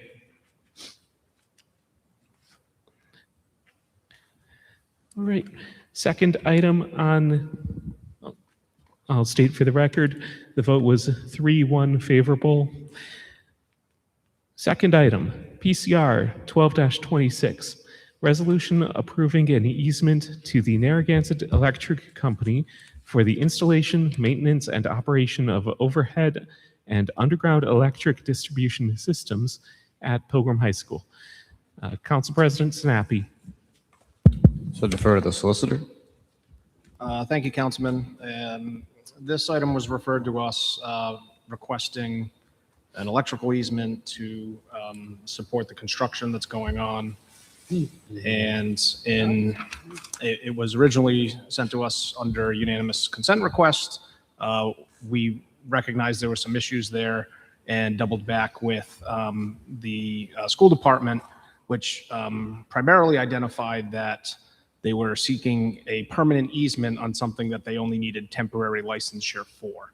And so in your packets this evening and posted online is a potential amendment for the council to consider at the appropriate time to effectively transform that easement into a temporary license that will disappear upon the granting of a permanent easement that would then be brought back before this body. So I would recommend that the body send this to the floor with no recommendation for us to entertain that amendment at the time, but that is the request that has been filed before you this evening. Thank you. And a question to the solicitor. Does this include a license that affects private property of a homeowner with an address on Deborah Road? We are not licensing anything that is beyond the city's control. This is licensing access to the lines that we have under the city's control. Very good. I just wanted to make certain that that was part of the record, since I do see where the line enters, and it appears to be potentially from, well, that is, the map isn't the most clear in the world. I could see how potentially it could be literally from the road itself, but because the map isn't clear, wanted to make sure that the city wasn't purporting to have a license or an easement or anything of that nature as to anything on any person's private property. I wouldn't expect that to be the case, but want to set that on the record. Okay, so do we have, I suppose, well, before we get to a motion, questions, comments, members of the committee, members of the council,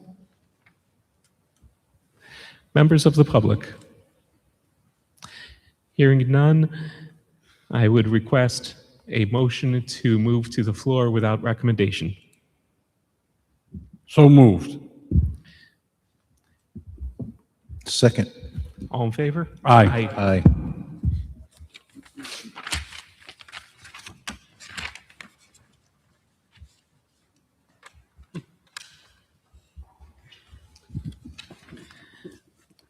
Third item, PCR 17-26, a resolution in observance of Black History Month. Obviously, this was intended to be considered in the month of February, but we could not since that February meeting had been canceled. Any questions, comments, members of the committee, members of the council, members of the public? I'll briefly state that I introduce this resolution each year because it's important for Warwick and the Warwick City Council to continue to recognize diversity and inclusion. And certainly Black History Month is a big part of that. So that said, do we have a motion for favorable action? So moved. Second? Second. All in favor? Aye. Aye. Fourth, PCR 18-26, a resolution in observance of Women's History Month. Questions, comments, members of the committee? Questions, comments, members of the council? Questions, comments, members of the public? Hearing none, I'll repeat the comments that it's important for Warwick as a city and its city council to continue to recognize diversity and inclusion. Women's History Month, longer recognized. So that's why I make sure to docket this motion on an annual basis for the month of March. Do we have a motion? Move favorable action. Second. All right. All in favor? Aye. Aye. Last up, number 5, we have PCR 24-26, resolution approving an easement to the Narragansett Electric Company for the installation, maintenance, and operation of overhead and underground electric distribution system at Tollgate High School. Council President Sinapi, I take it that this is favorable action? Thank you. Favorable action is requested. Questions, comments, members of the committee? Members of the council? Members of the public? Hearing none, do we have a motion in favor? Move favorable action. Second? Second. All in favor? Aye. Aye. The ayes have it, 4-0. The committee adjourns at 9:19 p.m. That concludes committees this evening. We'll be back in full council in a moment.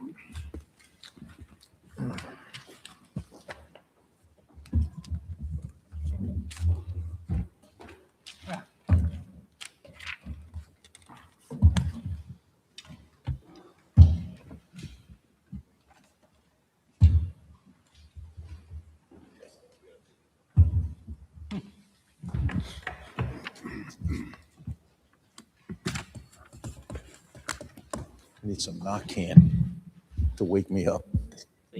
You're welcome. I'm here to help you, Dan. Do you believe that?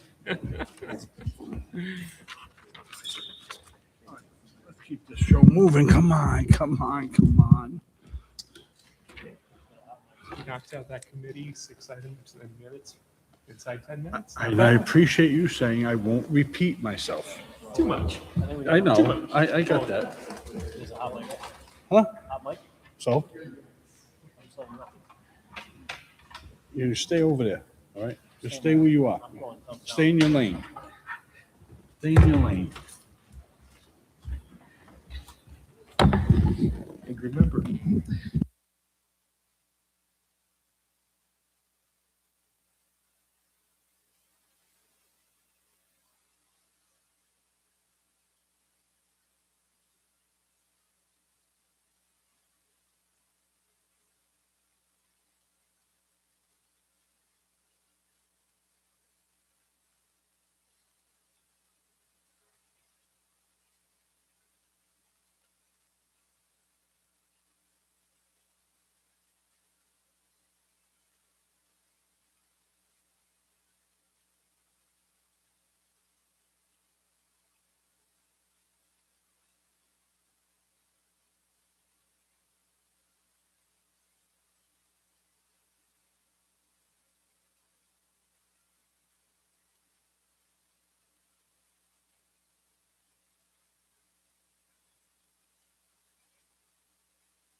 All right, we'll pick up where we left off. Appointments requiring confirmation, none. Next is consent calendar. First is PCR 25-26, resolution relative to bids. Councilman Lattiser. Committee recommended favorable action with several items. For action, Councilman Lattiser. Yeah.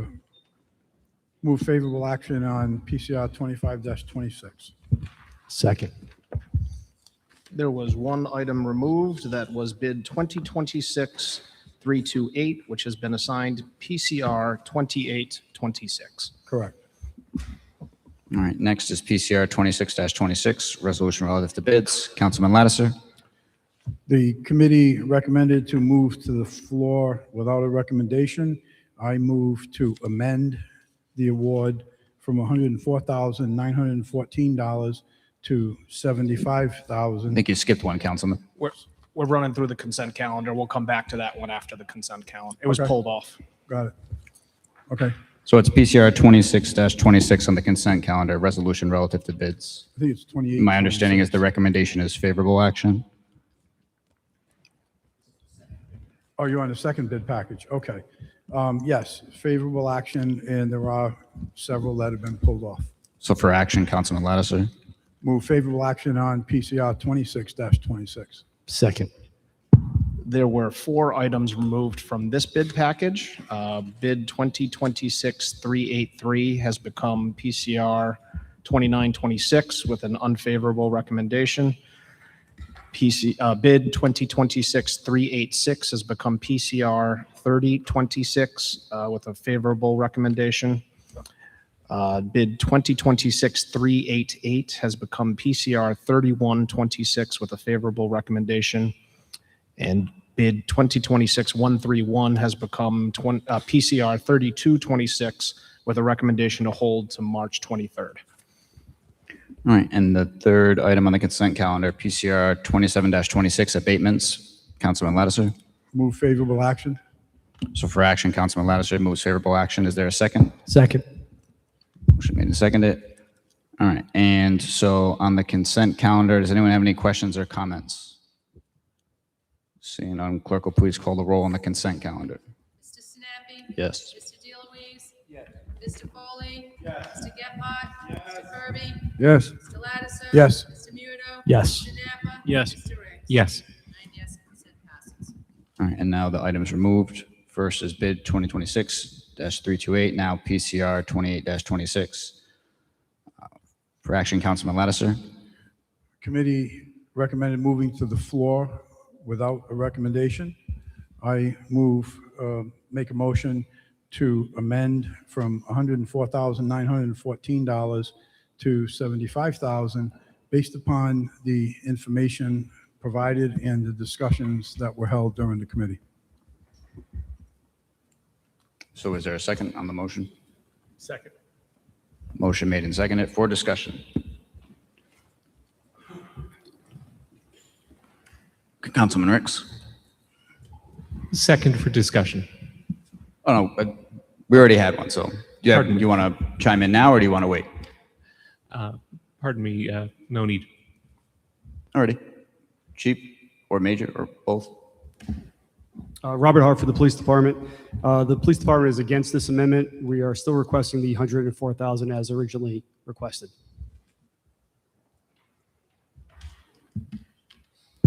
Councilman Gephardt.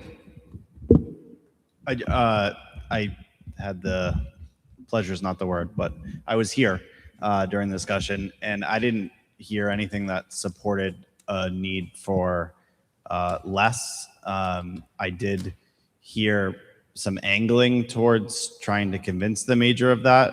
However, I also heard Councilman Napa review the facts of the prior bid where less was accepted. But at that time, there was more backstock of inventory on hand that no longer exists because we've allowed the backstock to deteriorate and run down. So for that reason, I would be a no on this. Thank you.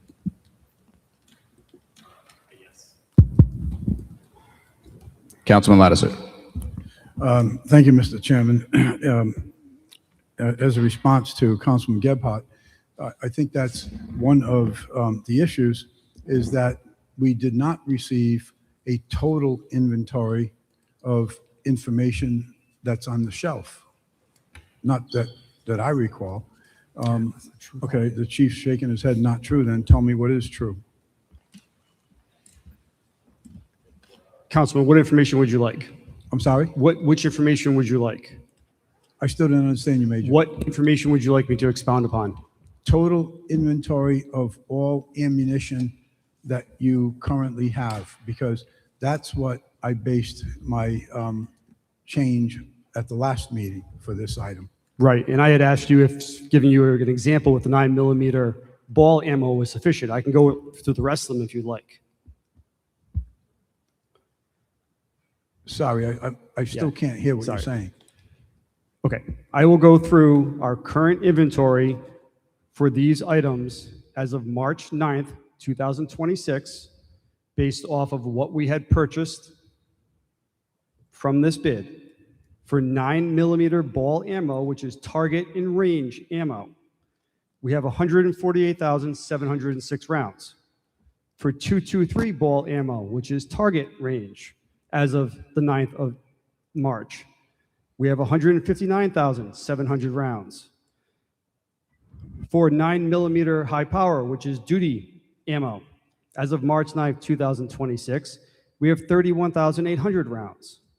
For 223 TAP, as of March 9th, we have 8,400. Was that 8,400? That is correct. Thank you. For 308 rounds, as of March 9th, 2026, we have 6,400. And I can further tell you what we will have on June 1st of 2026, if you want that data. So just bear with me here. Let me do some quick math.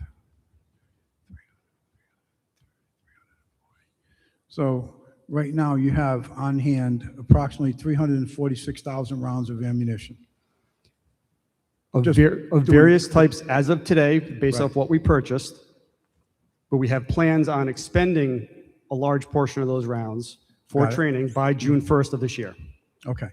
And I know this was prior to you, Major, but there was heavy discussion on this item when it came up for bid a year ago.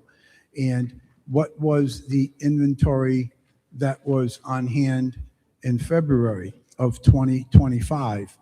Because the testimony and committee and just now was that the department has much less inventory now than it did a year ago when I amended the request to 75,000.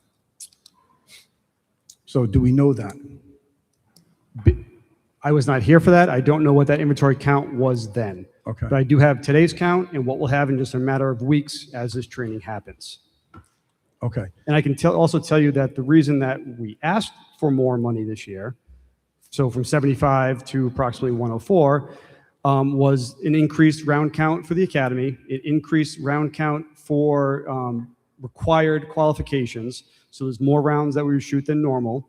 And also, as we had discussed, the eventual plan for this coming year to trade in our firearms, get new ones, require an additional round of qualifications. So that's why we asked for more. Major, that's a good point you just made, where you're transitioning into new firearms. Will those new firearms require different ammunition than what you're purchasing now? No, sir, but they will require us to do another round of training because it is a different firearm. It's an upgraded version of what we have. Our current ones are 10 years old. They're at the point where you sell them, trade them in or whatever and get new ones. It's the lifespan. Same ammo. Okay. You also said, would I like to know what you would have left for ammunition as of June 1st? Yes, sir. I just lost my page. Give me 1 second here. So June 1st for 9mm ball ammo, again, which is the training ammo, we will have approximately 53,706, which is what we like to keep in reserve, just about that point. Same thing going for 223 ball ammo. We'll have about 78,100. This is training ammo for rifles. For June 1st, for 9mm high power, we'll have 24,150. For 223 TAP in June, we'll have 3,250 rounds. And for 308 in June 1st, we'll have 5,400. And also, just to give you an idea, a case, so coming 1,000 a case, is about as big as this podium width-wise. It's not a large area, so 20 cases does not take up a lot of room when you look at that size compared to the several thousands individual. So you'll have approximately 175,000 rounds left as of June 1st. Of various types for various reasons. It's what, please? Of various types. Right. For various reasons. It's not just one lump pile of ammunition to pull from. No, I understand. Okay, I don't see a difference between this year and last year. And granted, the major wouldn't know that number because he wasn't here then. So that's what I have on this issue. I stand fast on my amendment to reduce to 75,000. Keep in mind that if the department runs out of ammo or needs additional funds, they can come back to the city council for an extension. Thank you. Councilman Napa. Thank you. Major, the numbers that you read off for your June inventory after you do your rounds of qualification and what you need for the academy, is that reflective of what you like to have in backstock, a one-year supply? That is correct. That is the average number we'd like to keep for a one-year supply. Okay. So assuming we're probably going to use some bullets from June 1st, 2026 until June 1st, 2027, is that a correct assumption? That is, and it's much more than usual, because if we buy the new guns after July 1st, we have to requalify with those. So we did not purchase new firearms last year, is that correct? We have not purchased new firearms in over 10 years. So we did not need an extra barrage of bullets to cover the requal, is that correct?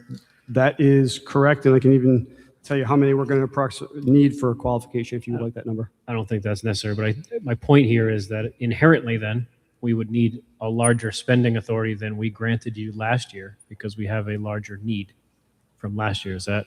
That fair is statement? correct. That's why I asked for the extra. Okay. Then I see no reason that's been articulated tonight to decrease it just for the sake of decreasing it. I think this is an appropriate spend. They're not overspending. This is not a large overshoot. Though these numbers seem large, if they blow through the 9mm ball ammo, it's not like they can just go train with 223 because there's 70,000 of those. Those two trainings are not the same. So if the major, the expert in this area, is saying that this is what we need to sustain a backstock that's appropriate to function as Warwick Police Department is expected to function, and we have a higher need than we had last year for usage, then we need to allocate a higher amount of money to purchase said bullets. So decreasing to the same number as we did last year seems to me illogical and appropriate. Thank you. Councilman Ricks. Thank you. Taking a quick look at the bid sheet, let's see. It looks like there were a total of 13 categories, and there was no bid as to categories 10 through 13, as well as looks like categories 6 and 7. So what happens in that situation where no vendors bid on those 6 of the 13 different categories? That's a great question, Councilman. It's pretty common that those don't get bid on, and we actually have a sole source for those rounds. Those rounds are actually training rounds, simunitions for the most part. So the ones you shoot inside a building that are non-lethal. There's another company that does have that, and they're a sole source that we can go through them, what we've traditionally done over the years. Thank you. And just speaking in general, when it comes to large contracts that are effectively commodities, I mean, obviously, sole source, that's not a commodity, but some of these other items could be purchased from any number of different vendors.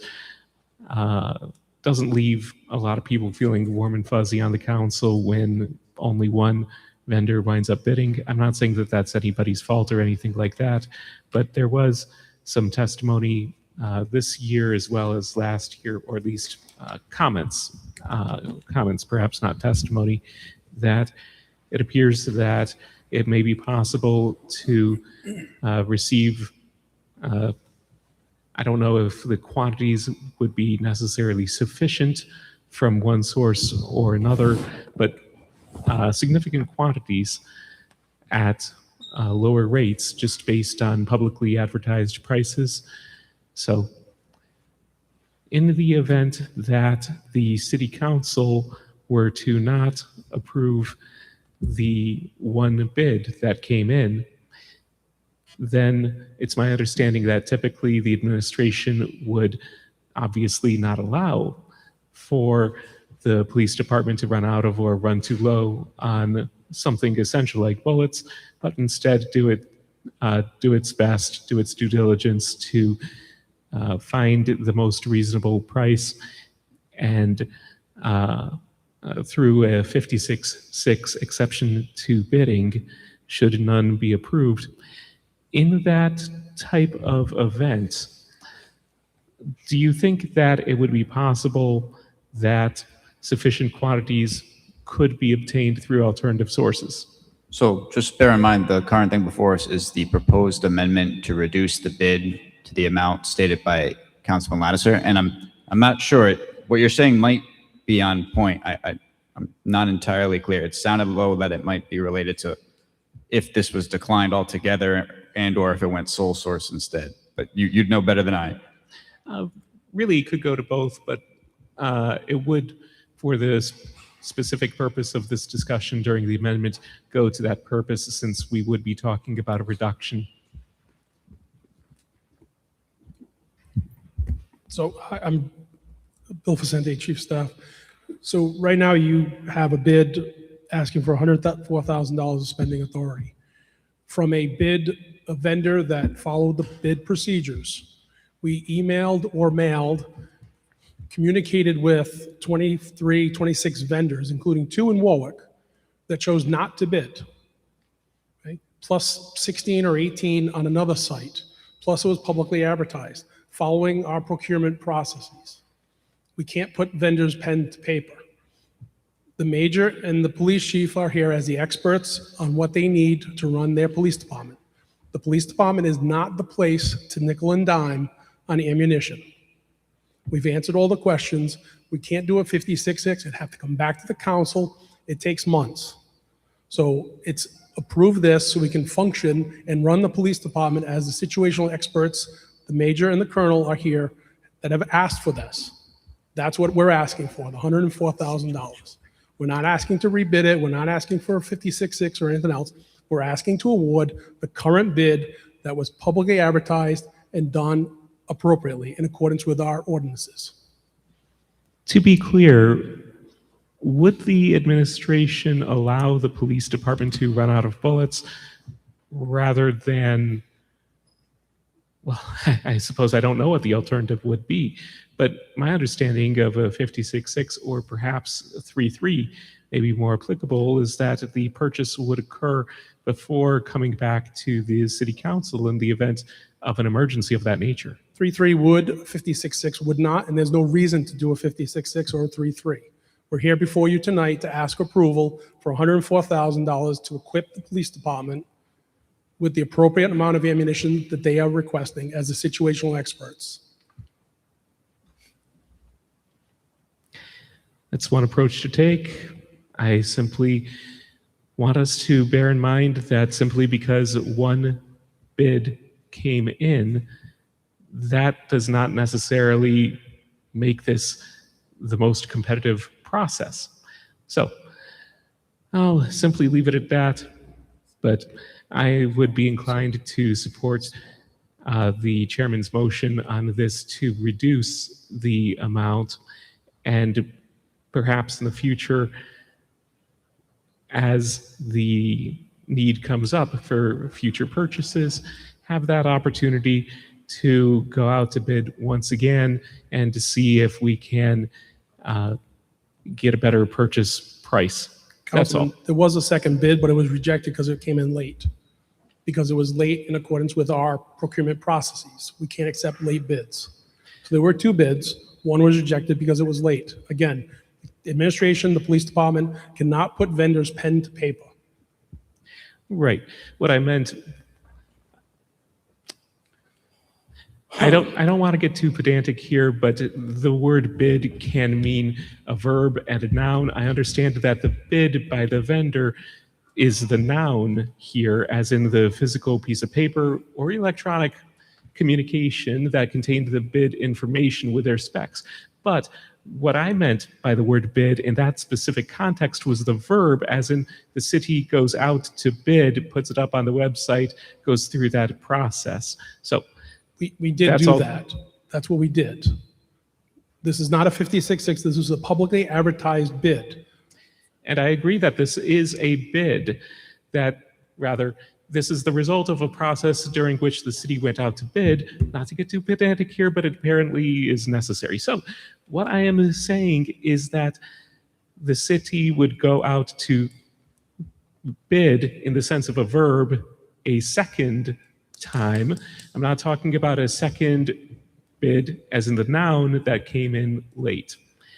Simply because the city has a desire to save the taxpayers' dollars, not pay more than necessary, while still honoring the one bid that did happen to come in, bid in the sense of a noun, during the time period that was advertised during the city's bidding process. That's all. I hope that clarifies things. Councilman Muto. Thank you, Mr. President. I'm struggling with the same issue, which is the bidding process in general. Obviously, we're going to gather what we consider fair and responsible, but the lack of a substitution, especially on firearms, this is where I'm really struggling, is yes, they're qualified, but are they competitive? So they're in de facto the sole sourcing of bullets and ammunition. So when you look at the cost versus the price,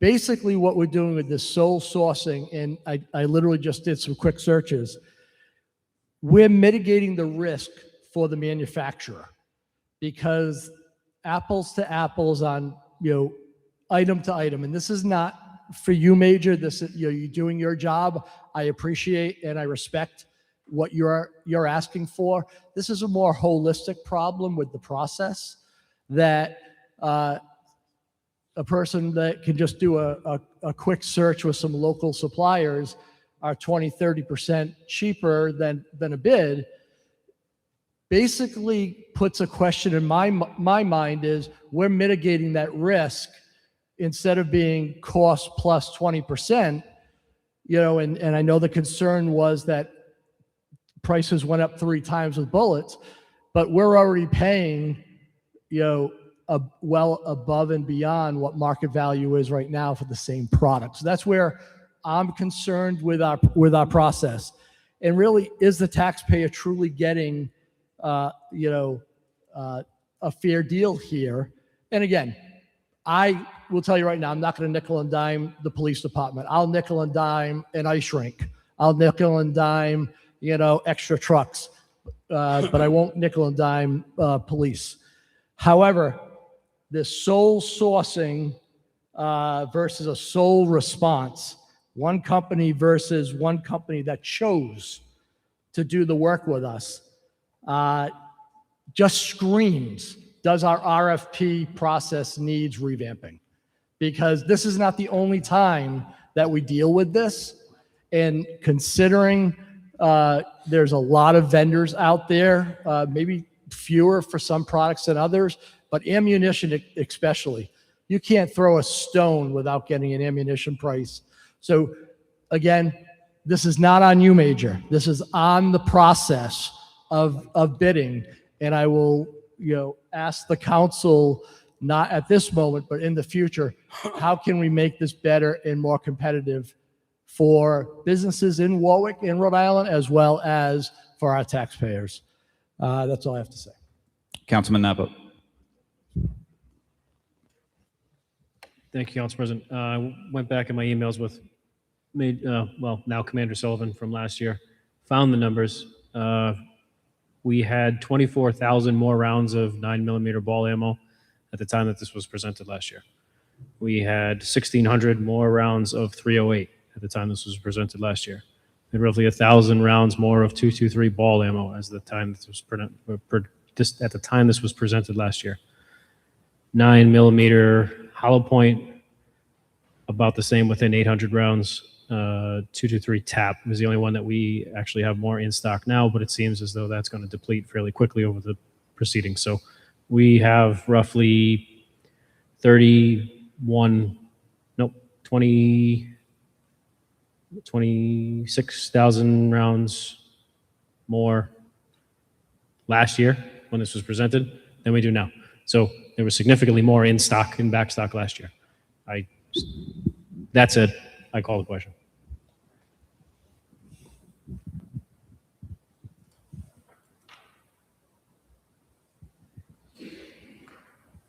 Thought that was a pause. Are you going to do what I think you're going to do? No. Yeah. Foley. Since there are no more lights on, I'm calling the question on the amendment. That's Councilman Foley, by the way. That's what I figured. All right. So my only shtick, given that no lights are on and nobody new wants to speak, Just to point out two things. One, the main concern stated with there was seemingly no difference between the last bid and this. I think Councilman Napper talked on that briefly, and he also got into that with the questioning. There's the rather stark difference regarding the new firearms and the need for additional bullets due to the certification. And more concerningly, we are in a rather, we'll just say, interesting time globally with a hopefully not expanding war, but nonetheless a war where bullets are likely going to get hilarious very quick when it comes to their price. So this is the last time I want to be, or the least likely time I really want to be considering holding off until later to buy bullets when all indications are that they're just going to get more expensive. It does not sound ideal, to put it mildly, and it doesn't do the taxpayers any good if we cost them more in the long run. Plus, Councilman Muto makes a good point regarding it's very frustrating how procurement laws are in the state, unfortunately, where anybody can go online and seemingly get an item for cheaper. This isn't the first time this comes up all the time. The point is to make do as best we can with the patchwork laws, because yes, they're there for transparency and for accountability, but they also cause the obvious problem like the one tonight, where anybody can look up online and get the bullets for cheaper and they wonder why. And the short answer is because that's the nature of bid and procurement laws, unfortunately, in the state. There's good reasons for it, but there's also some consequences. Could it be better? Probably. But we don't get to decide that, unfortunately. Although we can make recommendations and requests to the General Assembly. Never forget that part. So there is always that option. But let's call the vote per Councilman Foley's request, given that no new lights are on. Madam Clerk? This is on. To be clear, this is a request to amend the request. A request to amend the bid down to $75,000. Mr. Sinapi? No. Mr. DeLuise? No. Mr. Foley? No. Mr. Gephardt? Mr. Kirby? No. Mr. Lattiser? Yes. Mr. Muto? No. Mr. Napa? No. Mr. Ricks? Yes. Motion fails 2-7. Do we have any other motion regarding the current bid before us? Motion to move favorable action as presented. Second. Motion for favorable action and seconded. Is there any discussion on the motion? Seeing none, will clerk please call the roll?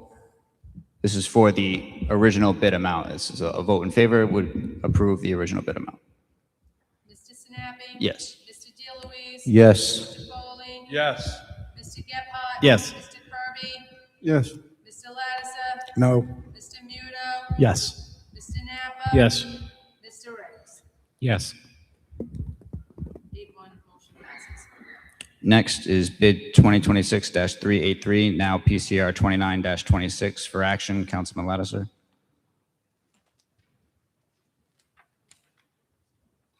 My understanding is that the committee voted unfavorable action. PCR 30-26. 29-26. 29-26. Yeah, my understanding is that the recommendation was unfavorable action.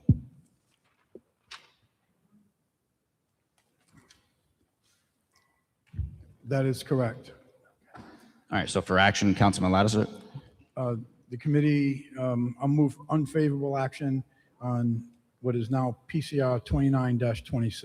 All right, it was seconded by Councilman Muto. Is there any discussion on the motion for unfavorable action on bid 2026-383, now PCR 29-26? Point of order. Council What? President, just can we have some clarity as to which item this is? Thank you. So it is, It is the purchase of the purchase of 2026 Peterbilt cab and chassis. And the reason that it was unfavorable action was because I had put in the record several vehicles that I was able to locate online in a very brief period of time, which had not only a cab and chassis and 6 tires, it had a dump body already on it for considerably less money. So it makes no sense to me to purchase a Peterbilt, which is the Rolls Royce of trucks, when without a body, a dump body, without a plow when we can get a truck 25 or 26, comparable truck with a dump body for as much as 30,000 or more less?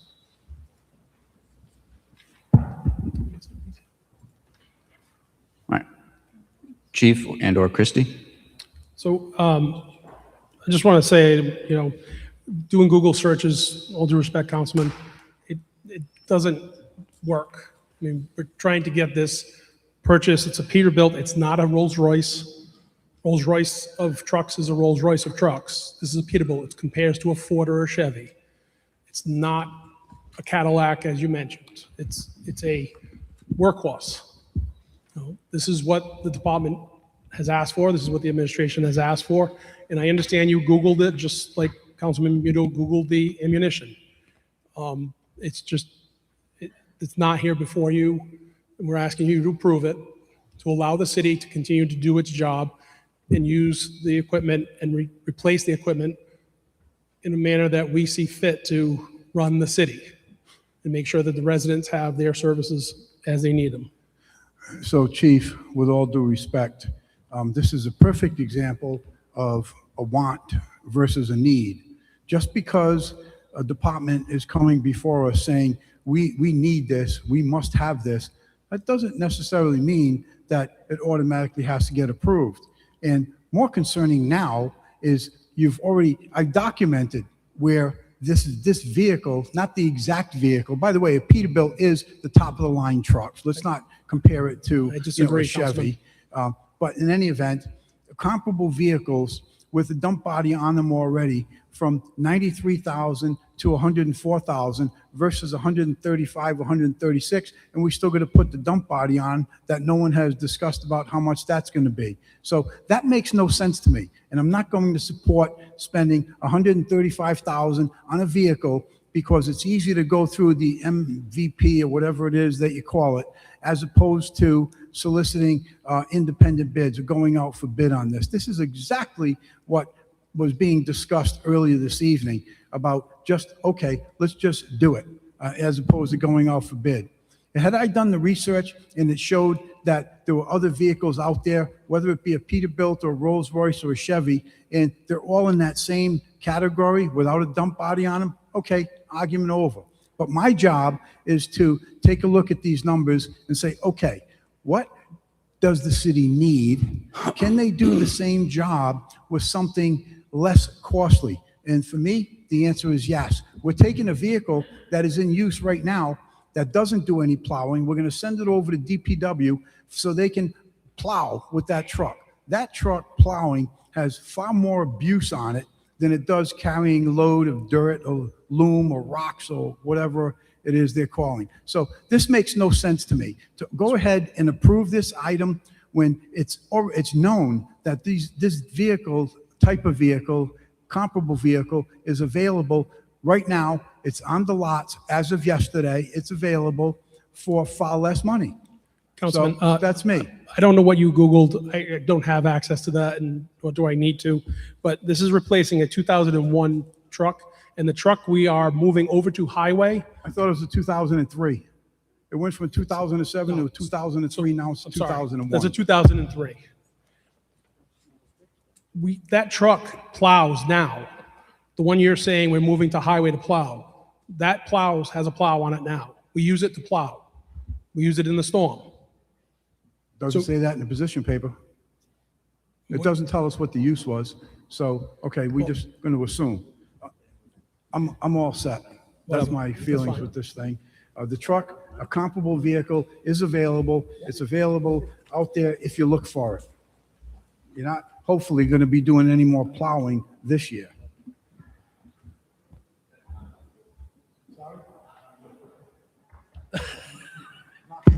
Councilman Foley? This item was discussed thoroughly at the Finance Committee level, and I see no other lights. I'm calling the question. So does anyone who hasn't spoken want to speak on this before we do that? All right. No, just a point of order, though. Make sure, because it's been a lot of discussion. What are we voting? How are we voting on what? Yeah, you're exactly right. That was the next step. So right now, the motion before us is for unfavorable action on PCR 29-26. So this would reject the requested bid. So clerk will please call the roll for unfavorable action. So a vote yes means you are unfavorable to the bid. Mr. Sinapi? No. Mr. DeLuise? No. Mr. Foley? No. Mr. Gephardt? Mr. Kirby? Yes.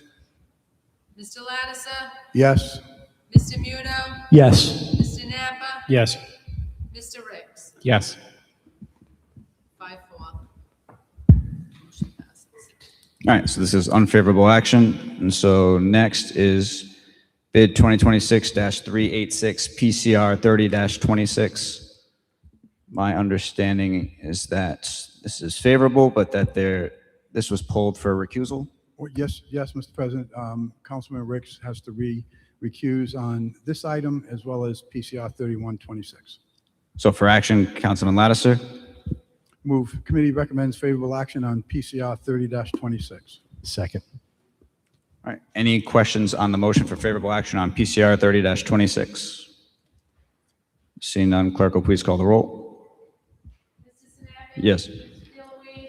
Yes. Mr. Foley? Yes. Mr. Gephardt? Mr. Kirby? Yes. Mr. Lattiser? Yes.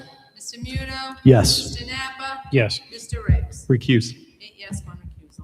All right, next is bid 2026-388, now PCR 31-26.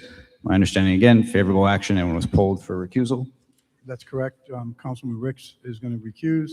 The committee recommends favorable action on PCR 31-26. So for action, Councilman Lattiser, Move favorable action on PCR 31-26.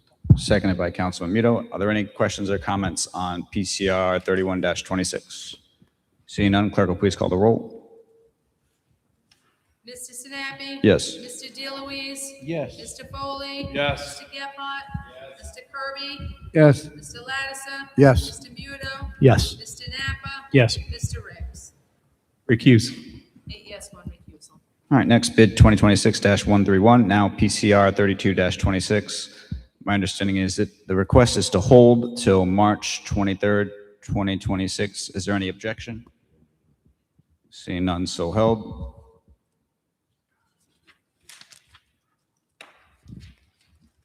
All right, we are finally to unfinished business.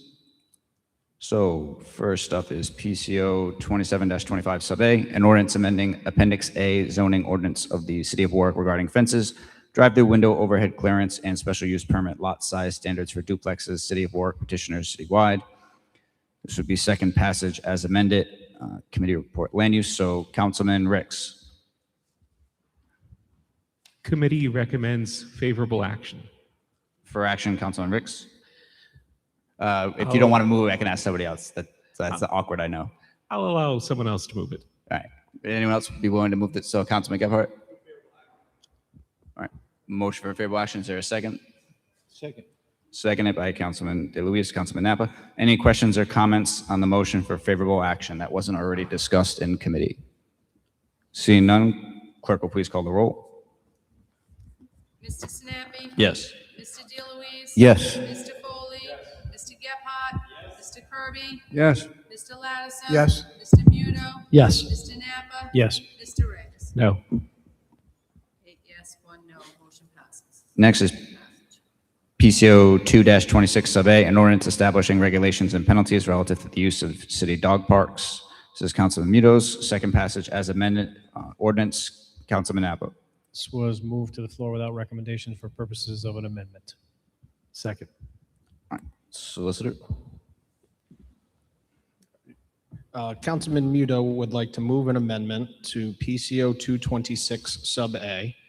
Passage of this amendment would, if further adopted, send this item, it would pass for first passage as a sub B and come back to us at a subsequent meeting. The amendment is on page 2, lines 33 to 37, to delete a significant amount of this language to simply make section E read as follows. E, children. While inside the facility, children shall be accompanied by an adult who is responsible for the child's proper behavior and safety. it deletes all the other language within the lines 33 to 37. So this would allow for children of any age to be essentially accompanied and supervised by an adult who would be responsible for their behavior and safety. So that's the proposed amendment. Is there a second? I'll second. Seconded by Councilman Lattiser. Is there any, and so I know Councilman DeLuise, you want to do another amendment. Do you have anything for the first one though? I wanted to make an amendment to the amendment. Oh, all right, fair enough. So go ahead, Councilman DeLuise. I'd just like to make an amendment to Councilman Muto's amendment. I feel that children should be on leashes as well as dogs. I'm tired, I'm sorry. I'm just kidding. I mean, they do make them, just saying. Does anyone have any comments or questions for Councilman Muto's amendment as proposed? Seeing none, clerk will call the roll on the proposed amendment. Mr. Sinapi? Yes. Mr. DeLuise? Yes. Mr. Foley? Mr. Gephardt? Mr. Kirby? Yes. Mr. Lattiser? Yes. Mr. Muno? Yes. Mr. Napa? Yes. Mr. Riggs? Yes. 9 yes to amend. All right, now PCO 2-26 sub A is before us as amended. Is there a motion? Move favorable action. Motion for favorable action by Councilman Lattiser, seconded by Councilman Muto. Are there any questions or comments regarding the PCO 2-26 as amended? Just a quick comment. Again, this is one of these ordinances that seem to keep going on and on and on because we keep picking, finding different things. But I just want to express my appreciation to the solicitor for really listening to a lot of different stakeholders in this and did a very good job. And unfortunately, we missed a little something here. So we'll have to go through another vote. But I just wanted to make sure I showed my appreciation to the solicitor because this was a interesting legislation, and we had a lot of different stakeholders that had their say. But I think ultimately, it's good legislation, and it'll help our citizens with their dog problem, not their kid problem, but their dog problem. Any further questions or comments regarding this? Seeing none, clerk will please call the roll. Yes. Yes. Yes. Yes. Yes. Yes. Yes. So sub B stands passed, first passage. All right, next is PCR 5-26 sub A, resolution establishing a task force to review and make recommendations regarding the modernization, sustainability, and economic development potential of the city's athletic and recreational facilities and infrastructure. My understanding is that the request is to hold till June 1st. Is there any objection? Seeing none, so held. Next is PCR 12-26, resolution approving an easement to the Narragansett Electric Company for the installation, maintenance, and operation of overhead and underground electric distribution systems at Pilgrim High School. Councilman Ricks, my understanding is this went to the floor without a recommendation. Correct. All right, so the request here was to do an amendment. Would anybody be so kind to move the amendment that had been provided to everyone? So moved. Is there a second? Second it. Any questions or comments regarding the proposed amendment? It was already provided to us. That's why I'm not punting to the solicitor or anything of the sort. So in your packets, it's been now moved and seconded. The proposed substitute A to PCR 1226, it's been provided to you in clean and in red line form, as well as with a replacement Exhibit A. The reason for this is to provide only a limited authority for the relocation of these electrical power facilities. It would transfer essentially what is a permanent easement to become a limited license that would expire when permanent distribution facilities are adopted by this body in concert with the electrical vendor. And I'm happy to answer any questions about the amendment. Any questions or comments? Seeing none, clerk will please call the roll on favorable action. Mr. Snappy. Yes. Mr. DeLuise. Yes. Mr. Foley. Yes. Mr. Gephardt. Yes. Mr. Kirby. Yes. Mr. Lattiser. Yes. Mr. Nudo. Yes. Mr. Napa. Yes. Mr. Ricks. Yes. Next is PCR 14-26. Oh, I'm sorry. Yep, you're absolutely right. So now it stands before us as amended, it being PCR 12-26, the resolution approving an easement to the Narragansett Electric Company. Anyone have a motion for favorable action as amended? Move favorable action as amended on PCR 12-26. Seconded by Councilman Muto. Are there any questions or comments on PCR 12-26 as amended? Seeing none, clerk will please call the roll. Yes. Mr. DeLuise. Yes. Mr. Foley. Yes. Mr. Gephardt. Yes. Mr. Kirby. Yes. Mr. Lattiser. Yes. Mr. Nudo. Yes. Mr. Napa. Yes. Mr. Ricks. Yes. 9 yes. Motion passes as amended. All right, now PCR 14-26, 2026-308, Neptune cold water meters. This is finance, Councilman Lattiser. Committee recommended favorable action. For action, Councilman Lattiser. Move favorable action on PCR 14-26. Seconded by Councilman Muto. Are there any questions or comments on this? Seeing none, clerk will please call the roll. Mr. Snappy. Yes. Mr. DeLuise. Yes. Mr. Foley. Yes. Mr. Gephardt. Yes. Mr. Kirby. Yes. Mr. Lattiser. Yes. Mr. Nudo. Yes. Mr. Napa. Yes. Mr. Ricks. Recuse. Next is, no, that's not your fault. I should have waited. Next is PCR 16-26, 2026-035, tree removal, Councilman Lattiser. Committee recommended favorable action.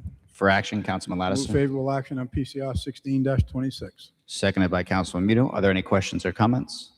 Seeing none, clerk will please call the roll. Mr. Snappy. Yes. Mr. DeLuise. Yes. Mr. Foley. Yes. Mr. Gephardt. Yes. Mr. Kirby. Yes. Mr. Lattiser. Yes. Mr. Nudo. Yes. Mr. Napa. Yes. Mr. Ricks. Yes. 9 yes. Motion passes.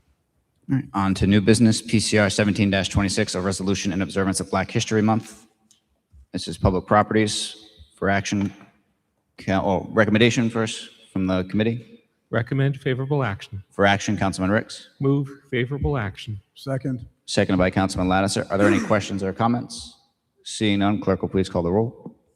Mr. Snappy. Yes. Mr. DeLuise. Yes. Mr. Foley. Yes. Mr. Gephardt. Mr. Kirby. Yes. Mr. Lattiser. Yes. Mr. Nudo. Yes. Mr. Napa. Yes. Mr. Ricks. Yes. 9 yes. Motion passes. Next is PCR 18-26, a resolution in observance of Women's History Month. This is public properties. Councilman Ricks. Committee recommends favorable action. For action, Councilman Ricks. Move favorable action. Second. Motion made and seconded. Are there any questions or comments? Seeing none, clerk will please call the roll. Mr. Snappy. Yes. Mr. DeLuise. Yes. Mr. Foley. Yes. Mr. Gephardt. Yes. Mr. Kirby. Yes. Mr. Lattiser. Yes. Mr. Nudo. Yes. Mr. Napa. Yes. Mr. Ricks. Yes. 9 yes. Motion passes. And next is PCR 24-26, a resolution approving an easement to the Narragansett Electric Company for the installation, maintenance, and operation of overhead and underground electric distribution system at Tollgate High School. Public properties, Councilman Ricks. Committee recommends favorable action. For action, Councilman Ricks. Move favorable action. Second.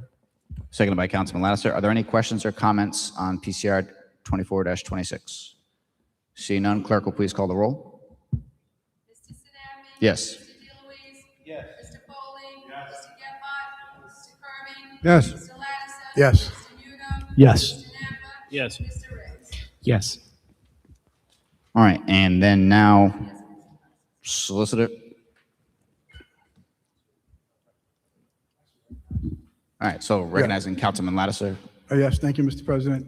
I move to reconsider R-26-12, formerly known as PCR 13-26, which was bid 2022-006, the City of Warwick Medical, Pharmacy, and Dental Insurance.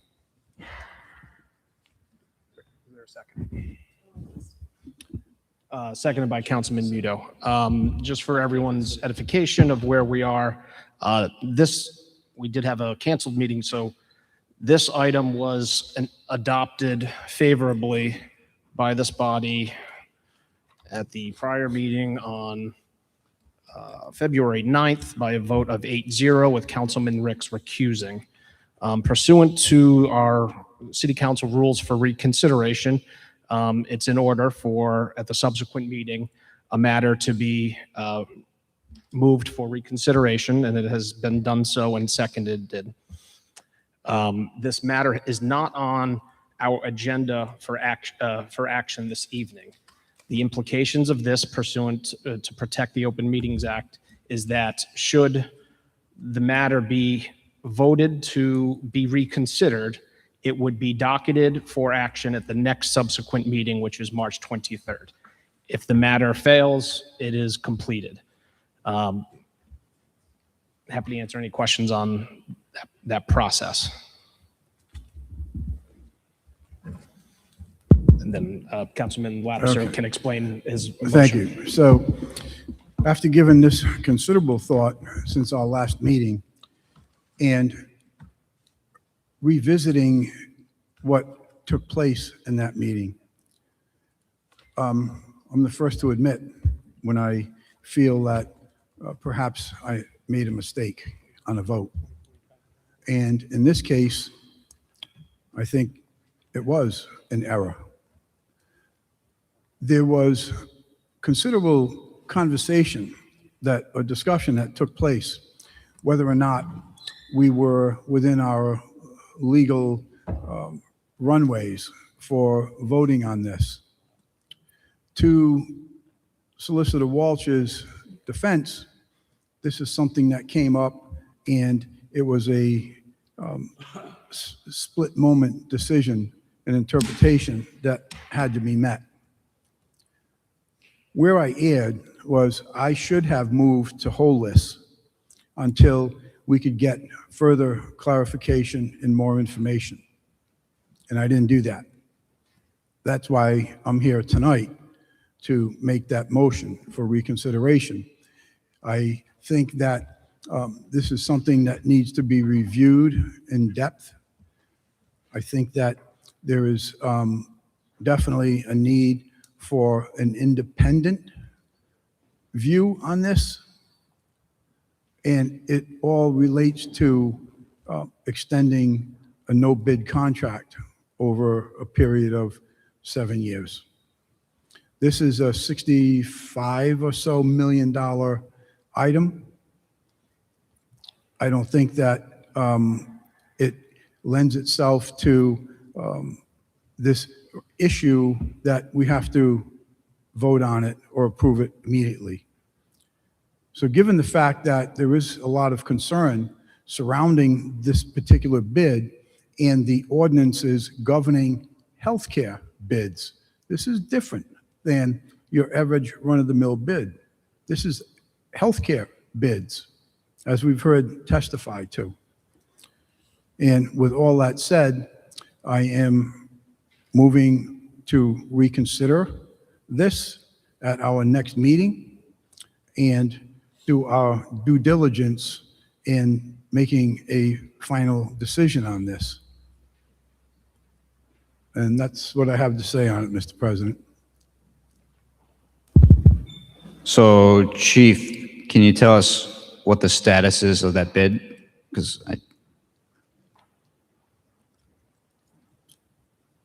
So so this bid was discussed at length. The city solicitor, Ursillo, weighed in on whether it had to go out to bid or not. Solicitor Walsh also commented on it. It's two attorneys.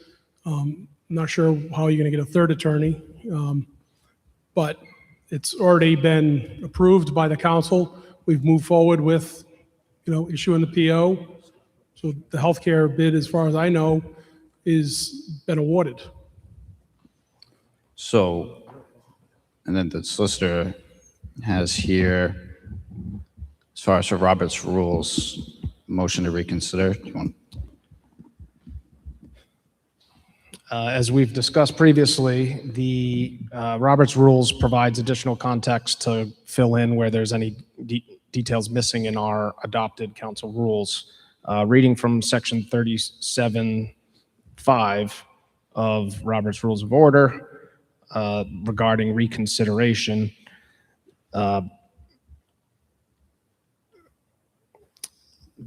It says, and I'll read the full section just to give context. First, the mere making of a motion to reconsider when seconded by another member and acknowledged by the chair has the effect of suspending, at least temporarily, any action growing out of the vote proposed to be reconsidered. The context here is that if something has not been acted on, this serves as a halting mechanism. Reading further from section 37.5, the general rule, therefore, is that reconsider cannot be applied to an affirmative vote whose provisions have been partly carried out or to any vote that has caused something to be done that it is impossible to undo. So the implications here is that if we have moved forward in some sort of effort to effectuate the approved matter, Robert's rules would indicate you cannot use this method at this time.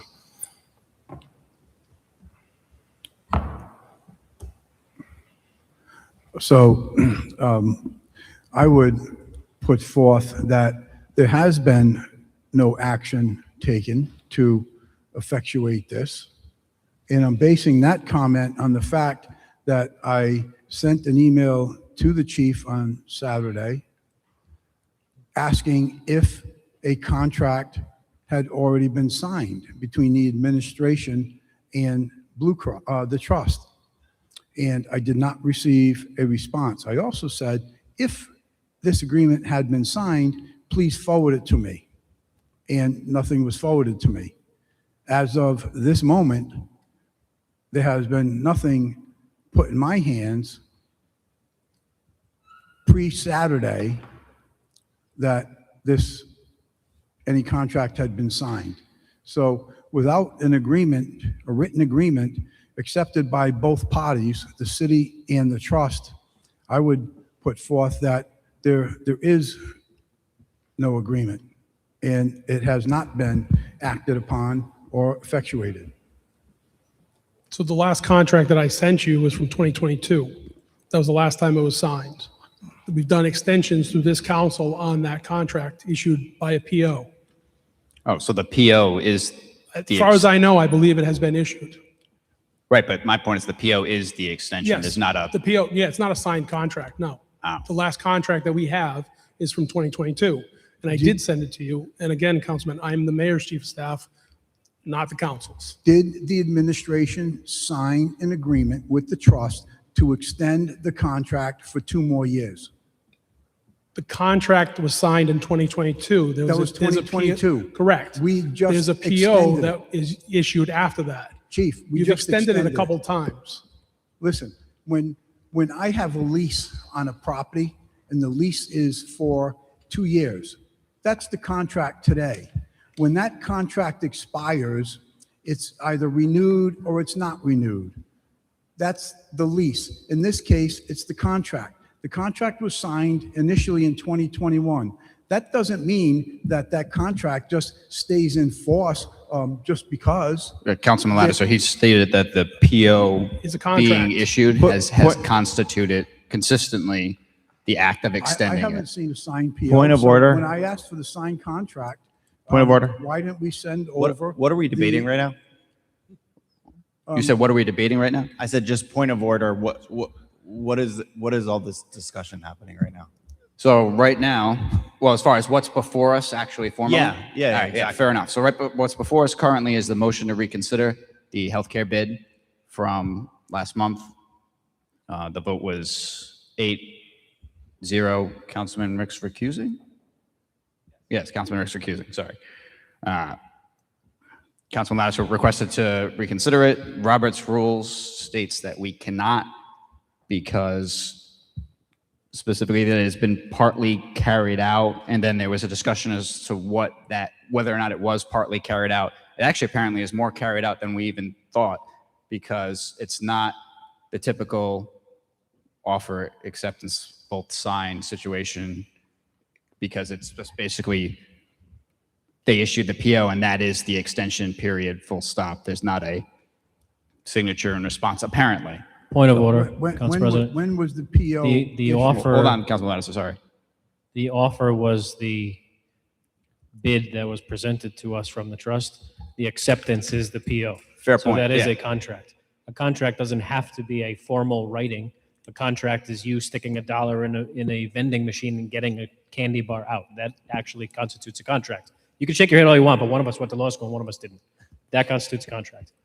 So the PO is the acceptance of the offer, which was what was presented by the trust. So that is a contract.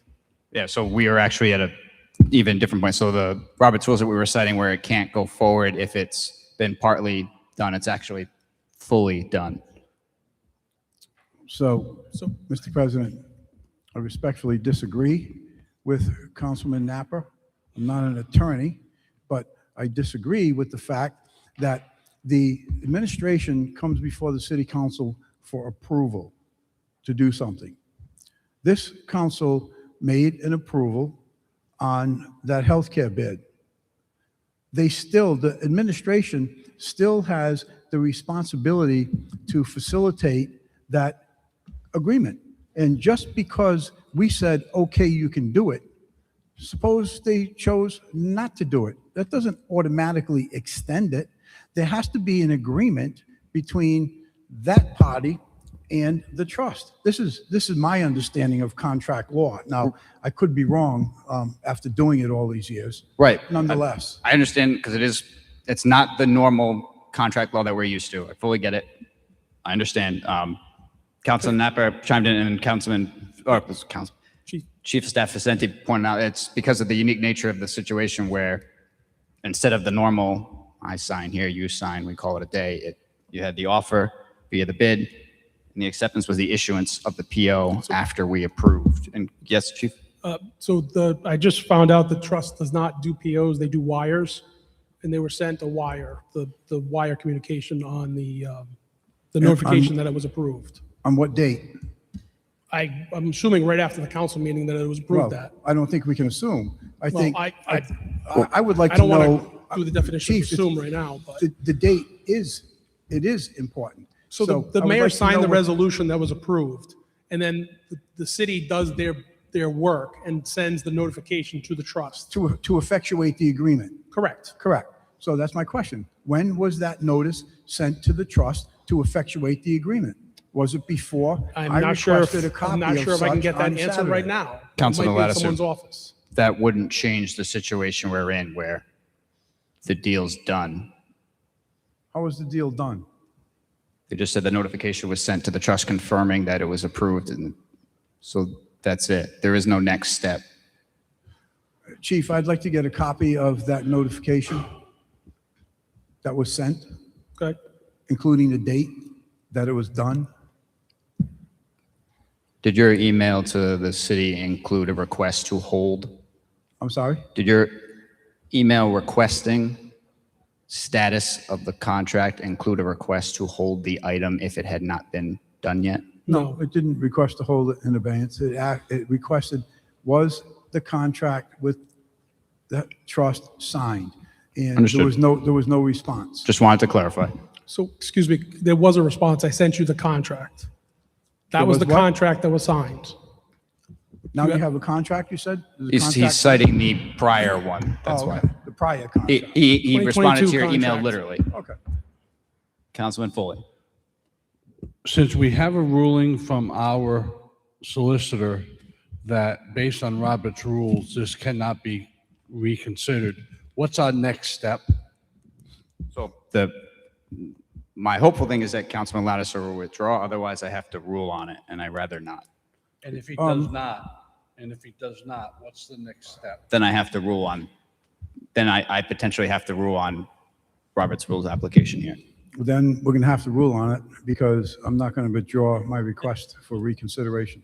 Your request for reconsideration of an item that has had its totality of actions needed completed. Therefore, if we stepped in, we'd be interfering with the contract. Because when this has previously come up and we've reached this point, everyone agreed, like, right, we can't push forward because we'd be interfering with the contract. But here, you're willing to interfere with the contract should the vote go your way, is my understanding. Correct? My request is to move a vote on reconsideration.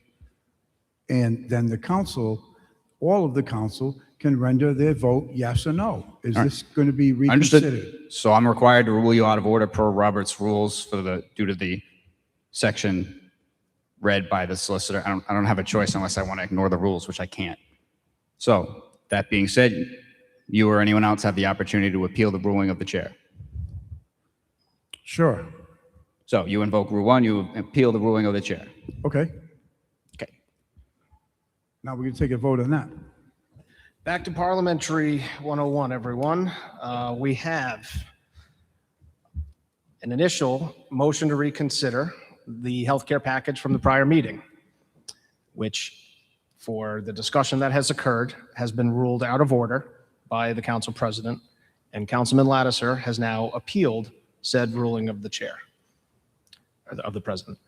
The question is then this: a yes vote on this appeal supports the position of Council President Sinapi, deeming the reconsideration motion out of order. A no vote supports the reconsideration motion, or to get to a vote on reconsideration as requested by Councilman Lattiser. So yes vote is we're done. No vote is we continue discussion on whether or not to bring the matter back before us. I take issue with the articulation that it's my position. It's not. I'm stuck due to Robert's rules. It's not your fault. It's the nature of the situation. Councilman Napa. So if Councilman Lattiser requested to overrule you, wouldn't a yes mean, yes, I agree with the overruling? A yes vote always goes with the decision of the chair. Okay, got it. So the yes is to cease the efforts on reconsideration and let the vote that occurred at the last meeting and subsequent actions that have taken place to be left as is. A no vote would allow for the next step, which is whether or not we actually have that reconsideration motion. This is an appeal of being ruled out of order. So that's a two-step process, or maybe one. But so a yes vote is sustaining that the motion is out of order. A no vote allows us to get to the underlying motion. Yeah, from where I'm sitting, a yes vote means we actually do follow Robert's rules. A no vote means we are ignoring them for some reason, again. So I guess the lights are on. Clerk will call the roll. Mr. Sinapi? Yes. Mr. DeLuise? Yes, I think. Mr. Foley? Yes. Mr. Gephardt? Yes. Mr. Kirby? No. Mr. Lattiser? No. Mr. Muno? No. Mr. Napa? Yes. Mr. Riggs? Recuse. That's right, all right. Oh. 5-3, motion passes. So by a vote of 5-3, the council president's motion to rule reconsideration out of order has been sustained. The resolution proceeds as it was enacted. And that concludes. All right, and so now, does anyone have anything for unanimous consent? Seeing none. Body, I move to a docketing session. All right, so the docketing session, Ward 1? Ward 2? Pass. Ward 3? Ward 4? No leashes? Ward 5?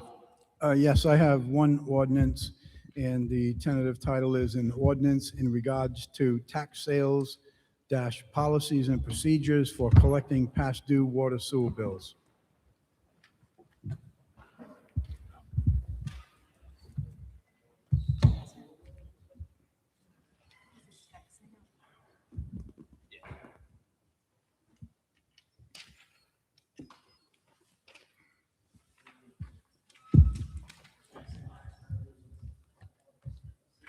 An ordinance in regards to tax sales and policies and procedures for collecting past due water sewer bills.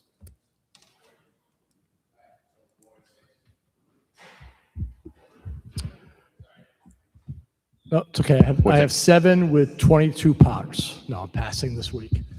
No, I'm just kidding. I just wanted to see his face. I just wanted to see the council. Ward 7?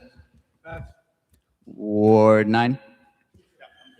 All right, I have 2 ones, a Ordinance involving state law regarding underutilized commercial property. And then resolution administrative matters. All right, and that concludes the council meeting at 10:34 PM.